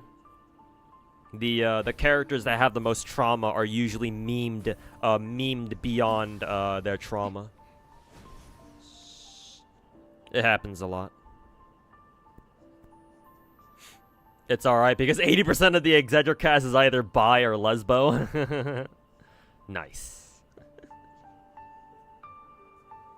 Nice.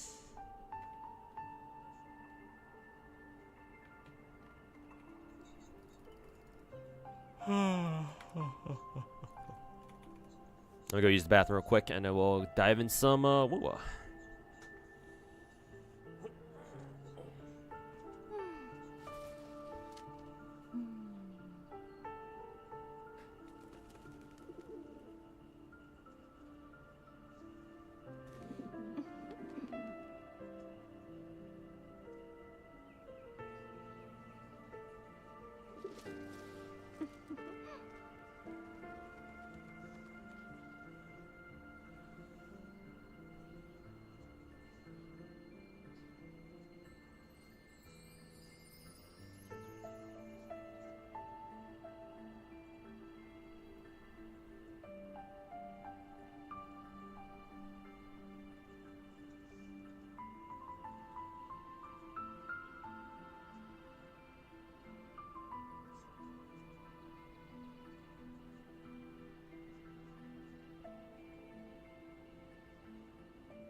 Okay, we're back. Who is this Paloxia girl?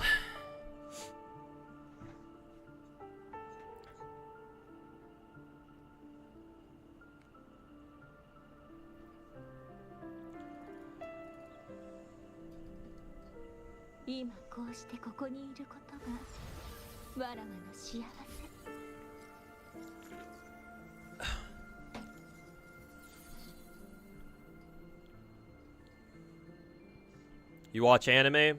Not really. Not anymore. I stopped watching anime on like a regular basis. Like, I don't know. Like back when I entered college, something like that, I don't know. It's been a while.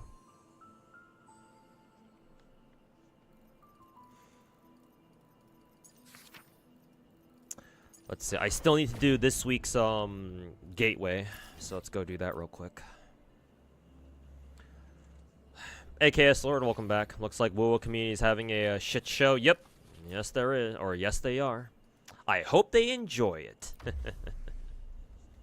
Let's see. Who are our bonus characters this week?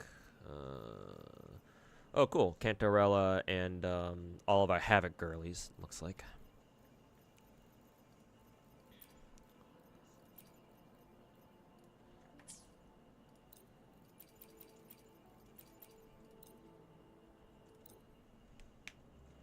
Best Wuwa girl for me, Chungli.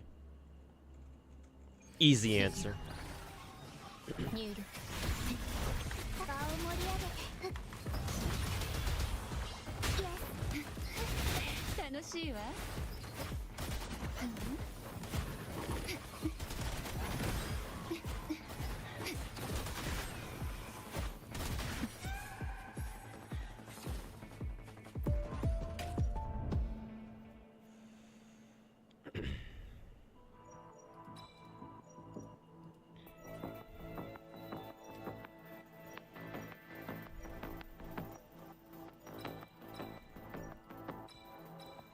When basic attack hits. I don't know if Cantarella uses basics. She probably doesn't. She probably mainly relies on like skill damage or something. But then again, you do use a lot of her basics still though. So.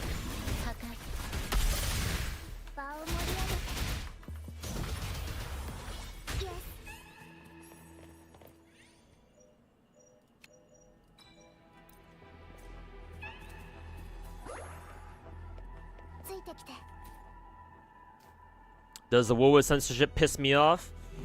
It doesn't really piss me off per se, but it does get me a little. It does have me a little bit worried. The biggest problem I have with Wuwa's censorship thing from a couple weeks back for Cantarella and who was it again, Floridides or whatever the fuck her name was, is that there was no communication from Kuro. Like, I understand that, well, from what I understand, the censorship itself wasn't necessarily entirely Kuro's fault. Apparently, if I recall correctly, there was like some, Hoyo shill activist group or whatever in China, that didn't like Kuro, and so they like mass reported, Kuro or something and tried to like fuck him over somehow, change their fucking, you know, age rating or whatever, which apparently they were successful in doing so.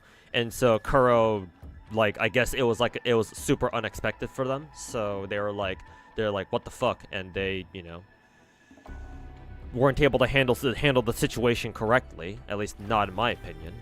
But even still, it's like at the very least, it's like you gotta let your players know about that. You know, you can't just no matter how tiny it is, right? Censoring something like, you know, Cantarella's camel toe or some shit. Like, no matter how small it is, you gotta let people know. Because, like, obviously the Chinese are used to censorship by this point, because if they're not, then, you know, well, it's China, mainland China, after all. But out here in the West, we're pretty sensitive to censorship, or at least a lot of us are, right? Even if this example of censorship wasn't that bad technically, you know, what if they do it again and again and again and again, and every time they do it, it gets worse and worse and worse and worse? Like, I'm used to my Chinese gachas having to censor shit after the fact. Like, I've seen it happen a lot of times. At this point, I'm pretty fucking used to it. Even if I myself, I'm not, you know, a fan of censorship at all. But I understand why, in most cases, why they have to do it. But there was no communication from Kuro regarding this. At least not that I'm aware of. If they did, then it happened way too late. So, more than the censorship, like, itself, like the censoring itself, I'm more disappointed with Kuro that they didn't fucking tell us. Are Chinese players really that crazy? Yes, they are.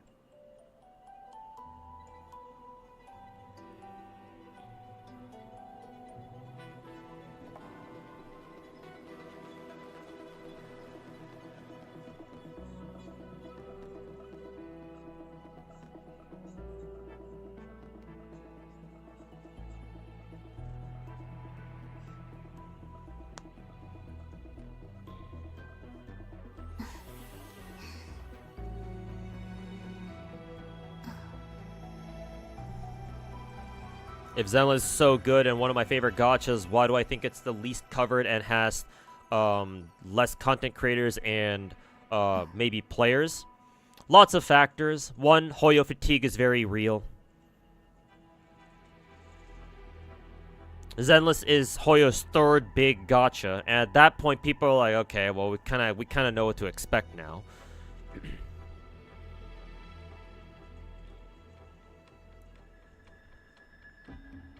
Second, Zenless is not actually that casual friendly. It's not open world like Genshin is, and it's not a turn-based game that has auto like Star Rail does. In Zenless, you actually have to play the fucking game, right? And if you don't know how to dodge or dodge well, then guess what? Enemies are gonna fucking beat the shit out of you, even in casual content. Technically, that's true for Genshin too, but hey, Genshin is open world, so you know. they at least have that feature. But Zenless actually does require a little bit of skill, like a basic knowledge of how the game works.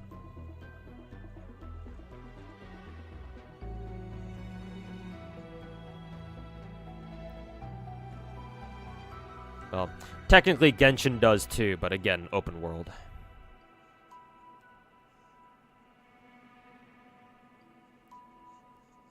And those are just two of the reasons. There are other reasons that are not coming to mind right now, that I'm not covering, that I'm sure chat can bring up for me. But those are just two.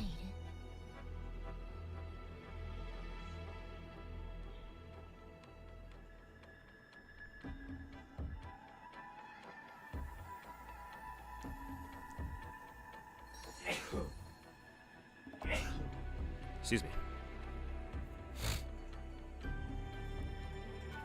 What is casual content in Zenless? You mean story? Yeah, story is casual. Story is casual. Limited time events for the most part are pretty casual.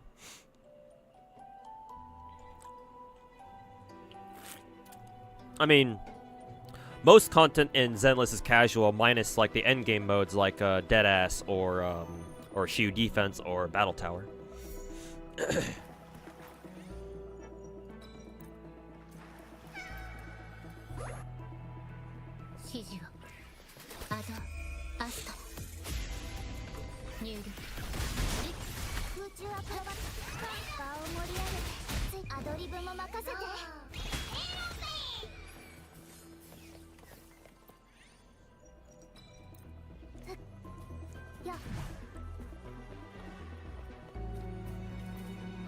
But you still wonder why Zenless doesn't have as many dedicated creators as Star Rail or Genshin or Wuwa. Here's the thing. Most people who would have made content for Zenless, they're already too busy making content for either Star Rail or, more importantly, Genshin. Genshin is still the bigger game. So, just from a pure, numbers point of view, it's more worth it for content creators, for Hoyo content creators, to make content on Genshin, because Genshin is still the biggest game. That's the game that most people still care the most about. Not Zenless, not even Star Rail. People still, to this day, care the most about Genshin, because Genshin is still the most popular gacha game in the fucking world. So, if you're a content creator, you have to decide how you want to spend your time, right? You can't just upload. Most content creators can't just upload videos on everything. So they have to pick and choose what they want to make videos on. And, you know, because Genshin has the most people playing it, and so it still gets the most amount of attention, that's what they're going to make content on. Not Zenless, not Zenless. Not to mention, again, most content creators out there, the bigger ones especially, they can only play so many gacha games at once. A big reason why I even bother calling myself the god of gacha is because I am able to play and keep up with so many goddamn gacha games at once. Again, you let me know if there's another content creator out there that you know about who plays 13 different gacha games at once, and, you know, keeps up with all of them. Most gacha content creators are simply not capable of doing that. Either because of physical limitations, or they just don't want to.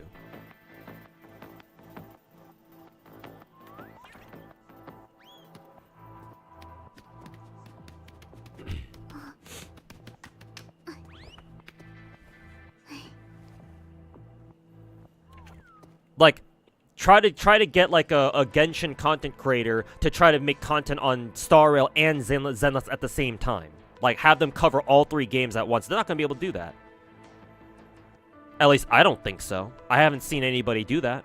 Where they're like a Hoyo content creator that's known for making videos on all three games on a regular basis.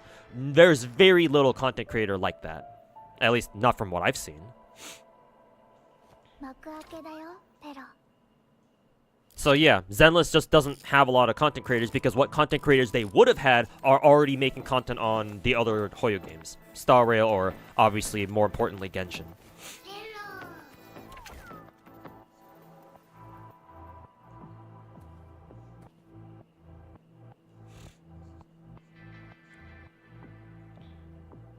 Zenless was being criticized for being a dumb standstill enemy game, but that was story, not endgame stuff. I would still consider Zenless casual content to be harder than certainly Star Rail or what is it?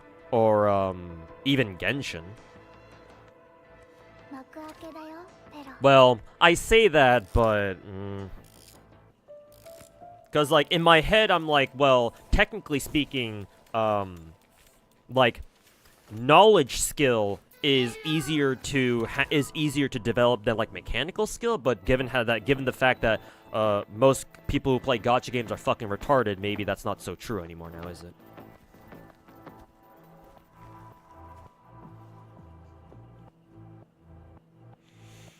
I mean, just go look at the fucking Wuwa Glazers as a perfect example. Have I played PGR? No. I know about it, but I've never played it myself. Think people were too quick to judge Zenless because of TVs? Yeah. Yeah. Like, I do agree that the TV gameplay was kind of a drag. I think they should have, like, toned it down a little bit. But yeah. That did, like, give a lot of people the wrong impression about Zenless back, last year when it first launched. They shouldn't have gone so hard on the TV stuff.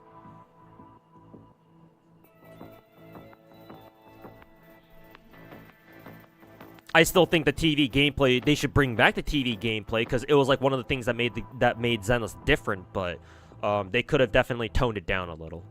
Like, not make it like such a big part of the game like in the beginning. Like maybe they should have just had it as like a side game mode or something. Honest thoughts about Wuwa anniversary drama. My honest opinion, they got what they fucking deserved. At least towards the fans. All the people who glazed Wuwa, they were juicing Wuwa up to be this god gacha. Nah, bruh. You get what you fucking deserve. As for the anniversary itself, it could obviously, I see where people are coming from when they say that it could have been better. I agree. There are certain things, like Kuro could have, given us a little bit more of a bone. Or they could have thrown us a bone here and there. More than what they already showed, but more or less it was what I expected. I mean, technically, if I'm gonna be honest, I'm actually rather pleasantly surprised with the first anniversary news because I wasn't expecting to get a Changli skin, especially a summer skin at that. So fuck, man, I'm down for it. And Carlotta too. So all right, summer skins. I didn't see that one coming. So, hey, fuck yeah. And, of course, the Edge Runners collab with Cyberpunk. I didn't see that one coming either, so it's wacky.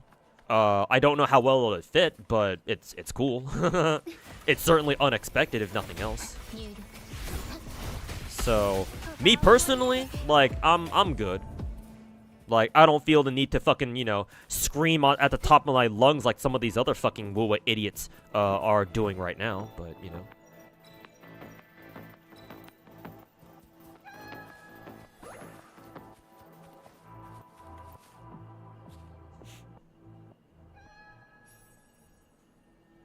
Fob Master? Sure, but does he main them?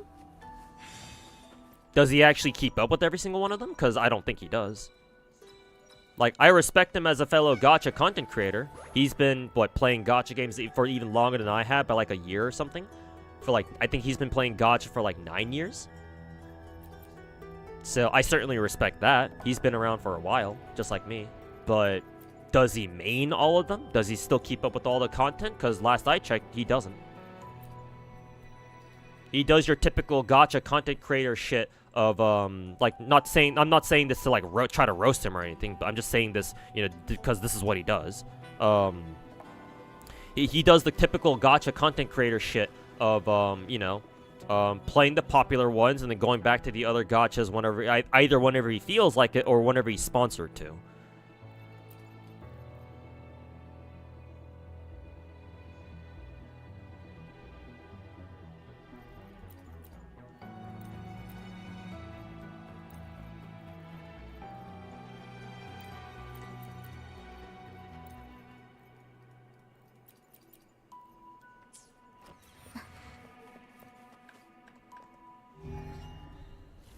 You actually do know another content creator who plays another who plays 13 different gachas, and he actually doesn't play Genshin? Oh, cool. Who are they?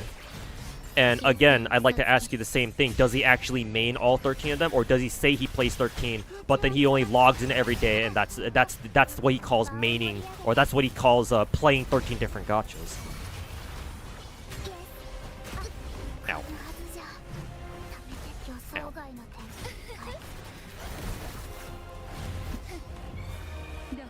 Wonder if this will reach him actually. Oh, he's too high up.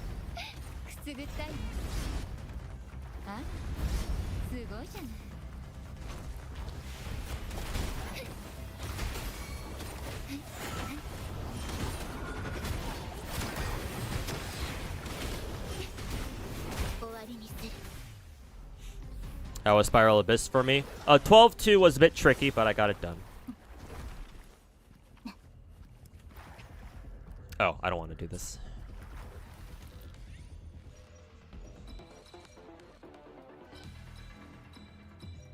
Even more attack. But yeah, I did a Spiral Abyss yesterday, I think it was, and yeah. I had a bit of trouble with 12-2, but then with chat's help, I was able to get it done.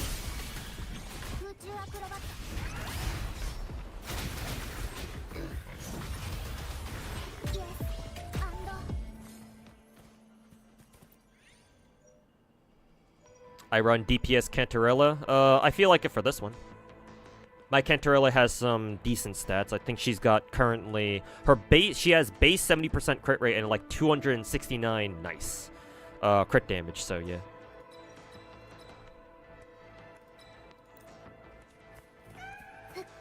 So I can run her as a main if I want to. And here, I certainly am.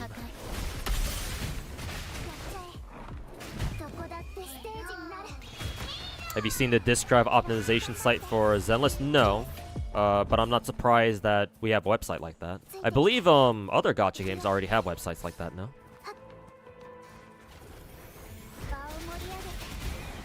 Those 60 motherfuckers are crazy, not gonna lie. Well, I mean, they weren't really.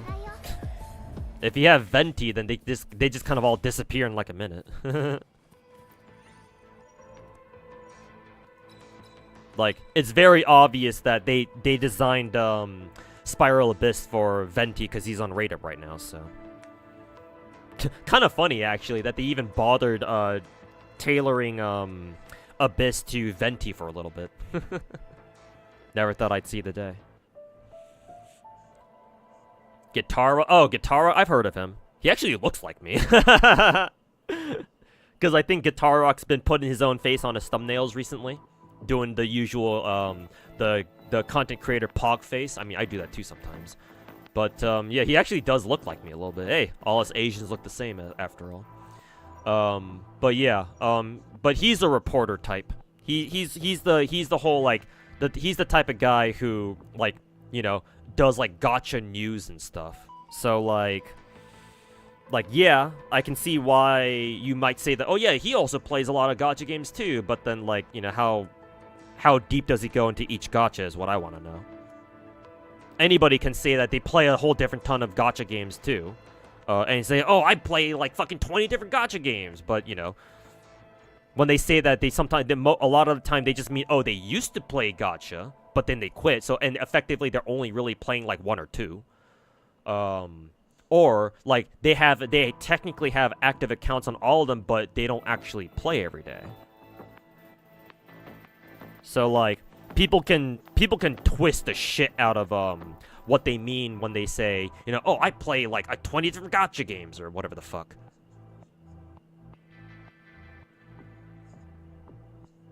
Whereas me, on the other hand, when I tell you that I fucking main 13 different gacha games, I fucking mean it, and I can show you exactly what my accounts look like.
Alright, Majin, thanks for hanging out, man. Catch you next time.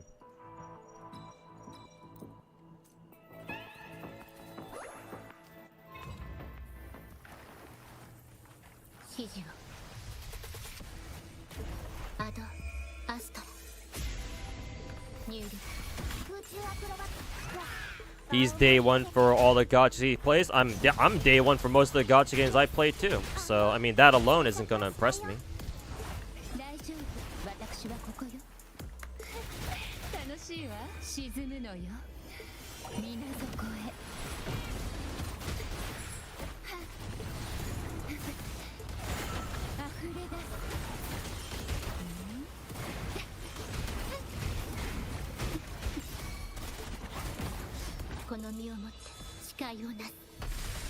Oh, wow, you seem really into Star Rail Story right now. Yeah, clearly.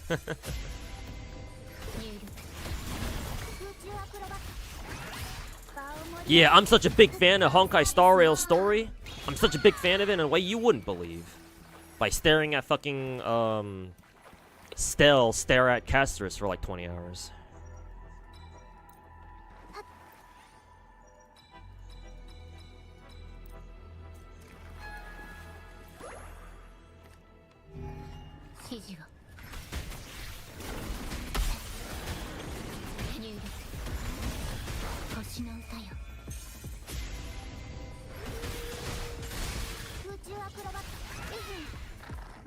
Oh, I didn't even have, what was it?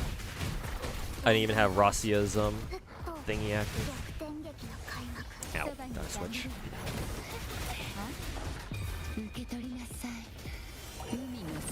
Is every event in Arknights replayable after their initial run? They should be, most of them.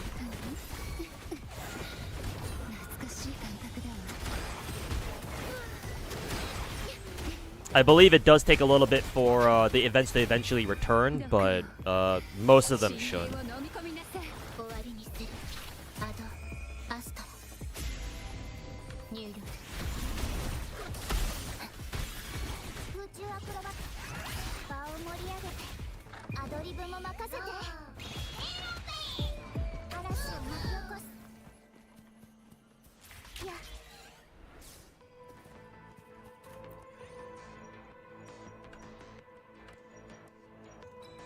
Increase crit rate by 50%.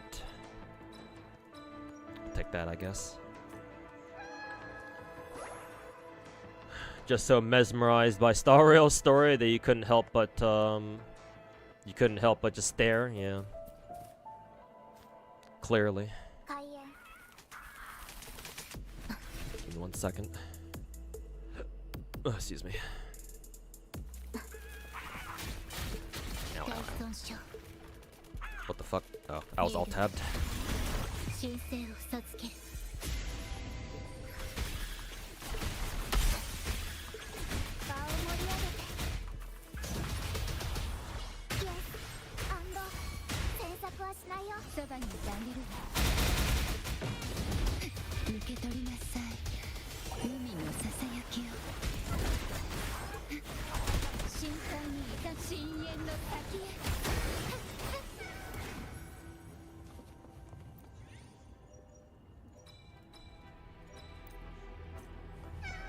What's the best way to get Kaltza at the moment for in Arknights? Wait for her to show up as a shop operator, or as we Arknights players would call them, a shoperator. Because in Arknights, let me pull up Arknights so I can show you. Give me a minute. I'll try to explain as I'm loading up Arknights. Arknights, you can exchange for certain 5-star, or not 5-star, 6-star operators directly if you have enough of this particular currency called yellow certifications, or yellow certs for short. If you have 180 certs, yellow certs, you can exchange for a 6-star operator directly, if they are on rate up, on a particular rate up. But showing you would be better. Oh boy, is my Arknights. Okay, there it is. For a second, I thought it wouldn't show up.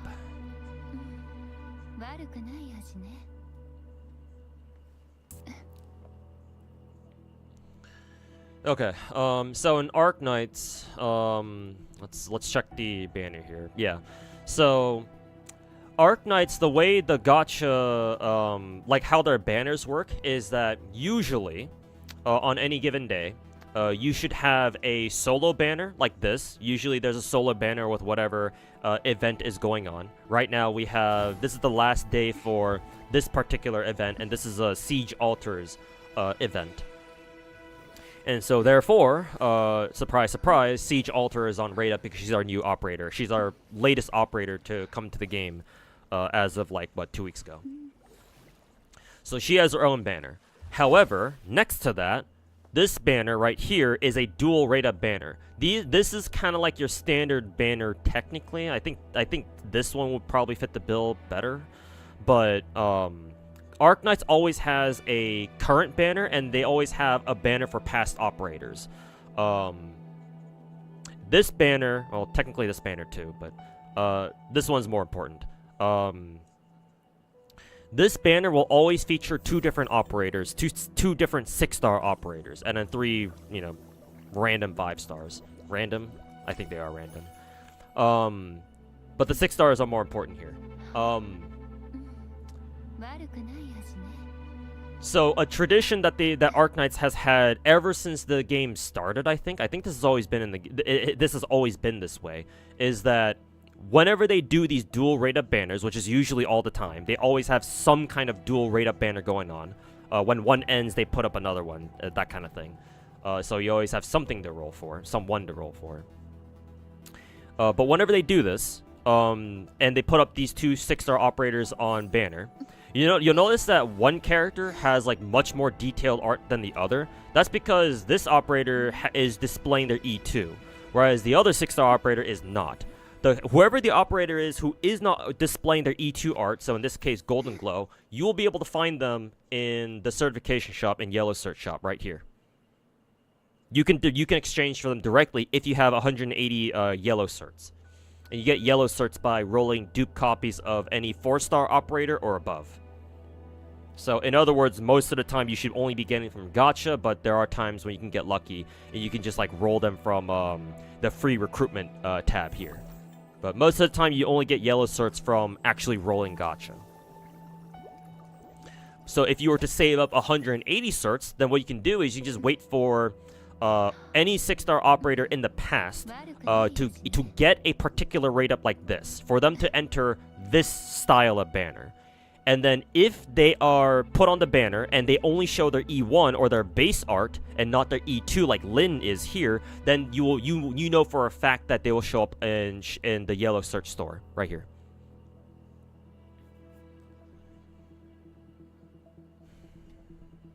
So, for example, if you wanted Golden Glow, that means you can, and you don't have her yet, or you just want another copy for some reason. If you have 180 yellow certs, you can exchange for her directly, and there you go. You have the character now. So, Kaltza is the same way. Strangely, Kaltza is not a limited time operator. I don't know why, but I don't think she is. Well, her skin is live 2D, but I believe her base Kaltza is not limited. Yeah, she's not. Or, sorry, I'd have to look at her E2 art here. Yeah, she's not. She's, for some reason, you can pull her at any time. Normally, you'd think a character as important as Kaltza would be... Why the fuck does Kaltza have 3 different modules? What the fuck? Did I see that right? Anyways. So your best bet at the moment is to literally wait for Kaltza to become a shoperator again. Because I believe she's been a shoperator before. So you have to wait for Arc Knights to put up a banner where you can exchange for her directly, or at least she gets like another Raid Up somehow. And usually you'd find her here. I don't think she's considered old enough where they would put her into this banner, but we'll see. But at the moment, from what I'm aware of, your best bet is to wait for Kaltza to join this banner as a shoperator, ideally. Because then, even if you can't roll for it, at least you can, accumulate enough yellow certs just to exchange for her ass directly. And then you'll be able to get her, no problem. Obviously the problem is that we don't know when she's gonna come back as a shoperator though. So, who knows when that'll happen. I'm pretty sure we have a little bit of clairvoyance on that, though, as the global server. I believe global servers follow the Chinese shop operator schedule. So if you can get a hold of like a shop operator schedule from the Chinese server, then yeah, just look at that and to know who's coming up next. And yeah, you can just look that up, look for Kaltsa, and then kind of like estimate when she'll show back up again on banner, something like that. That's what you could do, but that is the best way to acquire Kaltsa at this stage of the game, or just any other character for that matter.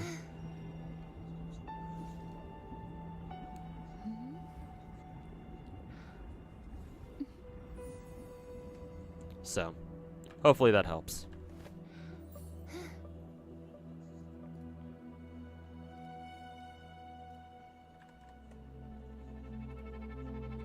What's my GPU? 3090, I think.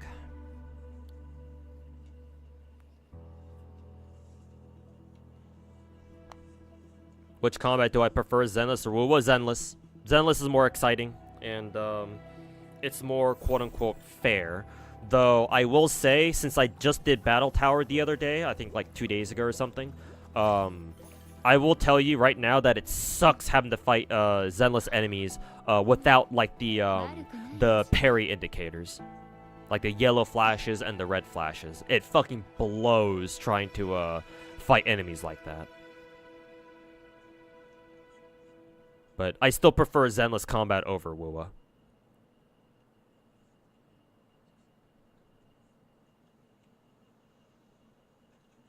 You wish the rat was the shop raider though? Yeah. That would have been nice. Yeah, I know, Kevin. I have been informed. I think I did say I was gonna watch that after I was done with GFL2, but whatever. No, nothing of value was lost.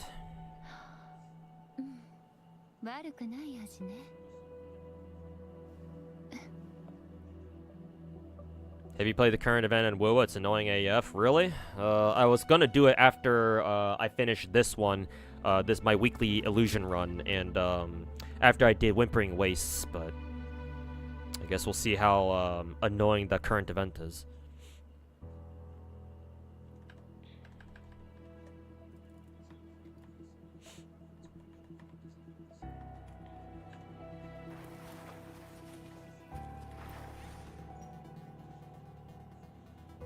Who's the original Siege? Oh, basically the same character, but she's a vanguard instead of a guard like she is in her alter state.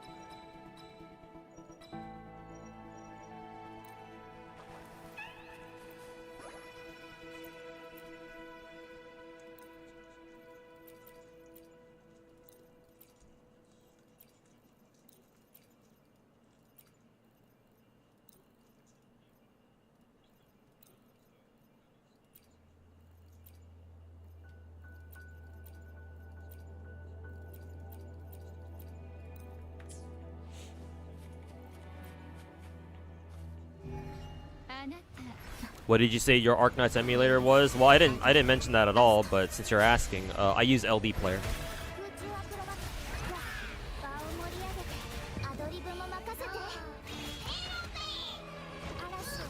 What does Siege Alter mean? That's not the actual name of the character. Oh yeah, no, it's not the actual name. It's just what I like to call her because I'm an FGO player.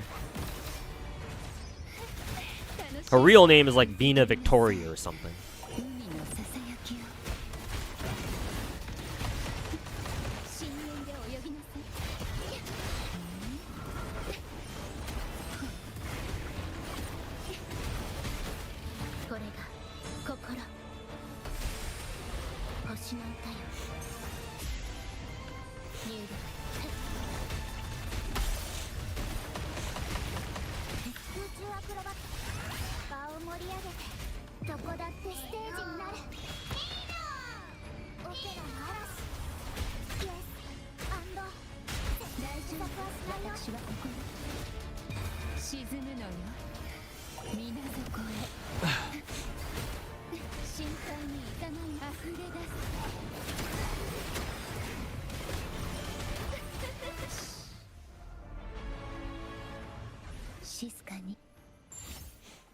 Just solo the event. It's easier solo. Really? That's funny. Hopefully I'll be able to remember that when I start it myself.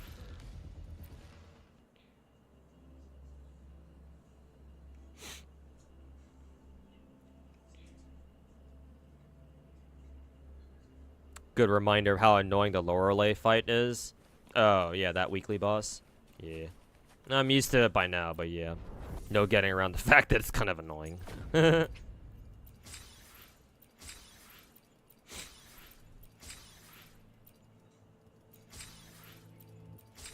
It's just their actual name. Yeah, some operators just go by their real names, yeah. Yeah, Siege is supposed to be there. Is supposed to be her operator code name, but then yeah. As her latest form as a guard, she just straight up just says fuck it, just use my real name.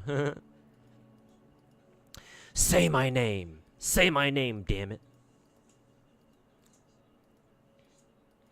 What was I doing? Oh yeah, that's right, Wuthering Wastes. Let's go get that shit done. Let's see how much I suffer there this time.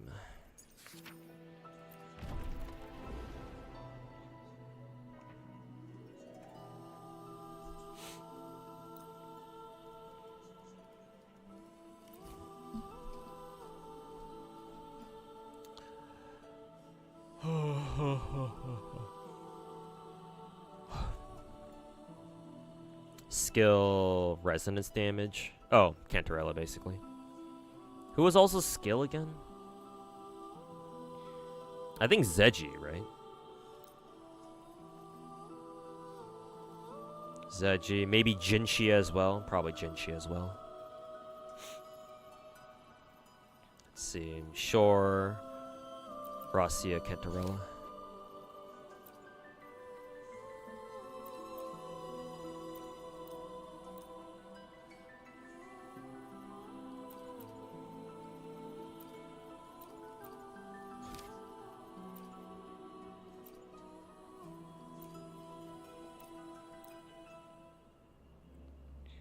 Star Rail question, what's the recommended crit damage threshold for RMC?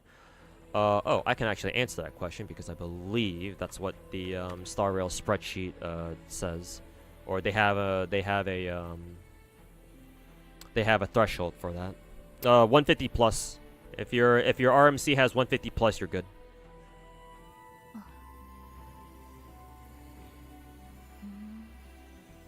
And it doesn't look like there's like some sort of like asterisk or like a condition anywhere. So as long as your RMC is able to hit 150 plus crit damage, you're good. Or like somewhere close to that maybe. I guess 140 would be okay. Honestly, it seems like RMC having more speed is more important, because the spreadsheet says that they recommend your RMC having at least 150 speed. So speed is probably what you're going to be more worried about when you're trying to build RMC, to be honest. But yeah, 150 crit damage.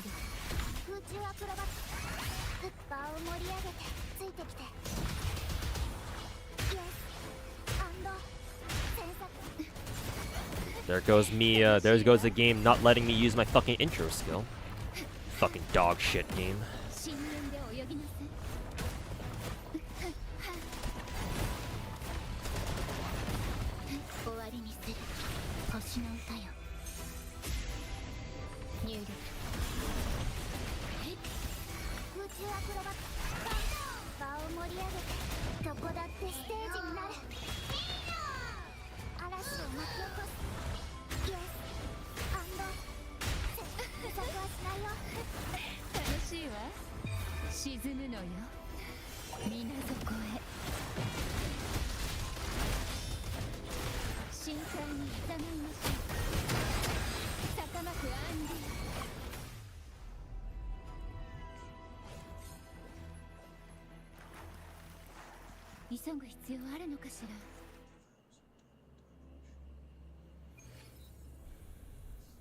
You have a broken keel orb with 6 speed sub, but it's ice damage main stat.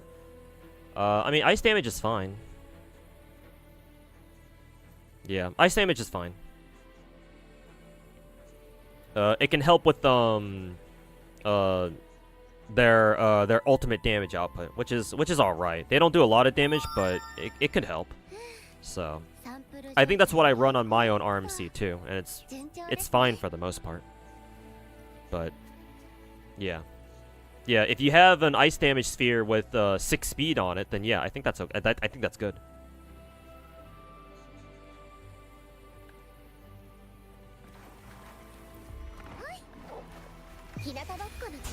Hey, Isaiah, I don't know how to say your name, sorry.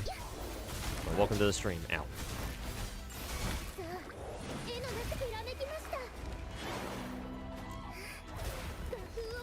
Wuwa combat is way more button mashy than Zenless. I don't know about all that.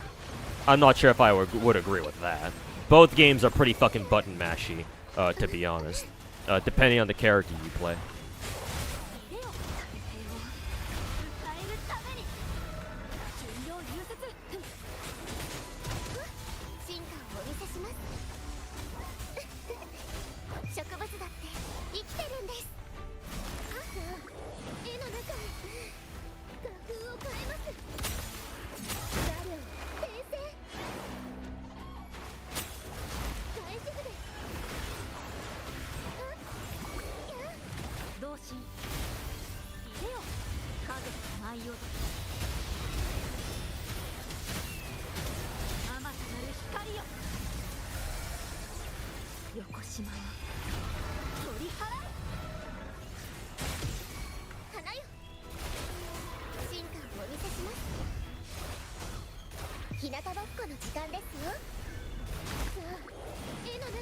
With the CN community trashing Wuwa on the app stores, what do you think the devs will? Do you think the devs will give more rewards? I don't know.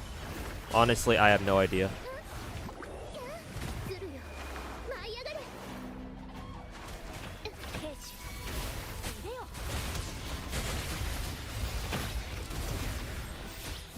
Maybe they will. Maybe they won't.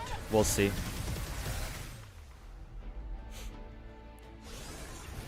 Nice freeze frame there.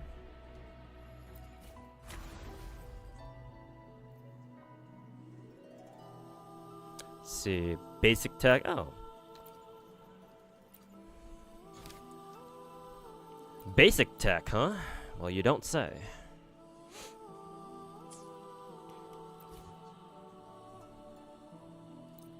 Shit, did it fucking reset my teams?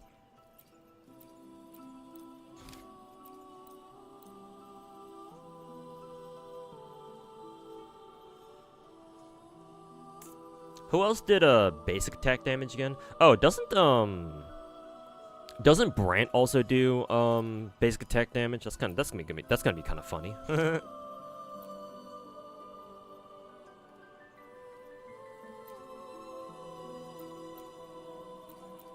Oh yeah, Chun-Li also does skill damage too, doesn't she?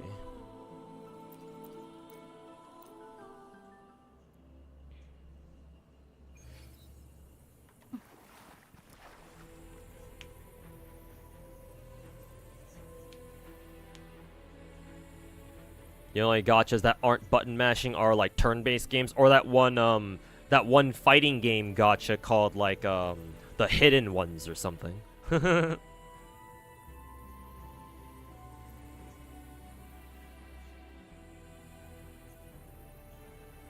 you enjoy stories and gachas? You're one of the few weirdos that actually does really enjoy Star Rail and Genshin Story. Will Renacita has been a lot better than 1.0, and Zenless is fun. I don't personally read gacha stories, and it's not even a good part of the reason is because I already play and tried. I keep up with like 13 gacha games all at once. So like, story unfortunately is a really big time sink if I were to try to read all of them. So unfortunately, one of the things I've had to sacrifice when it comes to gacha content is like the story content. Like if the game allows me to skip story, I will. And it's not that I don't necessarily do it because I don't like the story. Well, for some gachas, I wish that were the case. But it's not because I don't skip stories because I don't like them or whatever. Or I think it's a waste of my time or anything. I basically cannot spend the time to fucking read them all. Otherwise, like, my life truly will be consumed by nothing but gacha. I don't know. Maybe if I become like a full-time content creator, maybe I'll be more open to like taking the time to like actually read what the fuck is going on. But at the moment, no, I don't really feel like reading story. To elaborate more on that, I've been very honest about my opinions on gacha stories, especially for like these bigger Chinese gachas. I don't really care for their stories very much. I think some parts of them are kind of cool. I think that the way they do cutscenes is very cool, obviously, but like, I don't think their actual stories are really anything to write home about. If I'm feeling kind of harsh on a given day, then I'll go so far as to say that they fucking suck. But just because I don't like them doesn't mean that, you know, I'm trying to insult anybody else who doesn't. Just because I don't like the stories doesn't mean that, you know, you should take that as, oh my god, you know, he's trying to insult everybody. No, I'm not. If you enjoy the story, then, you know, good for you. I hope you enjoy them. Because, oh, by the way, thanks for the raid, Conoricia. Appreciate it. Hope you had a good stream today. Where was I again? Oh yeah, right. So, if you enjoy gacha story, then that's great. I'm not going to, like, attack you or anything personally for, oh, just because you like a story that I don't like. That's, like, dog shit gacha content creator behavior, and my name isn't Saint Tontus, so I refuse to do that. If you, once again, if you enjoy gacha story, no matter what it is, or no matter how bad I think it is, that's cool. Because at least you're being entertained, and, you know, gacha games are video games, and video games at the end of the day are meant to entertain us, right? So, it's doing its job at least, even if it's not doing its job on me.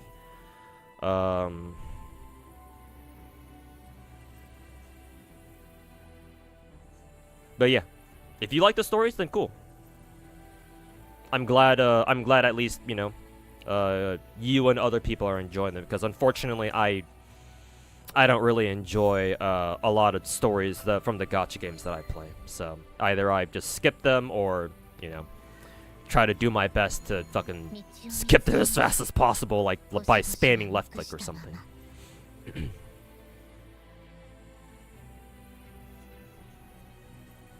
Why not play the new Blade and Soul Neo? It's a gacha MMO since it has RNG drops RNG. Gee, I'll give that. I'll look into that. No harm, dono. Gee, I wonder how much I'll enjoy that game. Blade and Soul is Korean, right? So yeah, fuck that shit. Fucking Korean MMOs, goddamn.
You stop listening to voice lines and it speeds up the story significantly? Oh, like just read the text? Yeah, probably.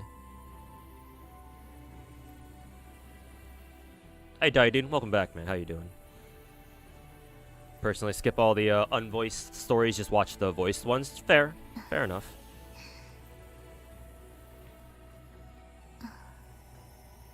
Also by NCSoft. Oh god, I've heard stuff about that fucking company.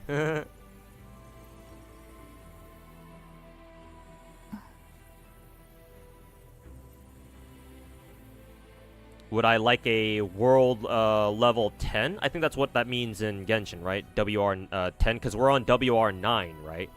In Genshin right now. How should it look like for you? Well, I mean, I don't really expect it to be any different from before. But enemies get a little bit harder, they get a little bit more HP. They drop more stuff. I mean, honestly, I wouldn't mind WR10 because that means that like I can farm shit faster. Than hey, so be it. So, I don't really, even if MiHoYo were to add like a WR10 level, like a World Stage 10 level, then shit, you know, let him. Better for me.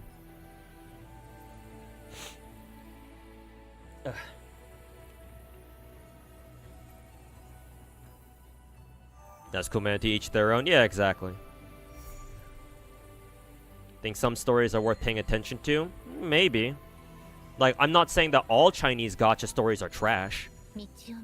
Clearly, that's not the case, because Arknights exists. But, like, the stories from, like, what? Genshin, Star Rail, Wuwa, I don't really care for.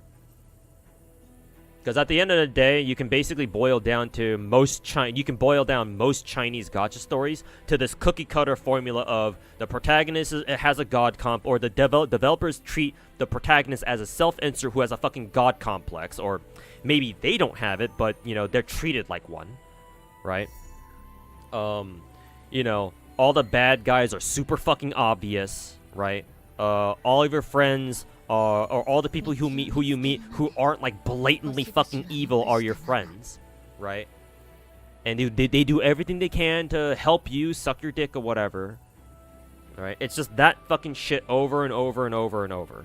So that's what the Chinese players want, and if that's what they want, then sure, I'm just here for the ride. But you're not gonna catch me calling that a good story, though. But hey, if you enjoy that, if you see no problem with that, then yeah, that's fine. At least, again, like I said earlier, at least you enjoy it, even if I don't. And that's all that should really matter.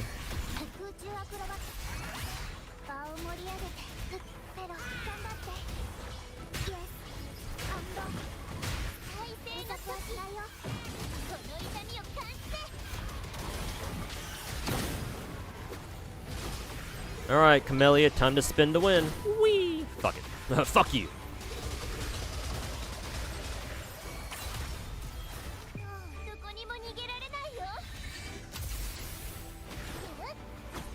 Oh, what the fuck? What are you doing over here?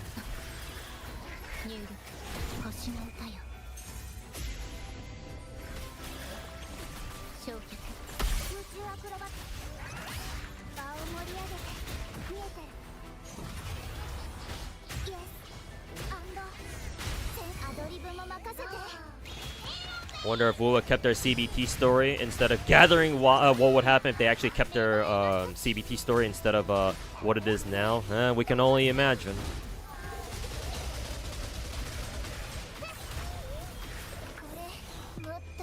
We can only fucking imagine. What the? How the hell did Camellia get her ultimate again? Where did that come from?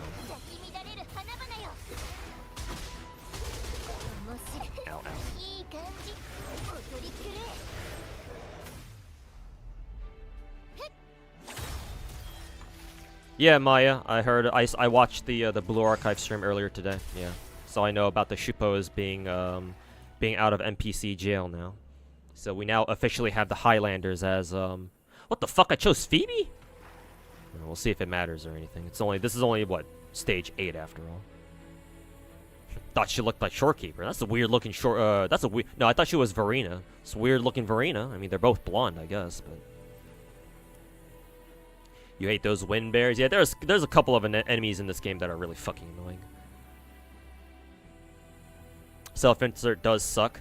That's why you like Zenless better, because the twins do feel like their own characters. Exactly, yeah. Which is why I'm a bit disappointed that it seems like Zenless is pushing the story into a direction of, oh yeah, the proxies will eventually become like combatants of their own too. But even then, even if they were to go down that route, or even if they were to fully commit to that route, they'd still be more of like they'd still be less of self-inserts than like the other two, at least, compared to like Trailblazer and Traveler, at least. So.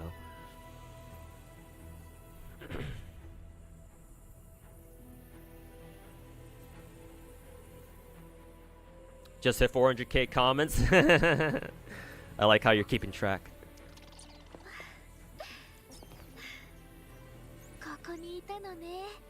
Yeah, Bubba. Yeah, I've already. Like I just said. I watched the Blue Archive stream earlier this morning.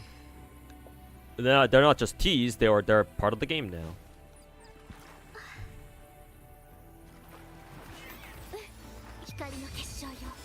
It was gonna be kind of awkward playing without a what is it? Without a support, but give it a try.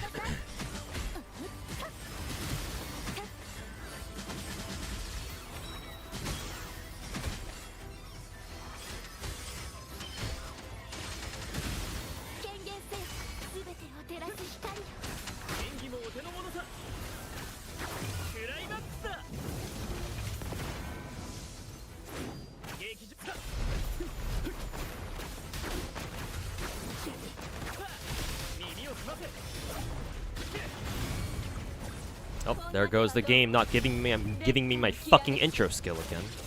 Fucking game.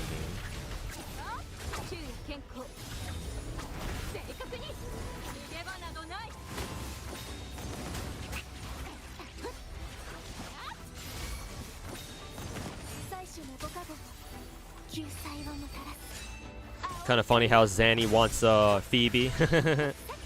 The devil, the holy girl works for a fucking for the fucking devil. I wouldn't be surprised if that were like was like subtle Chinese anti-religion propaganda.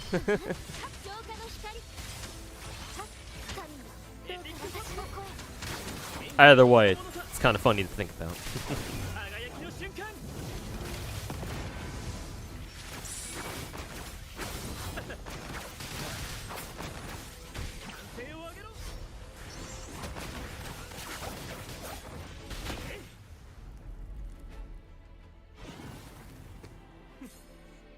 Hey, we still got an S rank.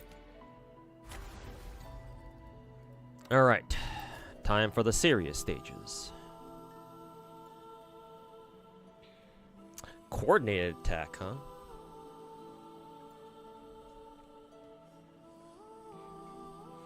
Ooh, this one has Spectro Res, so I'm not going to be able to use, who is it? Jinshi for a second half.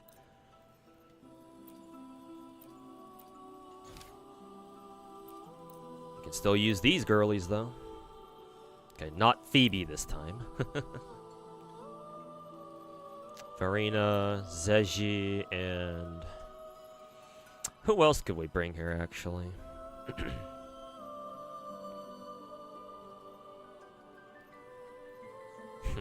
Should I bring Carlotta? Nah, no way.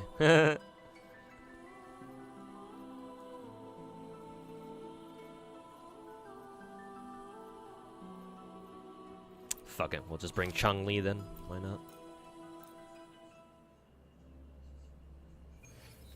Did I finish Frontline Survivors? I did, I played it for a good bit, for like an hour or two, earlier this stream. I didn't finish all the rewards, but I'm close to it. I'm like one game away. So I'll get that done, off stream.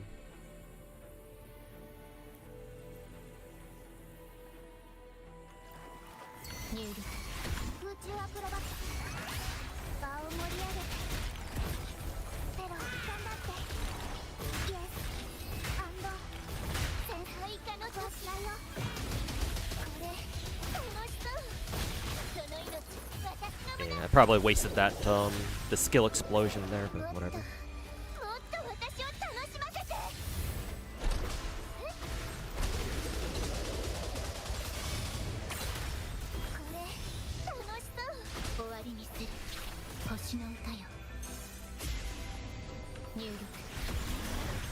Finally pulled trigger. Hey, congrats, man.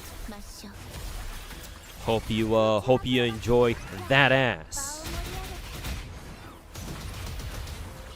The Miss I need more bullets in Zenless Zone 0 girl. But yeah, congrats, man.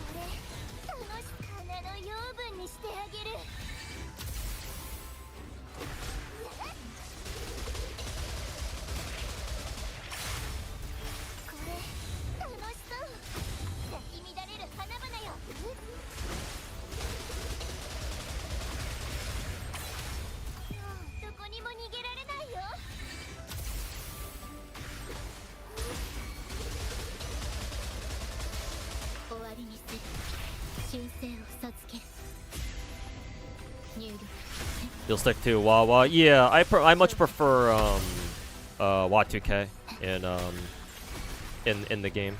I think 416 is good. She's definitely got potential, but yeah, I prefer sticking with Y2K.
Finally finished building Varessa with their Abyss set. Nice.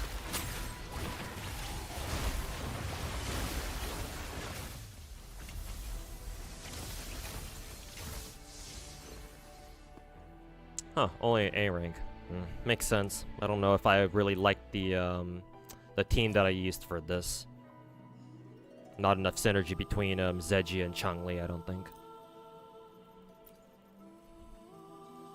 Let's reset.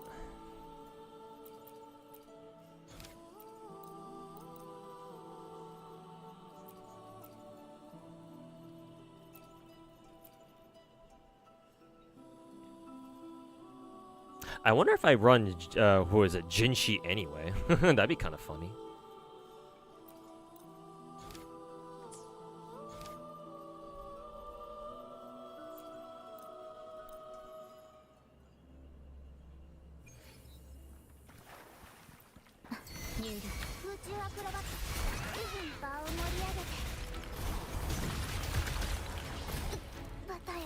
Well, I'm restarting that. That was bullshit.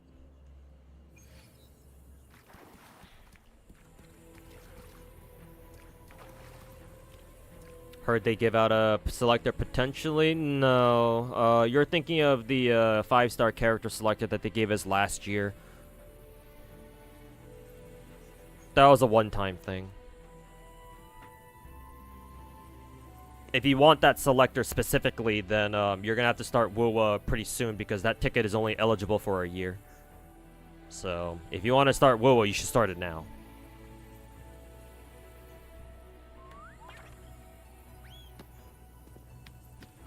What's Vivian's best two-piece AP versus attacker ether damage? Probably AP. She's anomaly, so she probably wants AP. Standard anomaly scaling.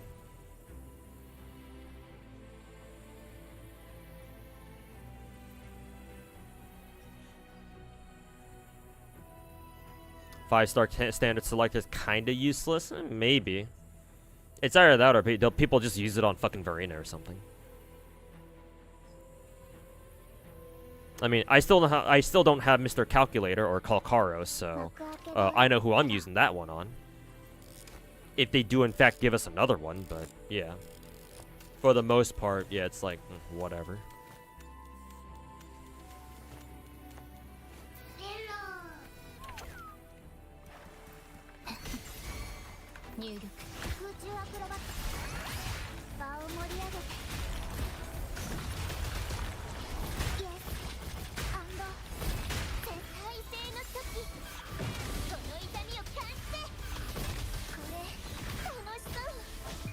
Yeah, I don't think I should have used that. Yeah, just completely fucking missed.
No, the exact same score as last time. Out of curiosity, do you think it's more so the devs or the higher-ups that had the final say on what rewards / freebies are given to players? Usually it's the higher-ups, if there are higher-ups. In Wuwa's case, isn't Wuwa like partially owned by Tencent now? So I think I saw some people talking about the possibility that the reason why Kuro's first anniversary stuff wasn't very good was because of Tencent pressuring them to make them worse in order to incentivize people to spend more money. Which I would believe, assuming that, you know, Wuwa is partially owned by Tencent. Because, like, as far as I'm aware, all the Genshin games are not owned by any other, like, holding company, right? Like, I'm pretty sure MiHoYo is in full control of, like, all of their games so far. At least that's the impression that I get. So in MiHoYo's case, or for any other gacha game that, you know, that like is their own like developer and publisher, right? And they don't have to like they don't have to answer to anybody, right? There's no corporate boss that they have to or like a company above them that like tells them what to do and shit. Yeah, then they're in charge of their own destiny for the most part. But Wuwa, I think, is partially owned by Tencent, right? They own like 51.7% or something. Yeah, then that makes perfect sense then. So in Wuwa's case, absolutely. This is most likely, if you ask me, it's most likely a case of Tencent being like, hey, you gotta pump those numbers up or something.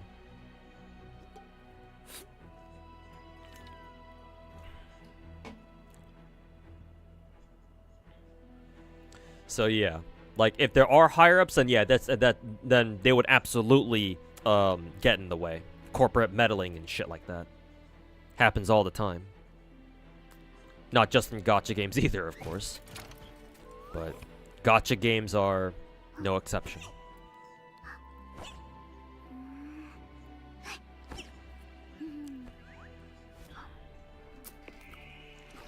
just learned about Warframe. Apparently that game makes a lot of money, despite not gouging their players. In fact, they give their players a lot for free. Gacha Brainrot has conditioned players to be afraid to ask for more. And it's not that people are afraid of asking for more. I mean, just look at what's going on with Wuwa right now. I see that as Warframe treating their players like actual fucking players and not just like fucking chives waiting to be fucking cut like they're like the fucking CCP or something. Like, if players respect your game enough, they will justify supporting your game by buying in-game shit. Like, it's really just that simple. Right? People, like, as retarded as people can be, and as vitriolic and fucking hateful as people can be, right? If they understand that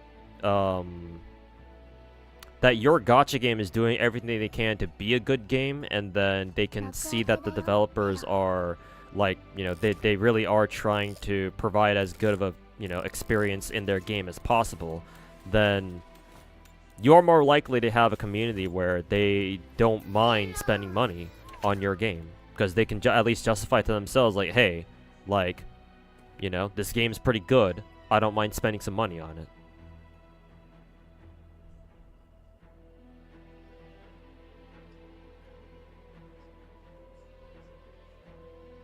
So, I see that situation as more of a, oh yeah, Warframe is actually doing it right. Assuming that's true, of course. More so than anything else. It's definitely not a case of, you know, it's conditioning players to ask for more. At least not in my opinion. Because remember Genshin's first anniversary? Yeah. You can't say that people were afraid to ask for more. Far from it.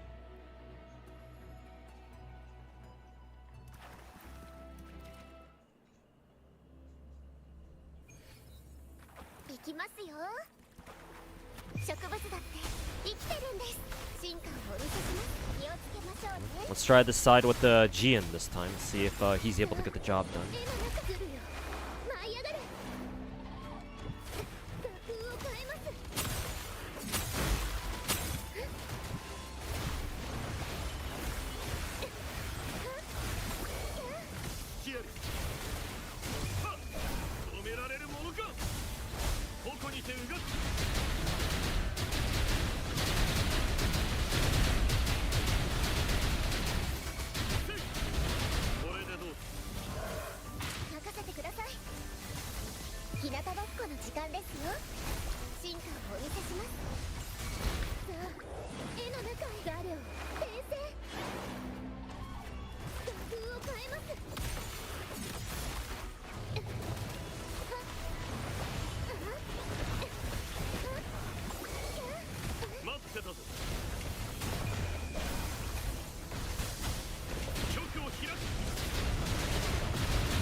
Jian's cool. Yeah, he's pretty cool.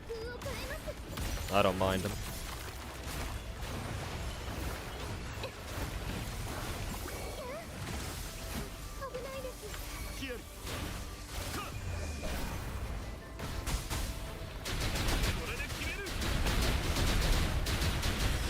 Well, to be fair, I already have a better score than my last team. So clearly, he works better for a second half here than the last team. Let's see if it's enough to get the job done, though.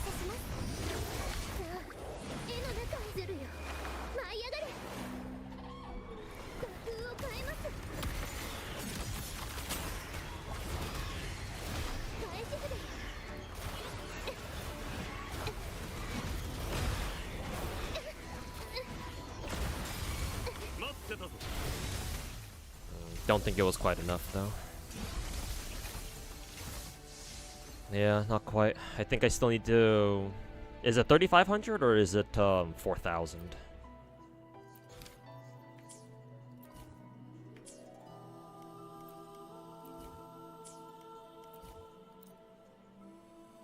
$3,500. Okay, I was close.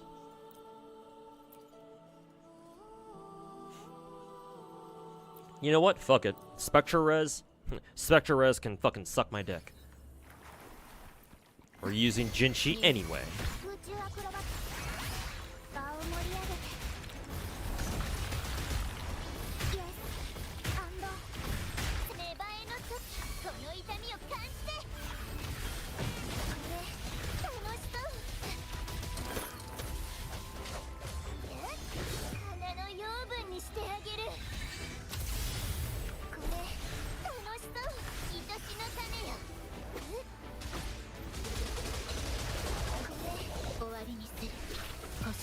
Blunder's lighting. Oh yeah, maybe I should use that. If it's a infinite token, then yeah, I'll definitely use it next time.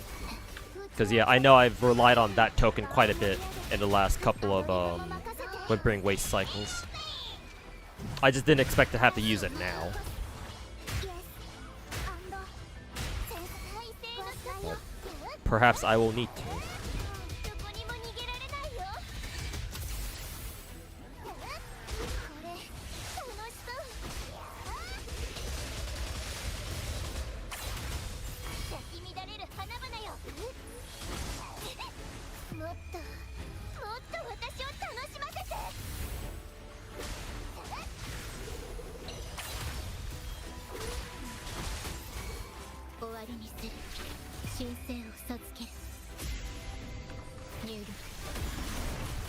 Tokens have counters. The only the what is it? The gold ranked ones.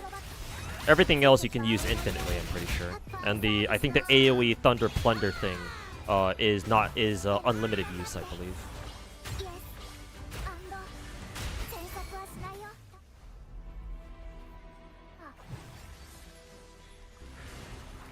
Okay, I guess the max score you can get is 2200.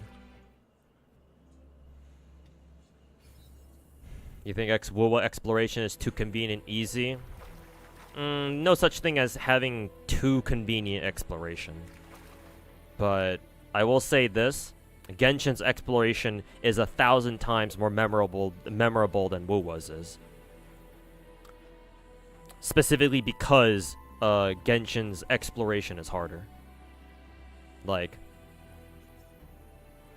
Wuwa's exploration being convenient isn't necessarily a bad thing, but a consequence of Wuwa having really easy exploration compared to Genshin is that I don't remember shit about Wuwa's exploration.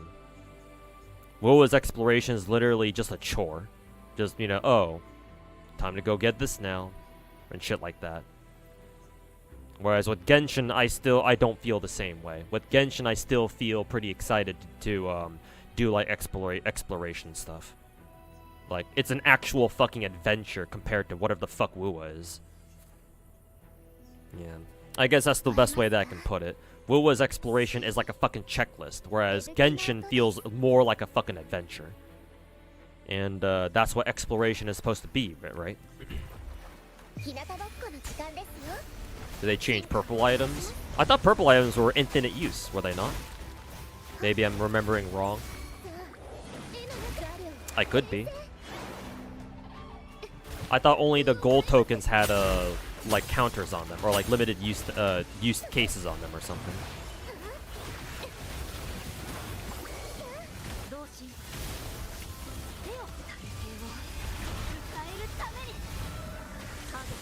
You don't care much about Wuwa exploration and Wuwa because you just fly through everything? Yeah, exactly.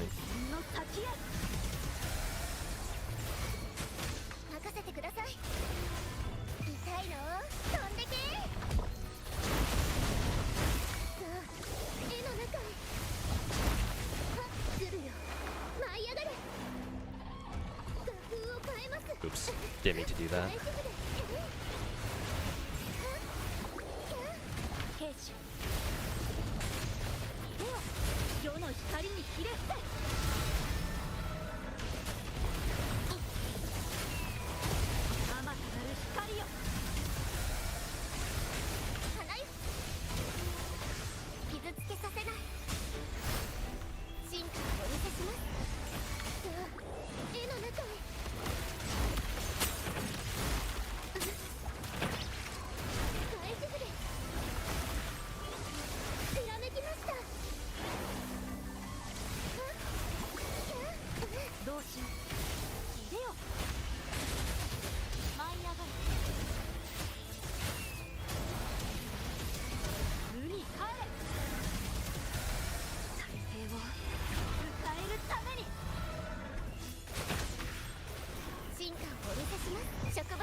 They're too far away for Jinchi hit both of them, I think. Yeah.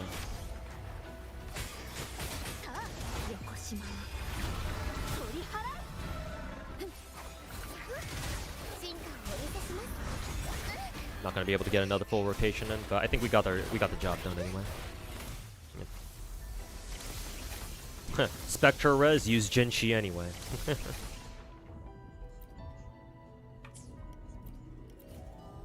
Spectra Res? What Spectra Res?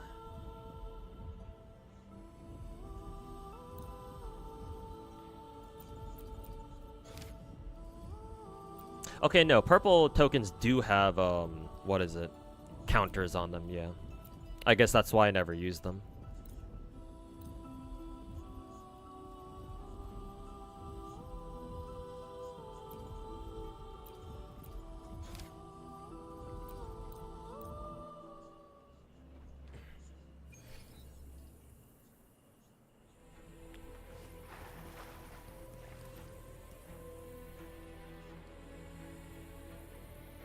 You feel me when I said that Wuwa exploration is kind of whatever? Yeah, exactly. Yeah, it's obvious that Genshin got inspired by Breath of the Wild, yeah, and then they just cranked the fucking exploration up to 11, yeah. Whereas Wuwa, it's like you know, like it's very clearly based off of Genshin, but in their effort to like differentiate themselves from Genshin, yeah, it's like. Its exploration is like super watered down, which it's good in some ways, but in other ways, yeah, not so great.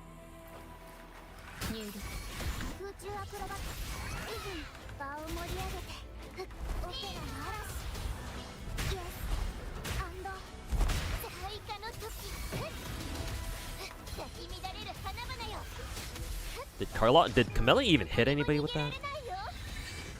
Almost called her Carlotta for some reason.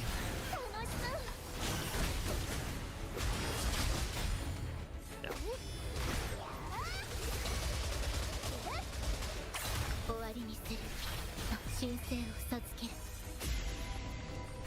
Who is Red Flower Girl? Camellia. She's one of the best characters in the game, at least in my opinion.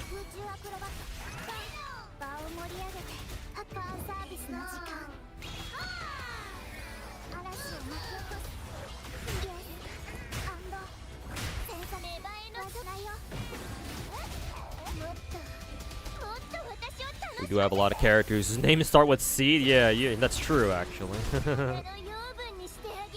We do have a lot of girlies whose names do start with the letter C.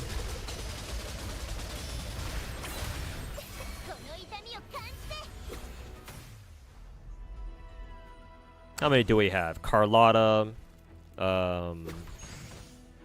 Camellia, Carlotta, Cartathia.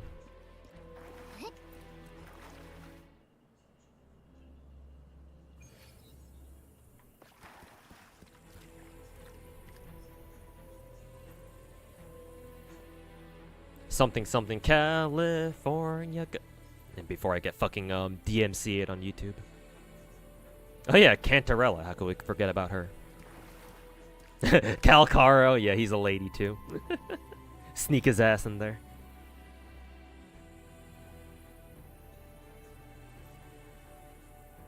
Oh yeah, Siachana too. Siachana isn't a what is it? Isn't a California girl like the others, but honorary member. You know, Wuwa improves their exploration over time. I mean, the way I want, what is it? The way I want Wuwa to improve their exploration, that's not gonna happen because that's not what players want. People don't want Genshin-style exploration anymore. Because the most casuals, it's just way too much of a drag. They don't want that. They want, you know, easy exploration. Which, hey, not for nothing, like, you know, broadly, I'm okay with exploration becoming easier, but, I mean, you're never gonna say that, I'm never gonna think of it as, like, you know, iconic, right?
Ow.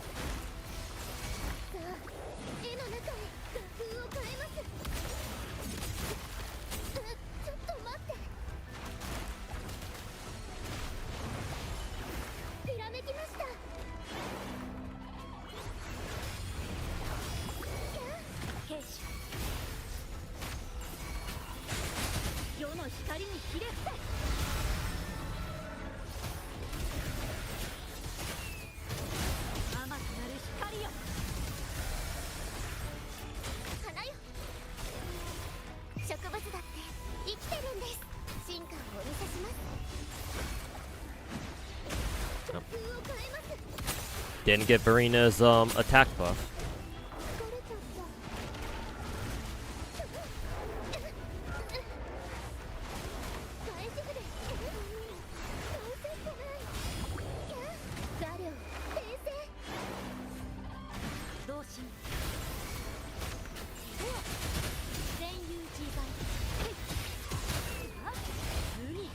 I think that's good enough though.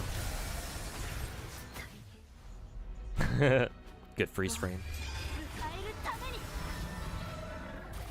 Yeah. Good enough. Stage or floor 11. Fusion res, Havoc res. Oh, that's a good thing I don't ever use my Havoc team on second side.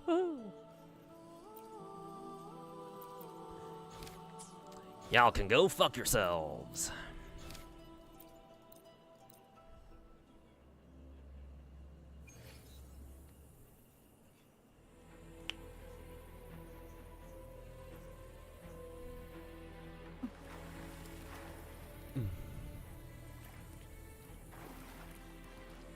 You just came from a guy who did a video on this guy. Did he react to that video? No, not yet. I was going to, but the more I think about it, the more I think it's not worth my time reacting to that video. Most of these other gacha content creators talking shit on me have no idea what the fuck they're talking about. I mean, I go so far as to call them fucking sad excuses of gacha creators or gacha content creators. So why I would want to fucking waste my time on fucking wastes of skin like them, I don't know. I don't know, maybe I'll watch that stream off, or watch those videos off stream maybe, and see if it's even worth my time making a response video. It'd be funny for sure.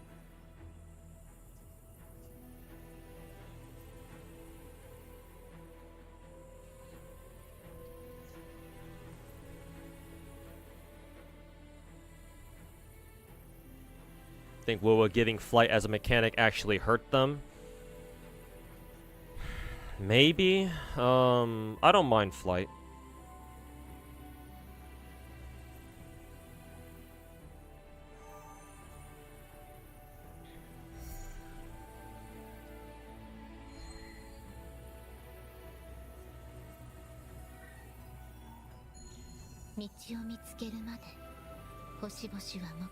But there's no denying that Wuwa adding flight in Rinasita means that yeah, exploration goes by really fucking fast. It goes by too fast. It doesn't, Flight doesn't let you, like, take in the sights and shit. As much as you would in, like, Genshin, for example. So, it's a double-edged sword for me, that's for sure.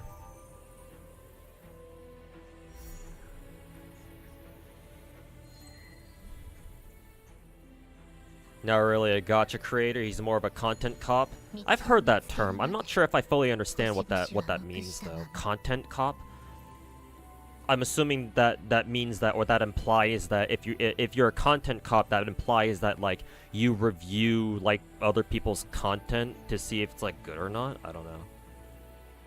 I've heard that term thrown around a couple of times. But again, I'm not sure if I understand exactly what it means.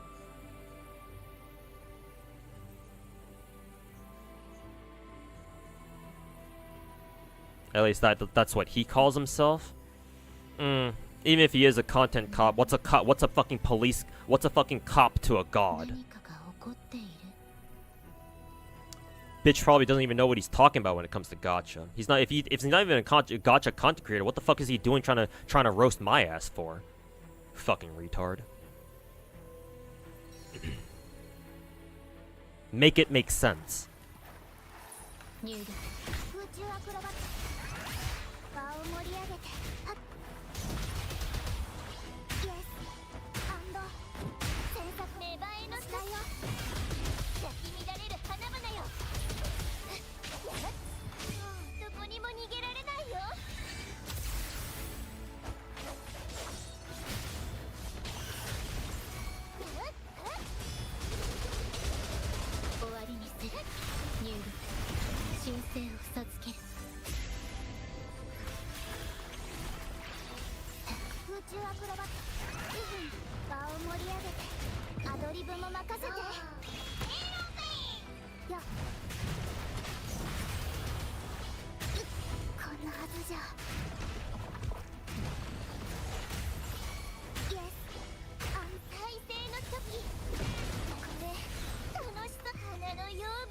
Hopefully this isn't too high for Camellia. Okay, it wasn't.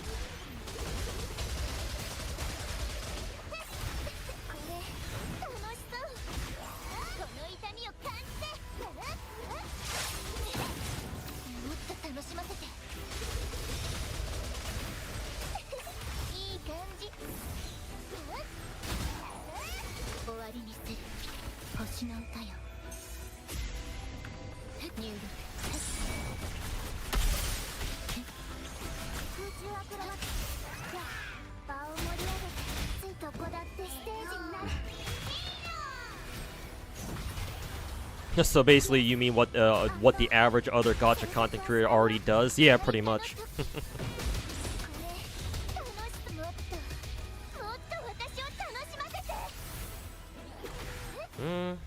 Technically, now that I think about it, technically I would be a content cop too, because that's essentially what my gacha, my delusional gacha takes video series is all about, right? I look at what other people are saying about gacha, and I'm judging them for it. So, I suppose I shouldn't talk too much shit, considering it's also what I do, too.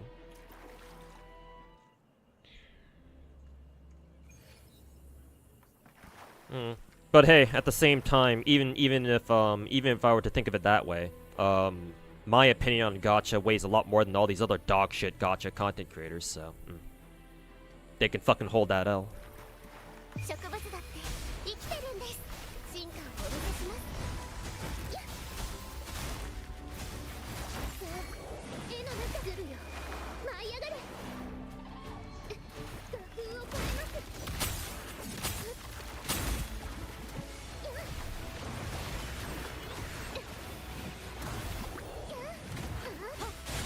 For fuck's sake.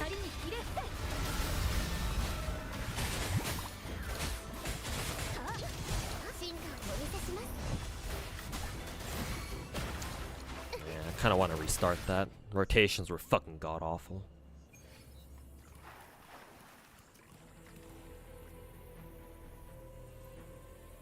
Content cop means that he's very satirical with his criticisms when it comes to talking to other people.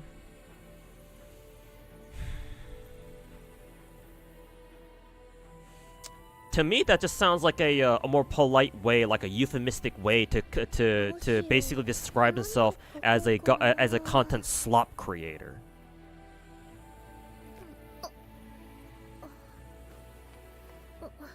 I would have to watch his content to see if he actually does the word satire justice. Cause it's very easy for you to say, or not you specifically, but anybody to be like, oh, this is just satire, but it just devolves into just straight up just fucking, you know, roasting people.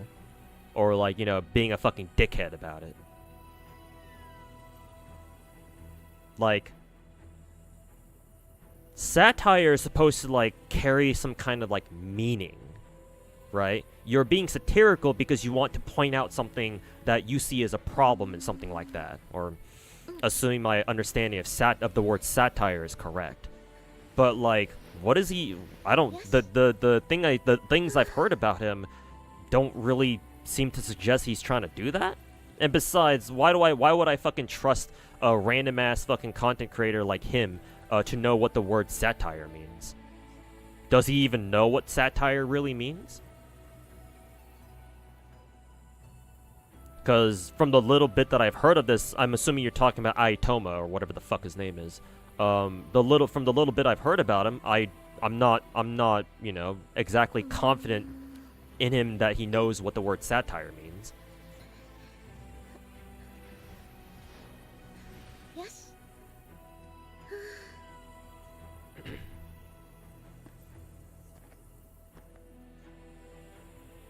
And like, the fact that he doesn't even call himself a gacha content creator and more of this like content cop bullshit. Now I'm even less motivated to fucking watch his video now. Like, what am I gonna gain from watching his video at this point? Other than like fucking lose some brain cells because of how fucking retarded it's gonna be. But again, I should watch it if I want to criticize him properly. But I don't even want to do that in the first place.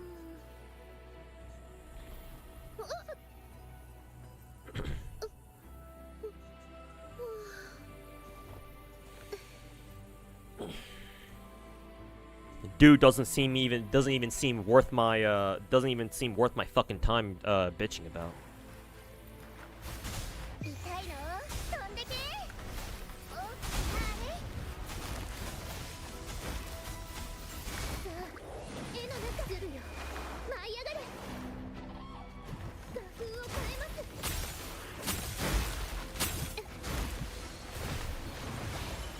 You realize there are a bunch of losers who just attack people? Oh, I already realized that. Yeah, don't worry about it, man. Like, I already figured these are the kind of people, that's the kind of people I'm dealing with here. So you don't have to worry about that. I shouldn't have used that there, but whatever. Which is why I say, like, I'm not gonna bother trying to have like a fucking debate with people like Saint Tontus, because it's quite literally not worth my time.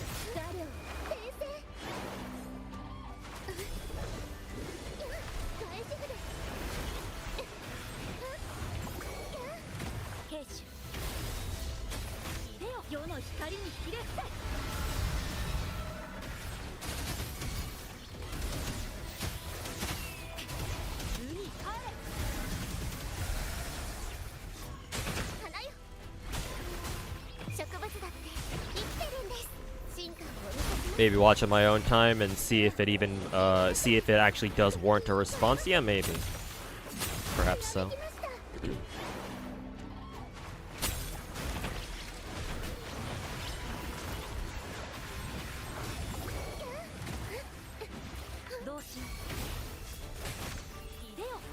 Probably the proper way of handling things.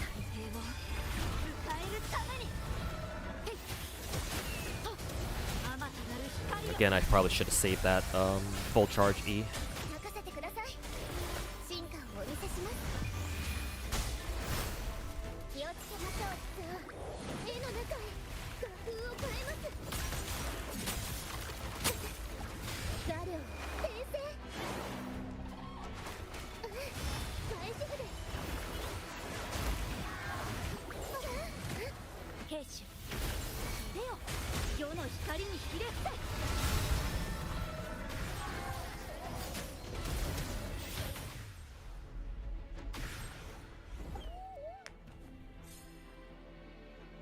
You don't have to watch him. And again, yeah, obviously. I'm just sort of entertaining the possibility of giving this guy, you know, the time of day. Like, I should ask this first, like, cause I've actually gotten quite a few, like a handful of people coming to my chat, asking me, hey, did you see this Itoma dude who made a video on you or something like that? So I'm sitting here wondering, like, did Itoma's video on me get like a decent number of views or something? Cause I've never heard of this guy before today. So I'm sitting here thinking, like, maybe he's like a mid-size, like, YouTuber or something? I don't know.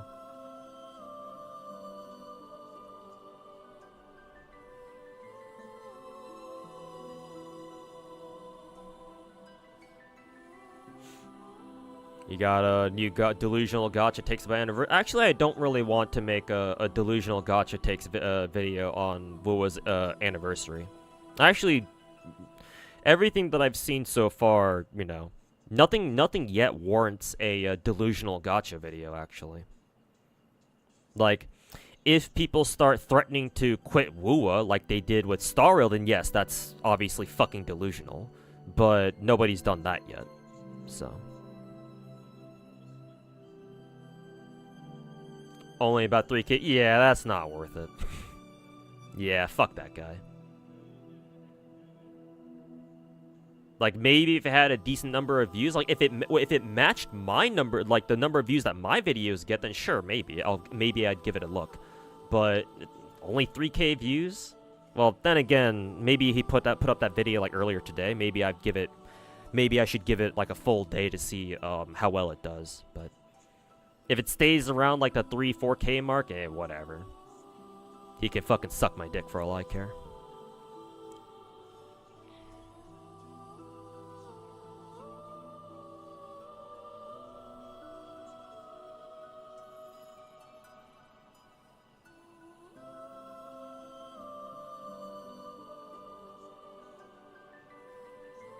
Bro, like, there's this some Tom something dude that made a video. I mean, I'm aware. He can go fuck himself. Same dude also talked some shit on FGO when he doesn't even know anything about it. FGO having a spending event just because Star Rail has it. Yeah, I don't know what the fuck he's on about. Content creators.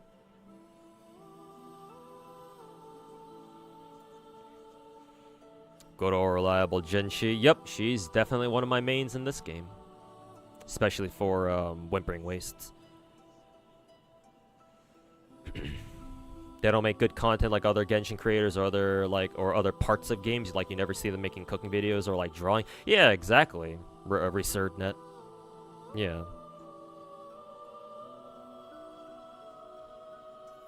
Like, even if you're like a casual player of like gacha games, like, if you make content in other ways, like, you know, drawing or writing fanfics even, or like, you know, making cooking dishes or whatever, or like cooking up dishes that you find in game or whatever, yeah, those people are far more worthy of being called content creators than these fucking dog shit glazers and these fucking delusional fucking retards.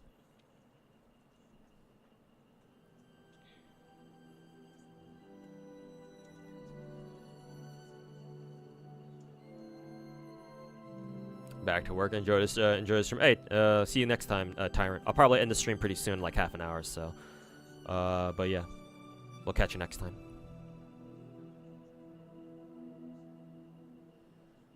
They probably just want to see people clash and enjoy. They don't even want to do that. They only care about themselves.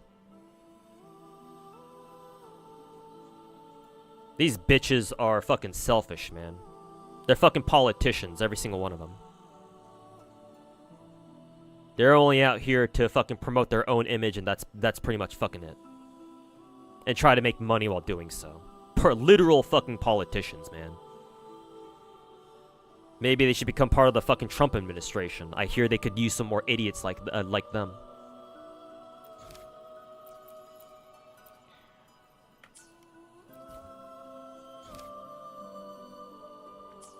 Okay. What do we got here?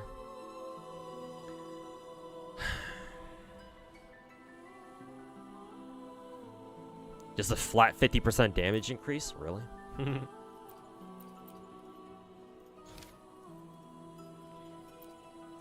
Let's see. I think I used this one last time. Let's see if the same token still works this time.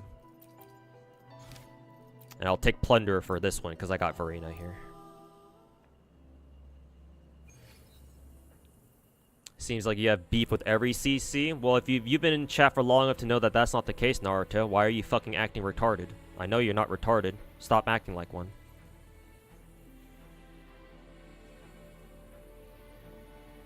Have I not said before that I don't have beef with certain content creators? That there are actually other gacha content creators out there that I actually respect. People like Sweetly, Genazod, Rexlent, Brax. There are some. So no, I don't hate everyone. But the reason why I hate them, the reason why it seems like that, is because there's a fucking lot of them out there. And they can all go fuck themselves.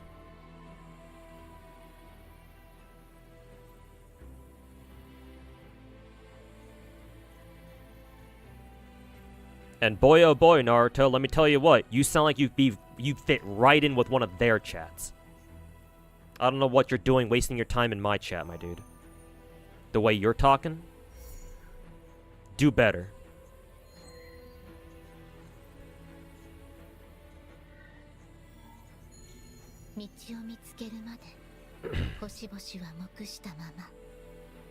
Much easier to spew an opinion online than to draw or cook or write. Yeah, because drawing or cooking or writing actually takes skill. And even if you're not very good at it, at least you put an effort. Whereas, you know, talking shit requires neither. So yeah, of course, that makes perfect sense.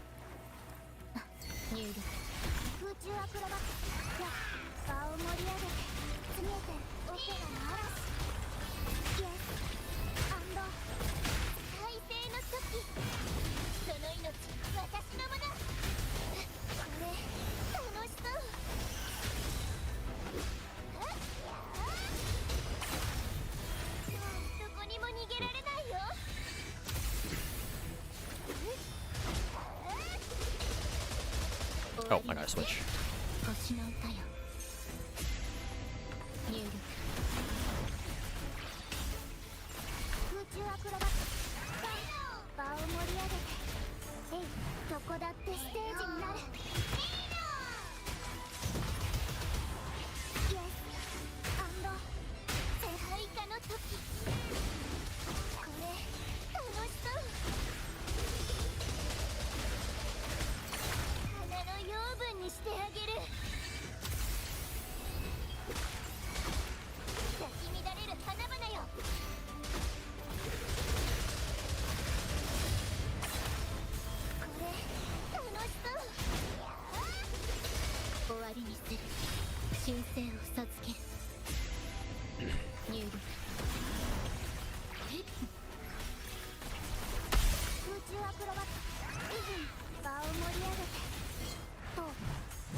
So you can try to get 3,000 here.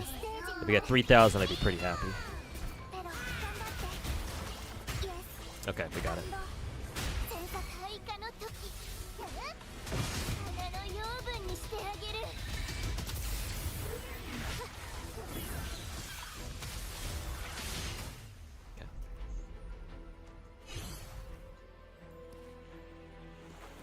Nice, 3,400.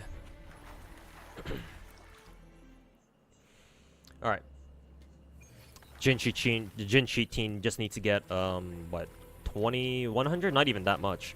Technically only like 2070, I think.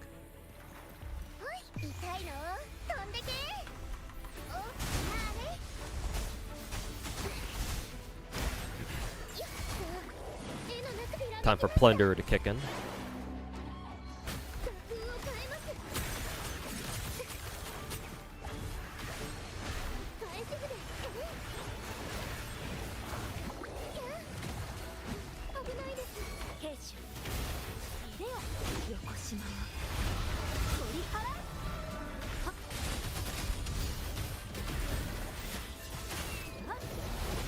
Should hit all of them.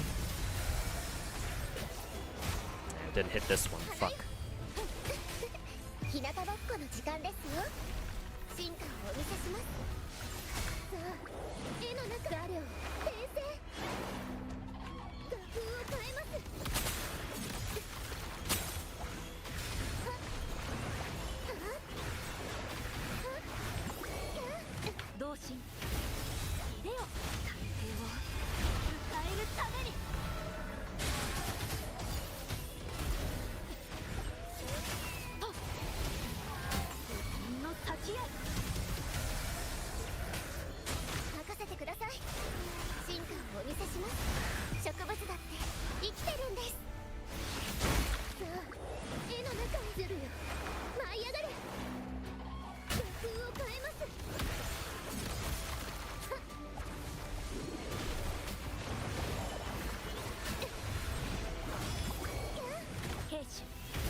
Okay, I think we got it done.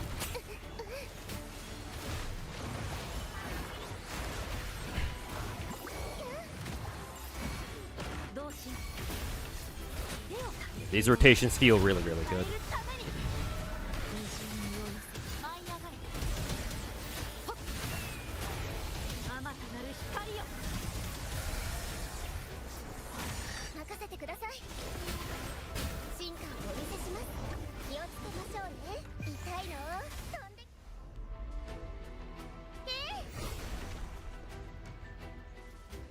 Oh, 6,200. I think that's my highest score that I've gotten on Infinite Torrents. Cool.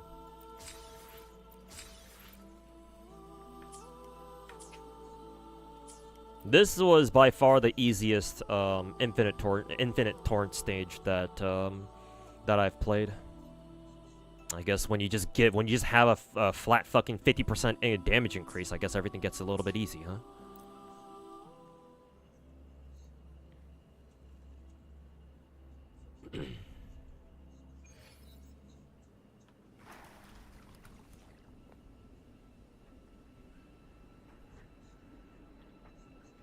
Hope the next rotation also has like those statue knights that we got in this cycle. They're really nice to just stay still, not just wander around. Yeah, exactly. The fucking wolves from the Discord wolves from Huanglong. Yeah. Fucking taking a vacation in the corner of the fucking map somewhere.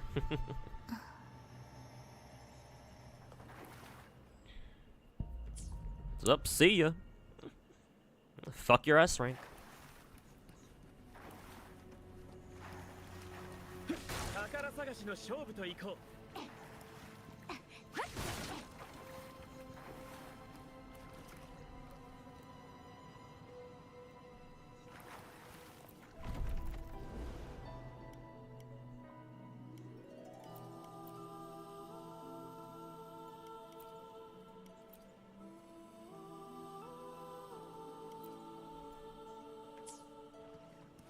Okay.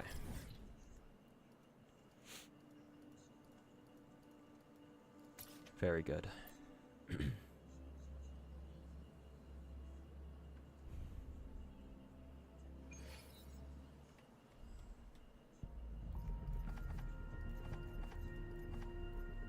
Okay. Banners will change next week, it looks like.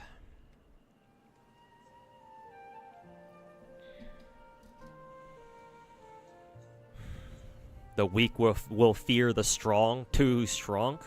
It's not even that, man. Like, I don't want to cultivate like this fucking strongman image of myself, because that's honestly that's what everyone else does, right? Everyone else is trying to cultivate this fucking strongman opinion of themselves, where they think that their opinion on gacha actually fucking matters for some reason.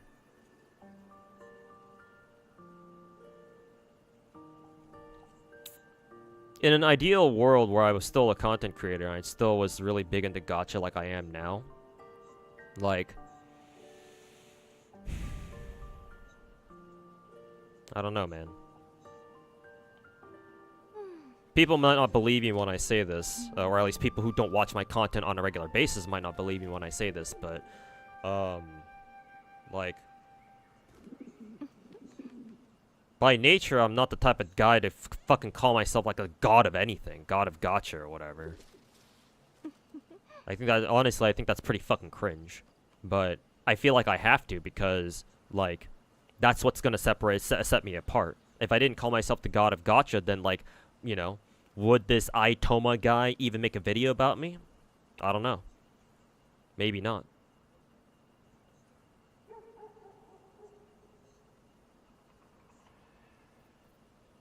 Like, if I had a choice, I'd rather, you know, cultivate this image that, oh, I'm just a guy who knows a lot about gacha. So if there's any question you have about a gacha game, or like, oh, can you give your opinion on what's going on with this gacha game or that gacha game, then I'm the guy you come to ask for an answer, and maybe I'll have it for you. Or at the very least, even if I can't give you a direct answer, maybe I can give you a perspective that none of these other gacha content creators would be able to give you. Simply because they haven't played enough gacha as much as I have.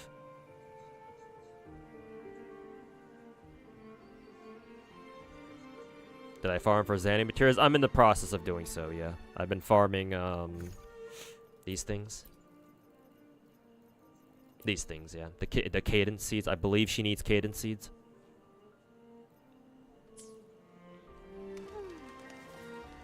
I still have to farm for her essential materials, though.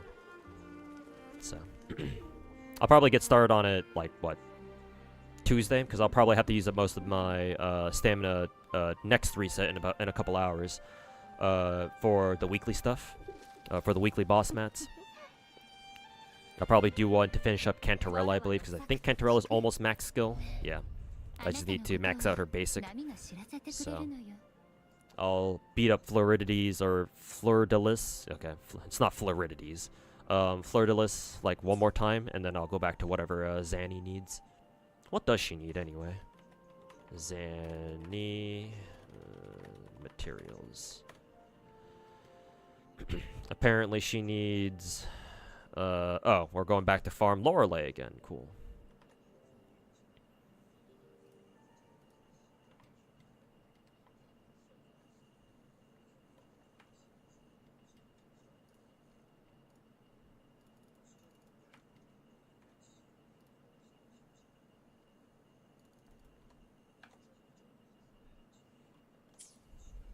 So yeah, I'll finish up Cantarella's skill, and I'll use my other two weekly rewards, reward tokens on Lorelei again, or whichever this bitch is.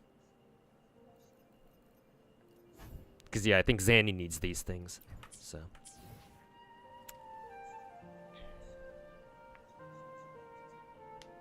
Hey Arrow, how's it going, man? It's probably evening for me, though. Yeah, it's like almost 10 p.m. Almost the end of the stream for me, actually. Oh yeah, not Lorelei. Sorry, Hecate. Got confused for a second there.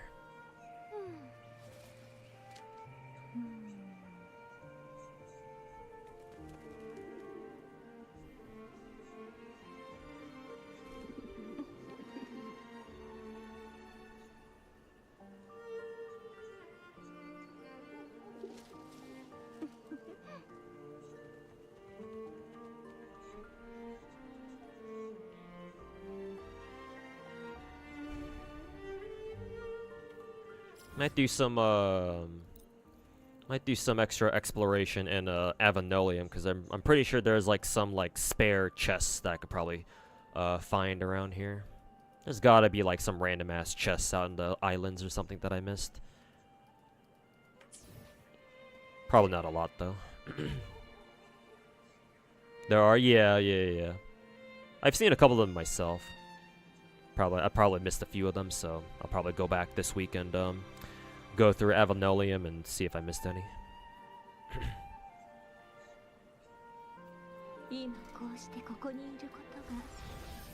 Pull Shorekeeper, slowly building her so you can start clearing TOA with more stars. Hey, congrats, man. And yeah, Shorekeeper is a character, all right.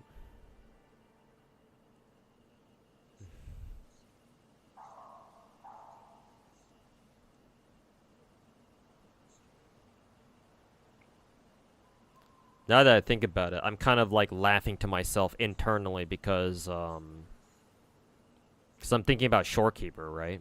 And how Saint Tontus was bitching about how in Zenless it's like, oh my god, you have to roll Miyabi or something. Or is that what he said? I feel like that's what he'd say. In case he did say something like that, I'm just sitting here thinking like, damn.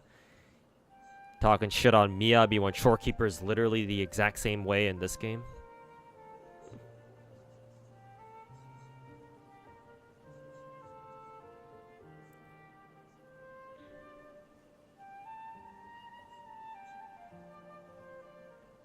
She's as close to a must-pull character as this game's gonna get. I would argue if you care about Endgame and Wuwa, then yeah, it basically is a must-pull character. Because who else are you gonna fucking use? Like, in my opinion, just from the little experience I have with Wuwa, the ideal team setup is support, sub DPS, or like a buffer, right? Or like a solo buffer, and then your main DPS. And then you go back. You cycle back up to your support again, and you know, do it all over again.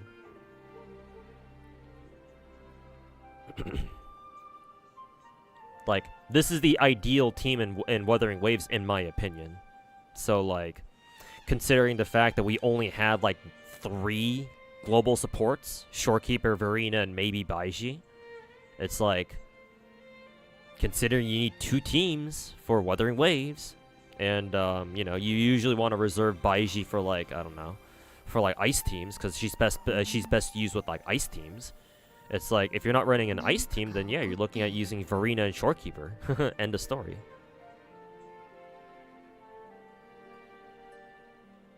Yeah.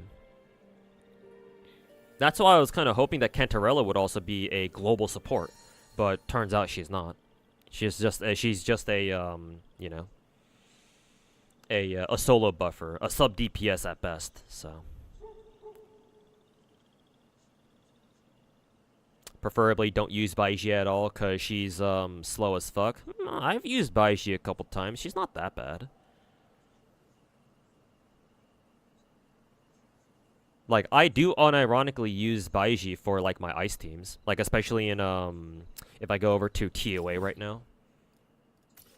When does TOA reset? Oh, next week, okay.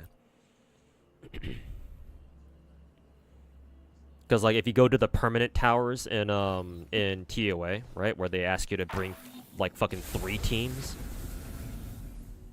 Yeah. It's like for these floors, yeah, whichever the tower is that lets you bring ice characters, yeah, here. I use Baiji. She's not bad. Got 6 stars on it too, so hey, she did her job. And this middle floor I used Verena. Because Verena with my Changli Brant team. It's just that at the moment it's kind of I don't have either a good Electro or Arrow character, so that's kind of, you know, that kind of sucks. Hopefully Siachana is actually is pretty good, so that way I can finally have a chance at clearing this shit. It's either that or I'm gonna have to build up more Tefi just to buff my fucking Jian. She does get better with Constellation. That's true. Yeah, I think my Baiji is S6 to be fair. Let me check my Baiji's constellation. Or sorry, resonance chain, different game. Yeah, she's S6, so yeah. So yeah, it's no wonder. Ow. the green bard girl, yeah. The bard girl with the fucking gun, She's got a gat. The strapped bard. You don't like her music? She's gonna cap your fucking ass.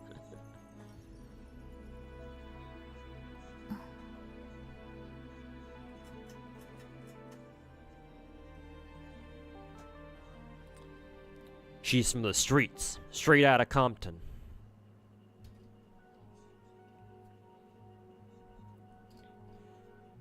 He just says, just roll for the newest character in Zenless. I'm assuming you're talking about Saint Tontus. Yeah, fucking retard shit.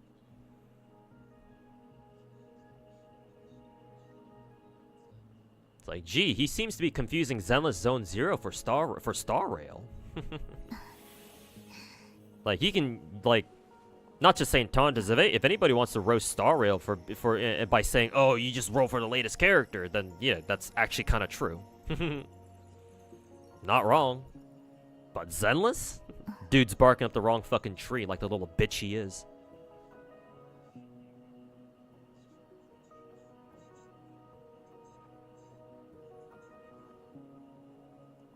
Miyabi's your favorite cheat code. She's my favorite cheat code, too.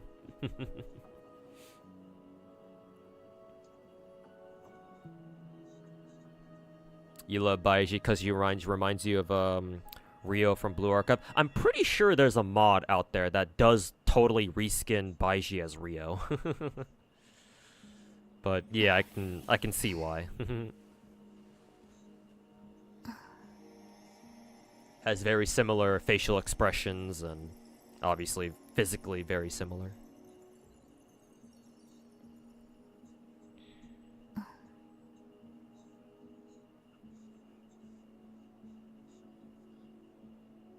Flaminsky, the Giga Chad Billy user. Oh, is Flaminsky his name? Yeah, I know about him. I've heard of that guy. Yeah. Solo Billy Tower, the GOAT. Or the absolute god. Did you roll for Trigger because of her jiggle physics? That had something to do with it, yeah. I try rolling for every character in Zenless anyway. But yeah, the fact that she's got some kick-ass jiggle physics is, it's nice.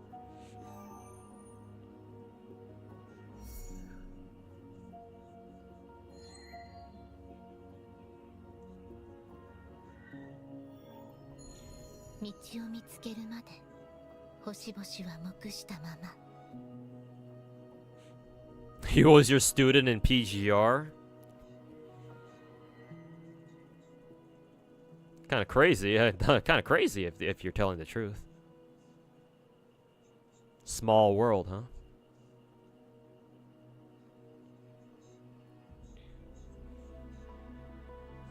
There's a bunny asana mod of Cantarella. It's as peak as it sounds. I can imagine so, yeah. Oh god, why is Shorekeeper so fucking bright? Probably has something to do with my my gamma settings.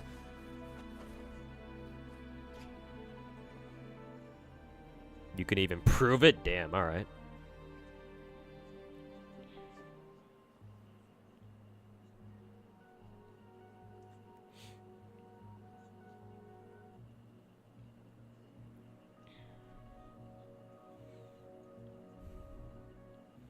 After spending multiple attempts to try to beat Deadly Assault Bringer with Miyabi. Oh, he has Miyabi? Well, yeah, obviously he does. Why wouldn't he? BTA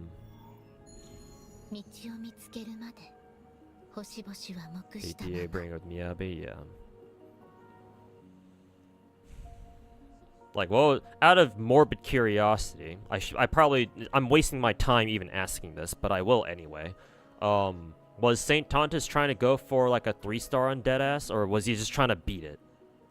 Because, like, I hope he was trying to go for a 3-star.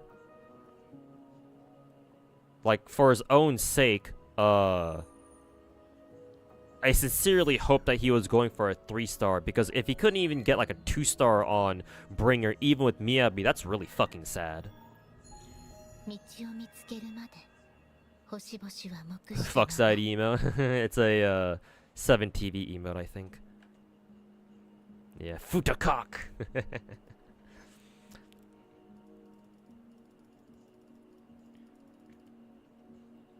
Futakok.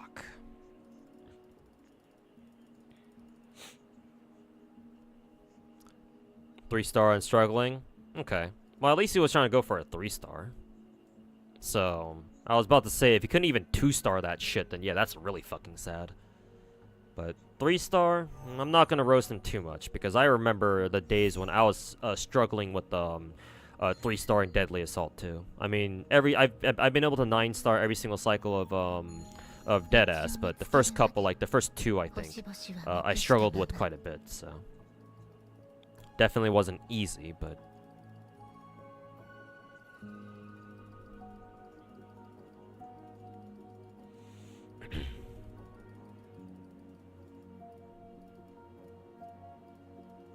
Also, I'm also kind of curious to know how well built his Miyabi is, because if his Miyabi doesn't have great stats, then yeah, I can also see him struggling because of that.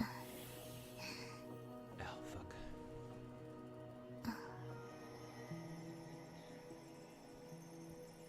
He barely got 20k with Miyabi and Bernice. Well, to be fair, my score throughout my deadass runs weren't really exactly that great either. I think even my Miyabi team that I used for Bringer, who did I use? I think I used Lucy, Lighter, and Miyabi. Even that team, I only barely got like 21k, or yeah, 21k, and like I barely crossed like 20k threshold, like in like the last like 2 or 3 seconds or something. So.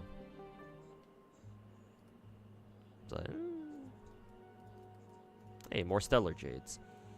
More Stellar Jades that I can waste on this fucking game and lose more coin flips to. Woohoo! Yeah, Kiari. Didn't you already... You were here in stream before, so you already know.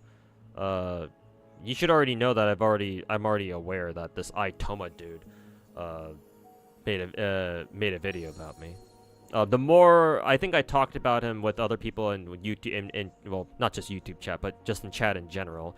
And the more I talked about it, the more I was like, yeah, no, I don't feel like fucking responding to that fucking little bitch. He is quite literally beneath me, so whatever. He can go fuck himself.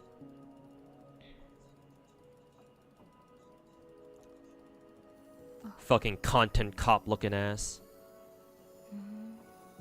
Not even apparently he's not even a gacha content creator, so what the fuck do I care about what some fucking tourist has to say?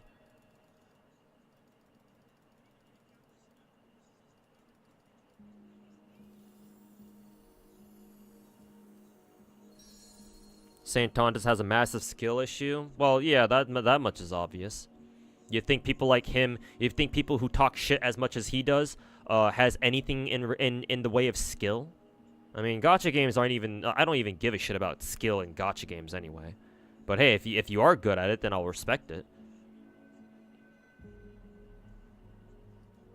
But yeah, for him, yeah, it's like, well, he kind of does have a fucking skill issue, I guess. More than a skill issue, he has a brain issue.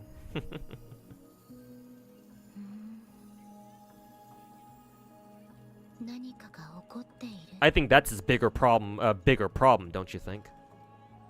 Forget skill issue, he's got a fucking brain issue. He should go get like an MRI scan on his head or something. See if there's anything wrong with him.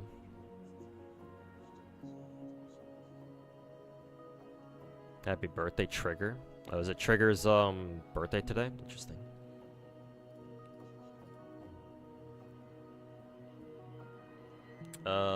Didn't know because he had a housework. Oh, okay, that's fine then.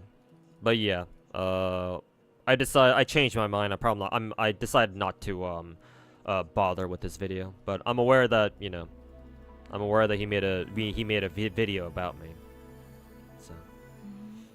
Saint Tontus would do well as a gaming journalist. All these gacha content creators would do great as gaming journalists, to be honest with you. It's not just him. Let's just throw every other fucking dog shit content creator under the bus too here. They should all just quit being content creators and just go fucking try to live as gaming journalists. Yeah, they'd be fucking perfect for it.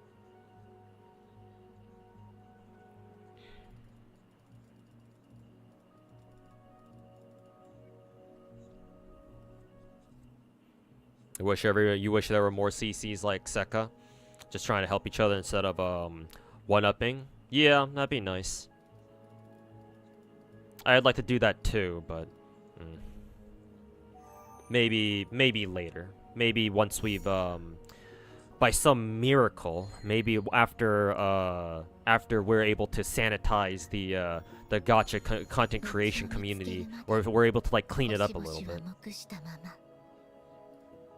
Oh, no more stories. Okay. Maybe one day, too, but...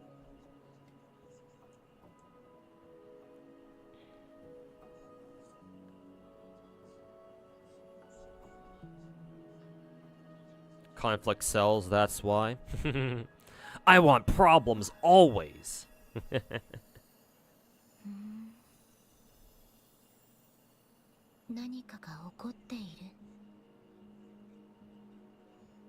What is the beef about? It's not even beef, bruh. It's not even beef. To me, all I'm doing, in my opinion, all I'm doing is just talking shit on these fucking retards. These retards who call themselves gacha content creators. Fucking anything but creators, that's for sure.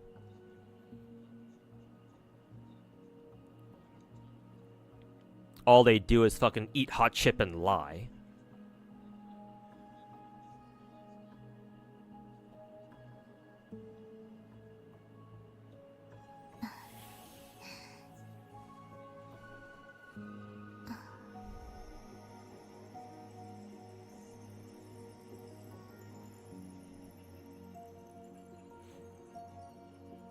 Why do you think the gacha scene is the way it is with drama and clickbait? You don't know any other gaming space that's got as many issues as the gacha space does, at least on the English-speaking side. Gacha games, most gacha games don't have a lot of substance to them. Remember, gacha games are designed to be casual.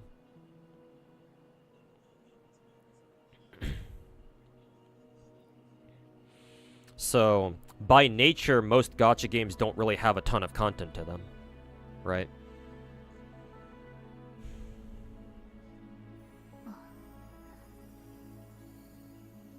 And not to mention, gacha games, outside of like the few endgame modes that they happen to have, the vast majority of gacha games, there's just not a lot of content.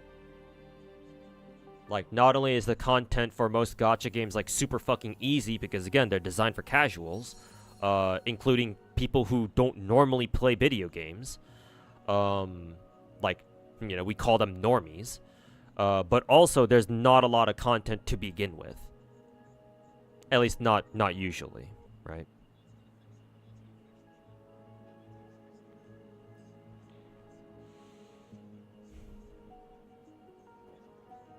So ever since Genshin came out and like popularized the whole Genshin genre, right? All these people come flocking over to play Genshin, and nowadays these other gacha games too. And remember, a lot of them didn't know what a gacha was before. Even to this day, there are lots of Genshin, just Hoyo players in general, even Wuwa players or Wuthering Waves players who don't know what a gacha is. They don't realize that the game that they're playing is a gacha. They just think, oh, it's just another live service game, right? Because they've never played another gacha game before. Like, this is whichever one they're playing, this is their first one.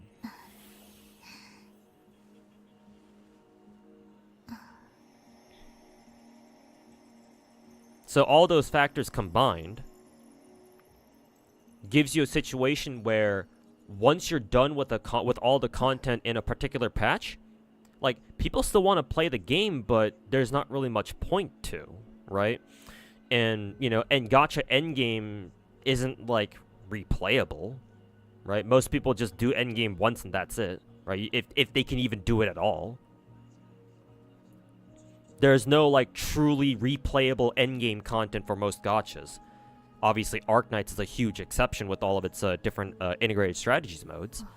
But most gachas, they're not really games.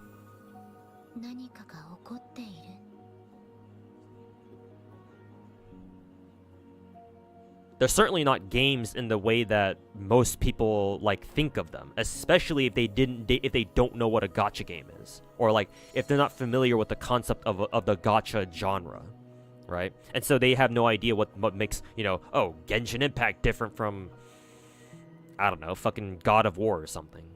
We're throwing out a random ass video game out there.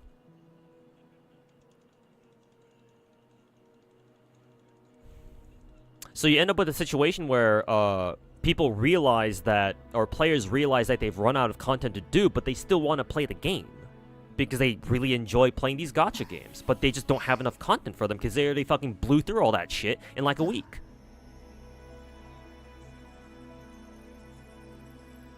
So what do? Well, time to go online and start talking about gacha games. And 5 years later, here we are.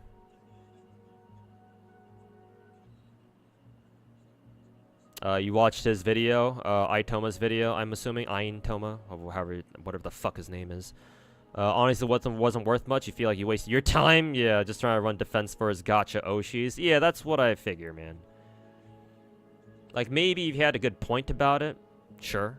But, yeah, I'd get the feeling he's not, he doesn't really, you know, he's not really saying much.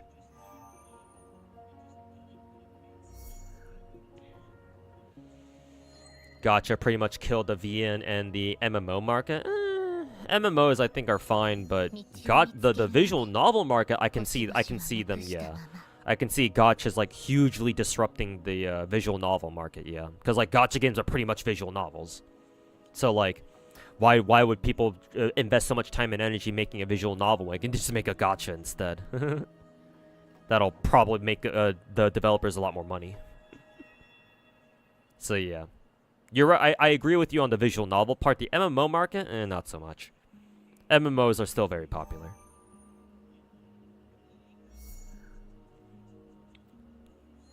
You thought the point of a gacha is to gamble? If you're a casual, then sure, yeah. If you're a casual player, then sure. Maybe you think of it that you think of gachas that way. I certainly don't.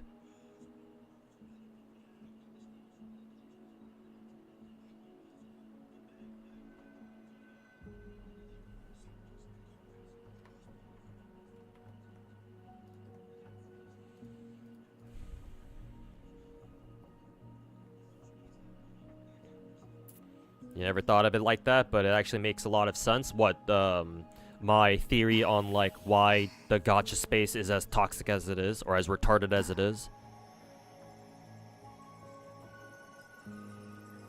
Like, I don't know if you remember how Genshin was like 5 years ago, Zeronos. I don't know how long you've been playing gacha games for.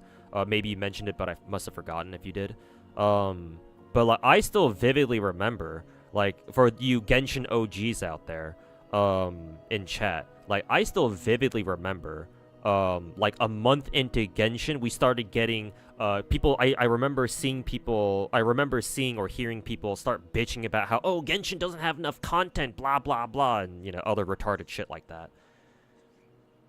Like, I'm sure you guys, if you're a Genshin OG in chat, you guys remember that shit too, I'm sure.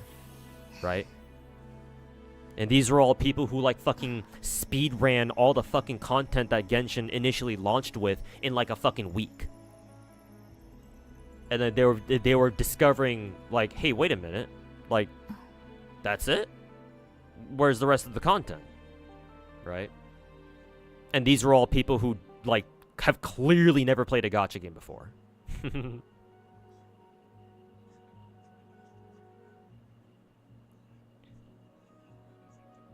A lot of people were playing like an MMO. Exactly, yeah, because a lot those people had never played gacha games before.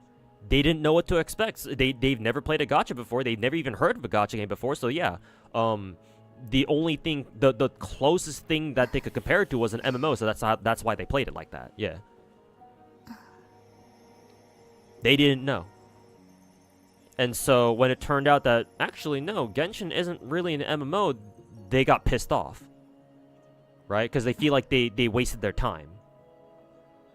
Or like, I mean, maybe if they didn't waste their time, or maybe if they didn't feel like they wasted their time, they probably were, you know, feeling kind of pissed off that they played this game the wrong way. Right? Or maybe they just felt like, you know, duped that, you know, oh, we thought this was an MMO, but turns out it's not?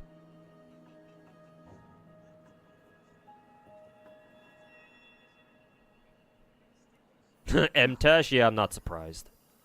Because I think MTash has like an MMO background, right? I mean, he played Destiny before he jumped over to fucking ruin gacha games, so.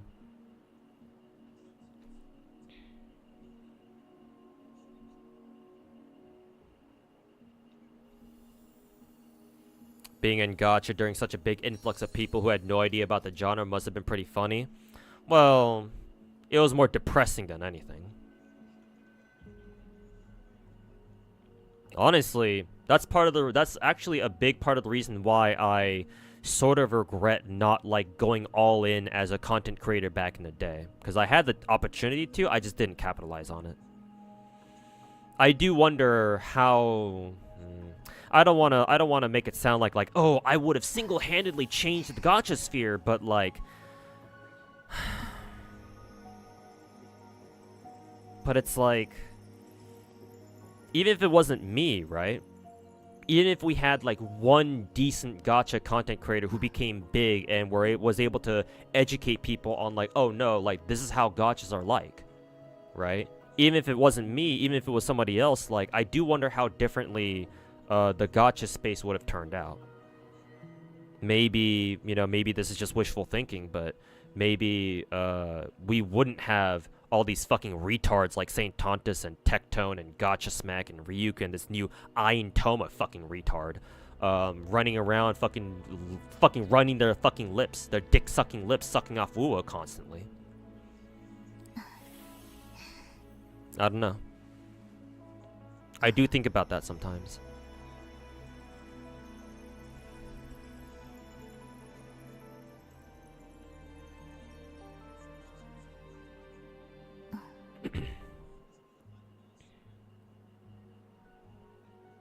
You want to go back to when gachas were just niche phone games? I think that gacha games blowing up as like they did is overall a net positive for gacha games. In my opinion, even if Genshin never rose up to the top like it did in our timeline, I think that there would have eventually been like a big revolutionary Chinese gacha, specifically Chinese, because it wouldn't have been the Japanese, that's for sure, and probably not the Koreans either. There would have been a chance. Like say if the pandemic never happened and Nikke came out instead, I don't know. Maybe Nikke would have been in an alternate timeline. Maybe Nikke would have been like the cultural gacha phenomenon or something. I don't know. Kind of weird to think about, but it could have happened. Nikke was supposed to come out back in 2020 after all, but the pandemic delayed its launch by like 2 years or something. So, but yeah, I don't. At the same time, even though I say that, you know, Genshin did change gacha games overall for the better, I say that unwillingly, but you know, I do think that it did change gacha games overall for the better, like a net positive type of shit. I don't blame you for wanting to go back to, you know, the days when, you know, gacha games were just silly phone games. Yeah. Who is the prettiest Wuwa character in my opinion? Good question, actually. I mean, I'm obviously very biased towards Changli. However, the prettiest character? Shit, man. Pretty. When I think of pretty, who comes to mind? I would say either Shorekeeper or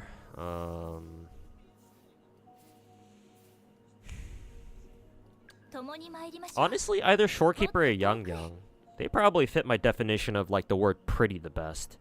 I was gonna say Cantarella, but she's more sexy than anything. Obviously, she's still very pretty, but I think it's more accurate to call Cantarella sexy than pretty. When I think of pretty, I think of like Shorekeeper or like Yang, for example. I don't know, maybe I'm just weird. Lumi's cute. I think cute is a better word to describe Lumi. Pretty?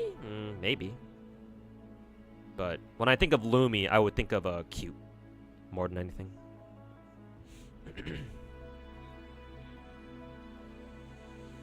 Jun Maeda, the most famous visual novel writer. Well, yeah, I'm very familiar with him. Yeah, Clannad is one of my favorite animes of all time.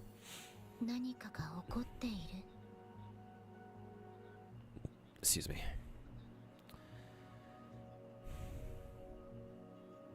Watching normies come in and occupy a niche space with such massive amounts of ignorance makes you want to become a content creator just to inform people. Amen. You described my motivation to become like a big content creator in a nutshell. Yeah.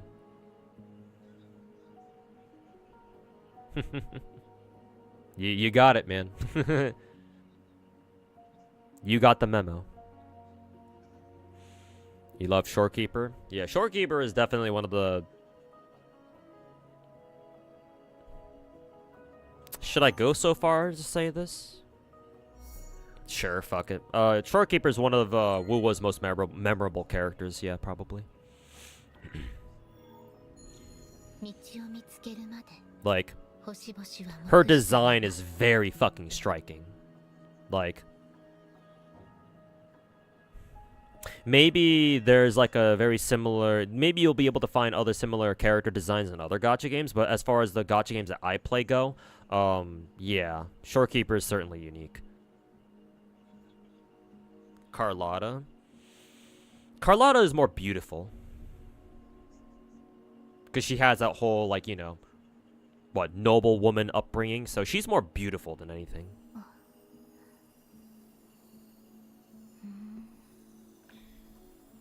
Well, in my opinion, anyway. You smell another Zenless Zone Zero outrage in Vietnam? Oh boy. You say another one? Was there a last one? What's going on with the Zenless in Vietnam? I did hear that there was some controversy with like some like boba tea place, like a Chinese boba tea chain, trying to expand in Vietnam, and they got into some controversy because I guess they uploaded a map onto like their Twitter page or like their website, their Vietnamese website, and it like showed like the fucking 9 or 10 dash line or something. And that kind of pissed off a lot of Vietnamese customers. Wonder if it has anything to do with that.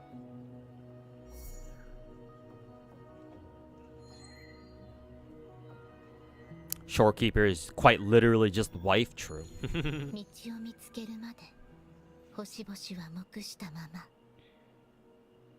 Actually true.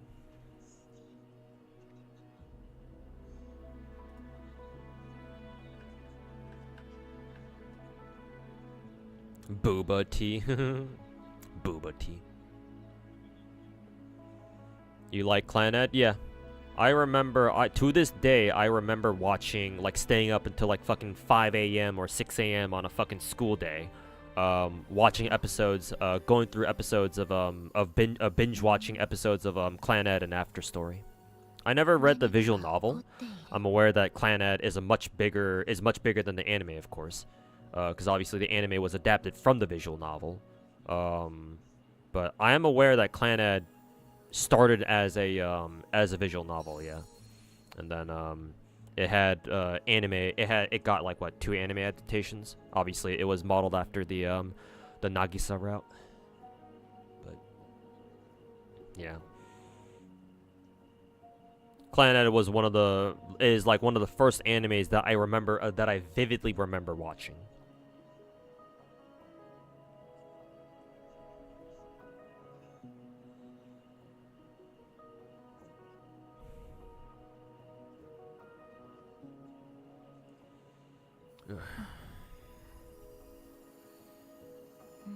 As somebody who actually did play the visual novel, the anime was a great adaptation. Yeah, the Clannad animes were great on their own. Yeah. So I'm glad that even as somebody who did read the visual novel, I'm glad that you think that the anime adaptations are good. Very rare for, you know, anime adaptations to be good at all.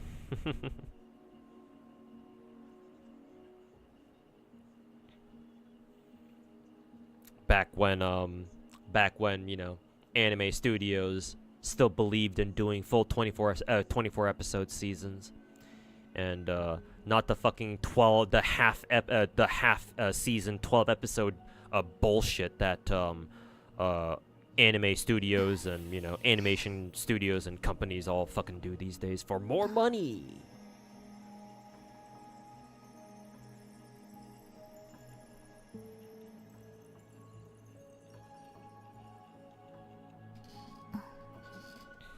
Higurashi was also decent.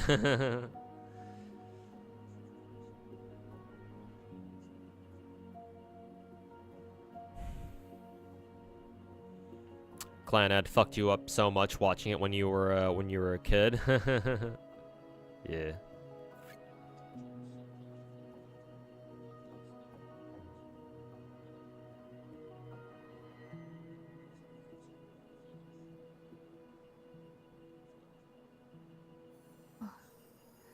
Higurashi flopped on the new season for you. You like the Grisaya anime? I've heard of that visual novel.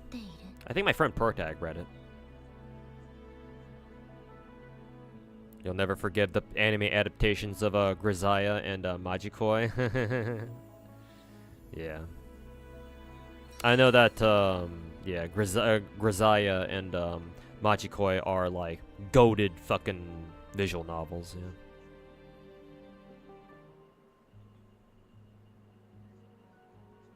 Why did companies even stop doing 24? Mainly because of money, yeah.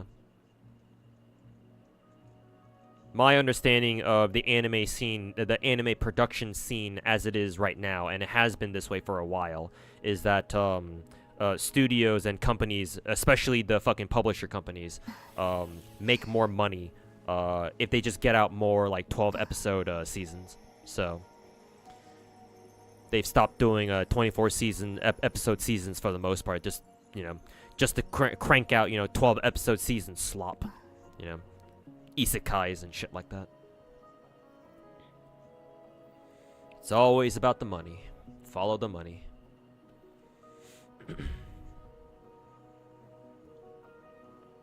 I don't know. I could be wrong about that because I've stopped watching anime on a regular basis since like fucking 15 years ago or something, but wouldn't be surprised if money was a main factor. Turns out human beings are fucking greedy. I wonder why that is.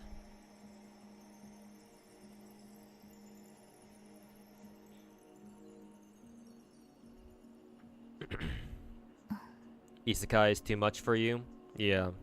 If Isekai is done well, then yeah, that's one thing, but yeah, the way that I understand Isekai is that it's basically just a fucking power fantasy where the main character in like an isekai, fucking like they just skip. It's like a shonen, but you skip the entire training arc basically, and you just get your fucking bullshit powers right away, and you can just go straight into the action. So, yeah, I don't really appreciate that, just from a conceptual basis. Hey Stoika, how's it going, man?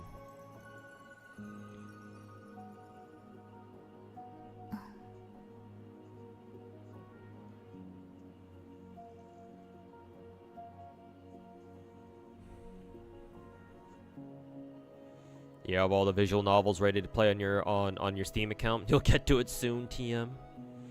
One day I'll buy, in order to support Alicesoft, I'll buy the localized copies of like Sengoku Rants and their other Rants games.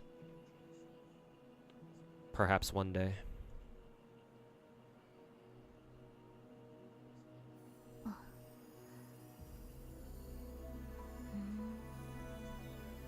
If anybody likes playing a waifu collector, play Majikoi and Majikoi S. Yeah, there's a lot of Majikoi's got a lot of great characters. ReZero is actually worth watching because that kind of stuff doesn't happen to the MC. Well, I've heard Subaru is literally fucking retarded, so.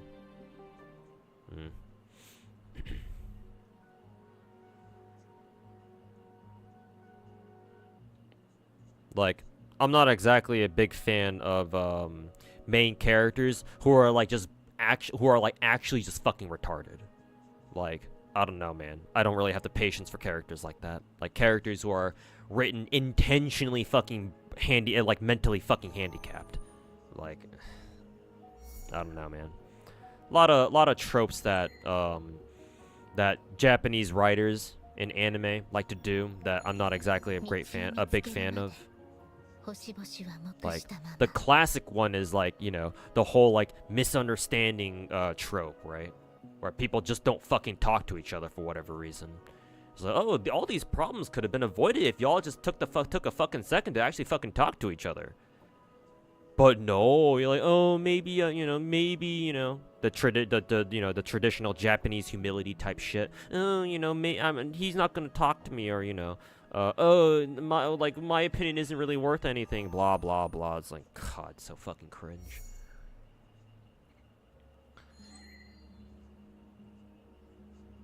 And it's like, you expect me to feel fucking sorry for you? Hell no. Fucking burn in hell, bitch. You fucking deserve that.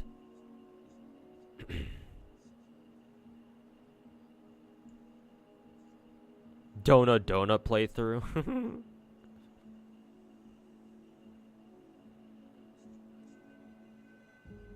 Imagine.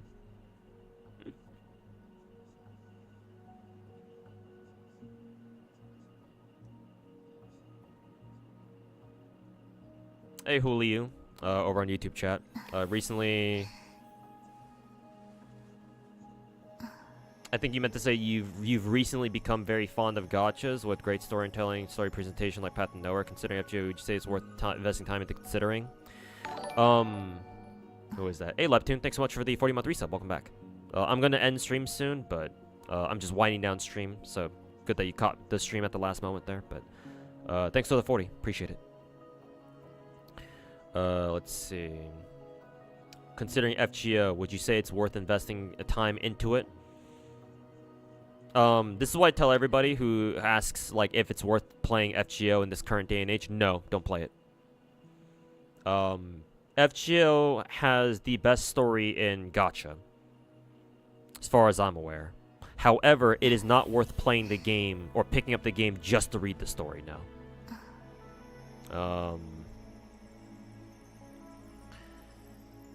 I'm familiar with Path to Nowhere. I don't know how good its story is, but I have seen people play it. And it is a new age gacha game. Or that's the term that I like to use for gacha games that came out after Genshin Impact, including Genshin itself. So, if you want to pick up gacha games these days, any gacha game that's not like an old school gacha, and you want to pick it up for the story, then that's fine. However, FGO is not that. FGO is not a new age gacha. FGO is an old school gacha, and it is absolute fucking misery to play. If you are not used to how old school gachas used to do things. So if you've never played a gacha game that dates back to like before 2020, like pre-2020, or if you're not like mentally prepared for what's about to happen to you when you start playing FGO, then no, I don't recommend picking up FGO just for the story. FGO as a gacha is fucking trash. It's horrid. You should not play it if you're not already playing it, or if you don't already have a vested interest in like the Fate IP in general. Not to mention, you can just read the story for FGO online. People have recorded YouTube videos about the story, and hell, even on the JP server, which is 2 years ahead of the NA server, people have transcribed the Japanese story script for like the story that the JP server has that the NA server doesn't have yet. And they've translated to English. So if you know where to look, you can just straight up read the fucking story script for yourself. And like, I don't know, just read it like it's a light novel or something. But would I recommend picking up FGO just to read FGO story? Hell no. Save yourself the time.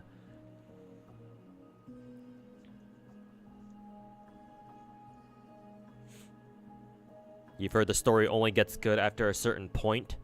To be fair, if you want the full experience for FGO, you do kind of need to read all the stories. The first 5 chapters of FGO, the first 5 singularities, they're kind of ass. You can skip them for the most part. The story really only gets like actually good with Camelot, which is the 6th singularity, or in other words, the 6th chapter.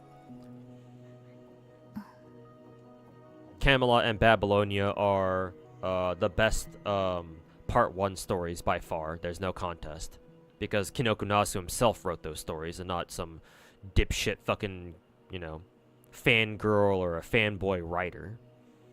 But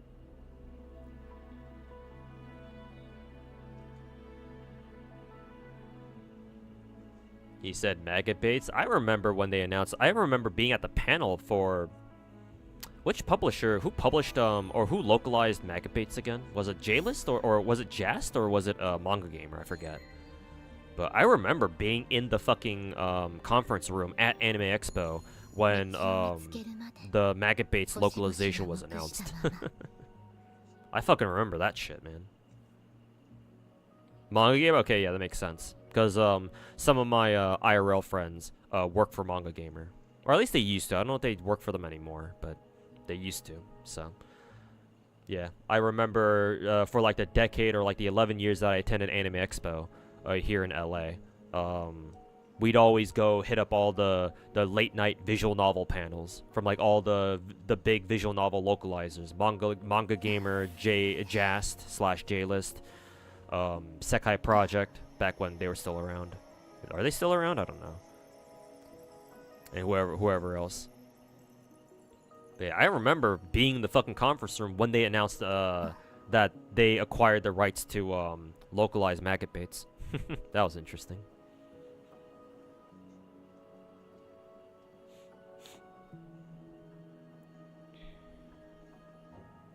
How many lost belts are there now? 7. 7 singularities, 7 lost belts.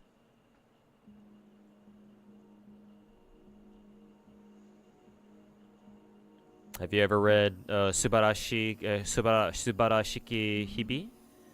You're new to visual novels, but you heard it's good, but it's pretty dark. No, I haven't heard of that one.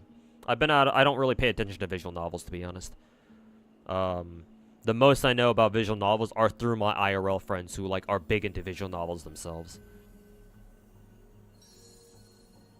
So I don't recognize Subarashiki Hibi, but I'll take your word for it. Do you think Shorekeeper S2 is worth it? No. What even is it?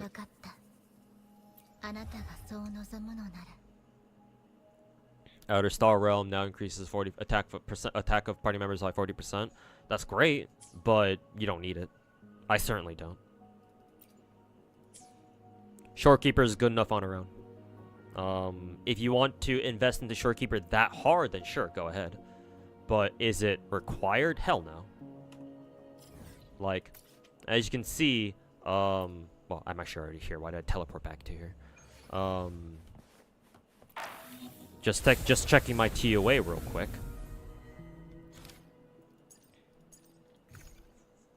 As you can see here, I have a perfect score on TOA. My Shorekeeper's only S0, right? And then if we go over to God, where's Whimpering Wastes? Over here. Yeah. If I go over to Whimpering Wastes, there you go. I'm able to clear TOA just fine with an S0 Shorekeeper. And then Let's see here, right? And all of the tactical holograms that we got, the last 4, perfect scores on this too. Well, it's not really a score per se, but I've been able to clear everything, all with an S0 shorekeeper. So, no, you don't need it. Shorekeeper having a 40% attack buff on her ult. Mainly what that does is it makes it a little bit easier on you, the rest of your team, so that way the rest of your team doesn't need as good stats. Yeah. Yeah. I mean, that's basically gacha games in a nutshell. Like, you know, all these bigger gacha games, right? The more copies of a character you roll for, the less pressure you have on like giving them good gear. But if you're willing to stick it out and work on getting people good gear, then that doesn't matter. Or, you know, it's not that they don't matter. Obviously, obviously there's no denying that her S2 is really fucking strong, but you don't need it. And the reason why you don't need it is because you can grind for echoes. And as long as your echoes are good enough, you don't need her S2 anymore. Right? Like my Brant, for example. My Brant actually has some pretty decent stats. He does a lot of damage actually, especially on his full charge E. Or his full charge skill, where he like comes down with that big ass anchor. His anchor does a shit ton of damage actually. I'm always surprised how much damage it does every time I see it. Because, like, normally you wouldn't think he does that much damage because, like, you know, it's kind of hard to build crit stats on him. And, you know, you don't really expect him to do that much damage, but he does. So it's like, because he gives himself so many attack buffs, right? Even if he has, like, halfway decent crits, he starts fucking shitting out damage all of a sudden. It's like, whoa, what the fuck did that come from? And then, obviously, my Changli, I want to say my Changli's pretty well built. You know, 77 CR and 278 CD. Like, every single one of my Changli stats have double crit on them. You know, crit rate main stat, Nightmare Rider with double crit, fusion damage, double crit, attack percent double crit, and then attack percent double crit. I mean, the rest of her substats could use some work, but hey, double crit is all I really care about for the moment. And hey, that's good enough.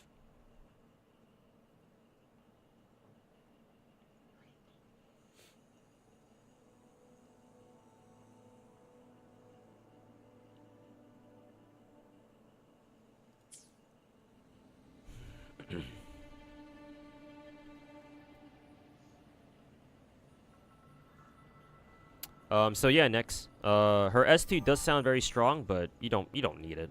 I certainly don't. And if I don't need it, you don't either.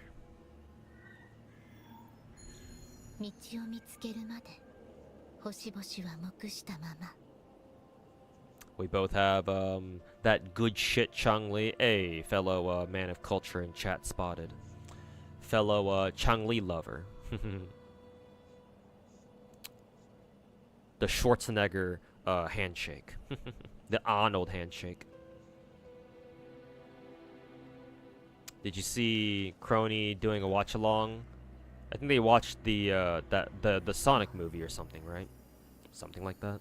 A couple days ago, something might really be happening behind the scenes if even she started using her old account. Yeah, something seems off for sure.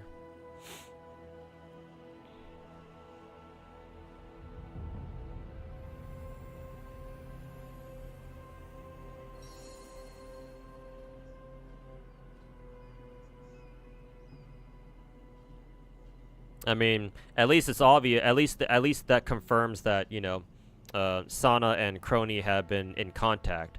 You know, even after Sana retired, because you don't just randomly host a fucking movie night with one of your former colleagues all of a sudden like that.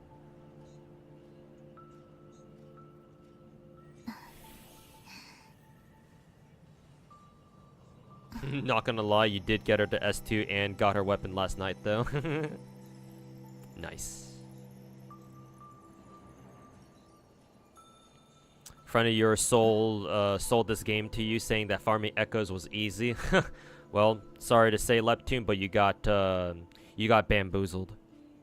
That friend is no longer your friend.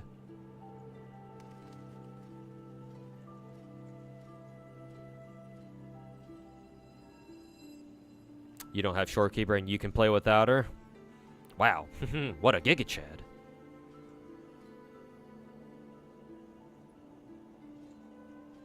Started Wuwa last week and it's really good. Hey, glad you're enjoying the game, man. Hopefully it stays that way for as long as possible. Farming echoes is easy. You should stop being friends with that guy now.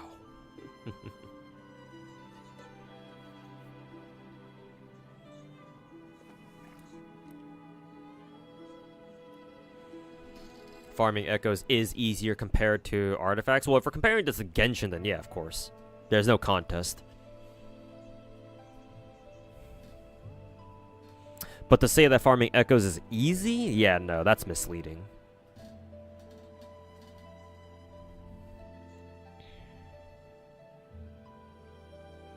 Another weekend gone by, but you look forward to the next weekend? Yep. Appreciate it, Bubba, for stopping by all the streams, man. Means a lot.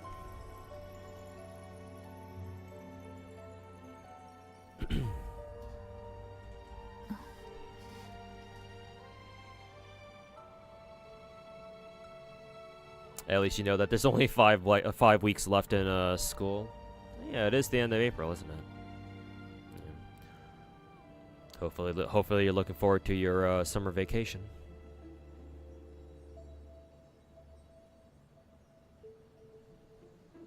Don't know if you're old school, but you did play things like Ayakashi, Ghost Guild, Devil Maker, and Brave Frontier. These must be some older gacha games. Obviously I've heard of Brave Frontier, I'm pretty sure, but I think Ayakashi Ghost Guild like kind of rings a bell. I feel like I should remember it from somewhere, but I don't know exactly from where. But assuming for the moment that you do in fact have like experience with older gacha games, then okay. Clearly you're not a gacha zoomer like most people are. So if that's the case, then all right. If you've messed with older gachas before, then maybe you'll be able to handle FGO. About to log off, just came back. Yeah, it's late for me. Just hanging out with chat and just hanging out, chatting. But yeah.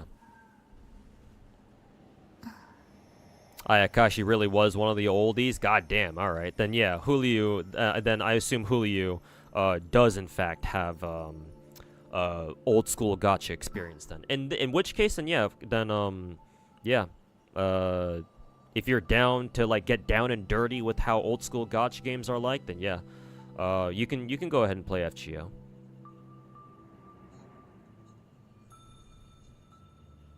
Yeah. But do be warned that FGO's story doesn't start getting like really good until the Camelot Singularity. You can mostly skip through the first 5 chapters. You should read the prologue. The prologue isn't like amazing or anything, but it at least sets some like, it sets the context for the rest of the game.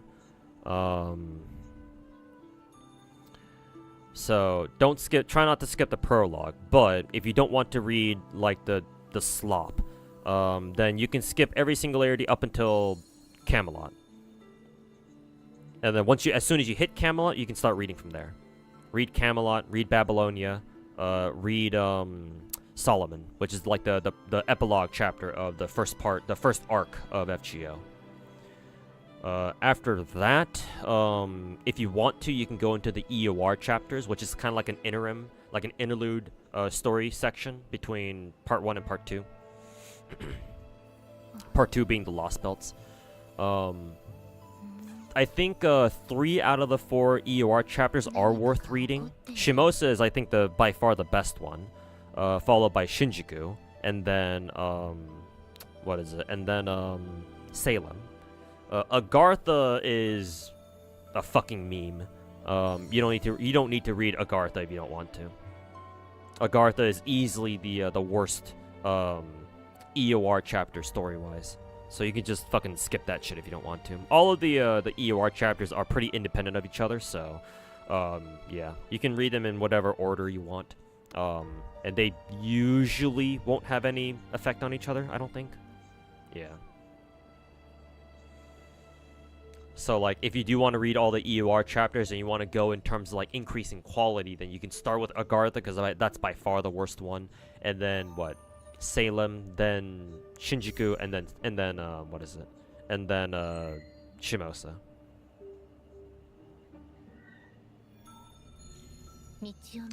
And then Lost Belts stories, for the most part, have all been pretty good. Yeah. But even though all the Lost Belts are all like pretty good, either they range from like pretty good to like really good. Lost Belt 6 is the crown jewel of FGO's story. Lost Belt 6, that single chapter, Lost Belt 6 on its own is the single best gacha story chapter that I've ever read.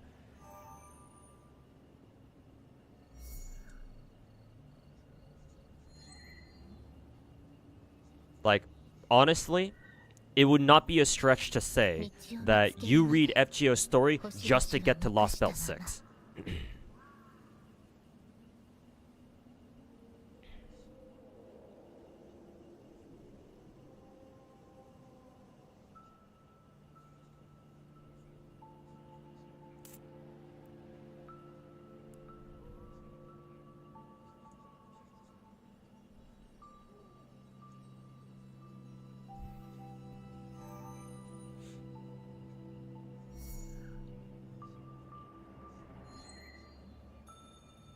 Lost Belt 6 had the honor of being the only Lost Belt to be given a dubbed special. Really? I assume it's Japanese, though.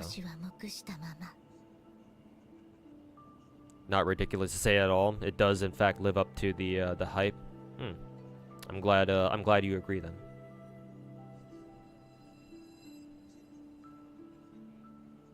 But yeah. But, like, even the biggest problem, honestly, with Lost Belt 6 isn't really with the story itself. It's the fact that if you want to read the story, you have to basically like either read or play the game up until that point.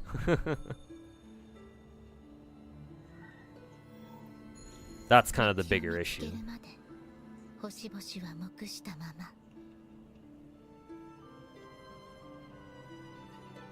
Think about it now, the one thing that pisses you off about FGO is the the fact that pity doesn't carry over. Yeah, exactly. Yeah.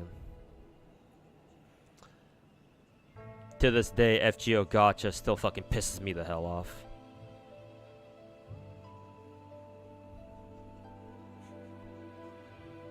It was a JP like read along for key chapters. Oh, I think I know what you're talking about. It's like that thing that they do, right? Where it's like as part of like a festival or like a convention, right? They bring out the appropriate voice actors and voice actresses, and they have them like narrate like certain parts of like a story chapter, right? Like, I believe I've seen them do that before, so I know what you're talking about.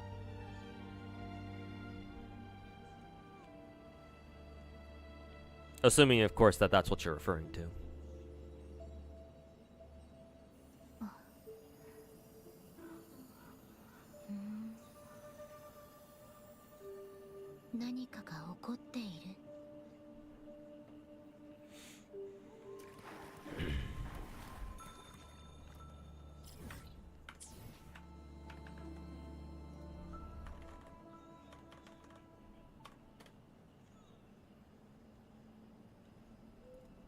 They did the same thing with the Camelot, so yeah, you're assuming we're talking about the same thing? Yeah, probably.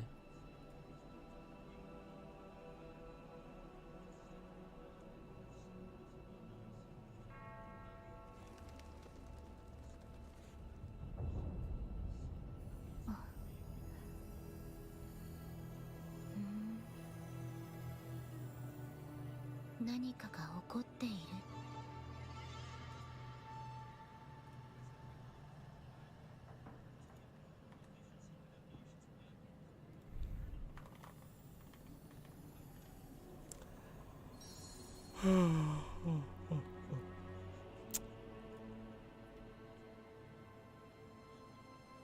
Huh, surprising. Does Zenless usually do, like these happy birthday, like tweets? Because obviously Genshin does it.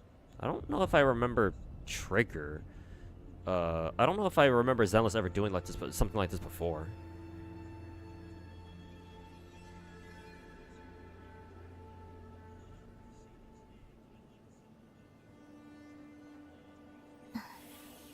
Maybe they do. Maybe it's the first time I'm actually bothering looking at one of those happy birthday tweets, I guess.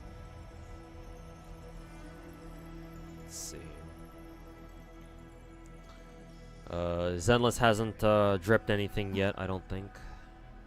Maybe they'll drip something tonight, because the new patch is supposed to be this week. Either tonight or tomorrow.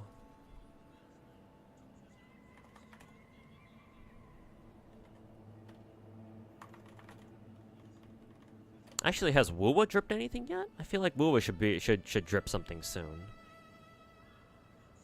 Well, nowadays I think they're not dripping anything until after the patch comes out, so. And we still have like what, another week left to go or something.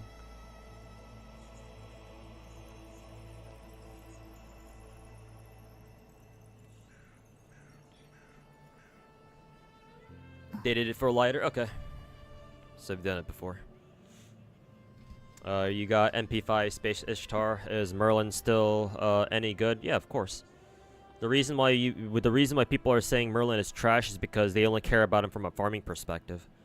In challenge quests, Merlin is still fucking busted as fuck.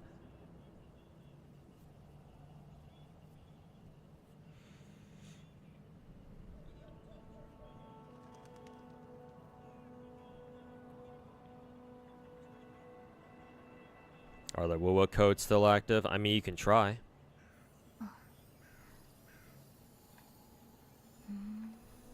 Usually, in my experience, usually those like live stream codes are only active for like a day, and obviously it's already been like 2 or 3 days since then, or since the stream. So if you haven't used those codes now, I don't know if they still work. But you can try. You can give them a shot anyway. See if they still do.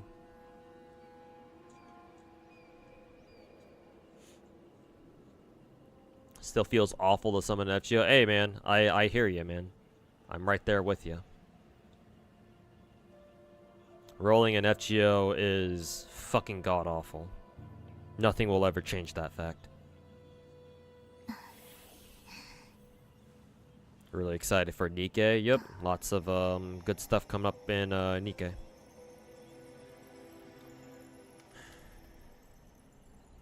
Alright, chat. I'm gonna get out of here. It's almost 11 p.m. Stayed for an hour longer than I was planning to. But yeah. Anyways, chat, it's time to say goodbye. I have hired this caster to stare at you. Anyways. It is time to say goodbye. But yeah, thanks everybody for hanging out. Appreciate it. And, City of the Wolves seems like it officially launched. That's cool. Maybe I'll go watch Max's stream or something. Hey Derpin, thanks for gifting a sub at the last minute. Appreciate it, man. Oh yeah, thanks for the last minute sub to send me off. So yeah, I will go raid Miss Sweetly again. I think she's doing a subathon, I believe. So yeah, send you guys over to Miss Sweetly. Tell her that I said what's up, and hopefully she's enjoying her subathon so far. But yeah, other than that, I will see you guys later this weekend. Be on the lookout for any new videos that I'll put out later this week. And yeah, until then, take care, everybody. And we'll see you guys next Friday, unless I do like an early stream or something. So yeah, peace.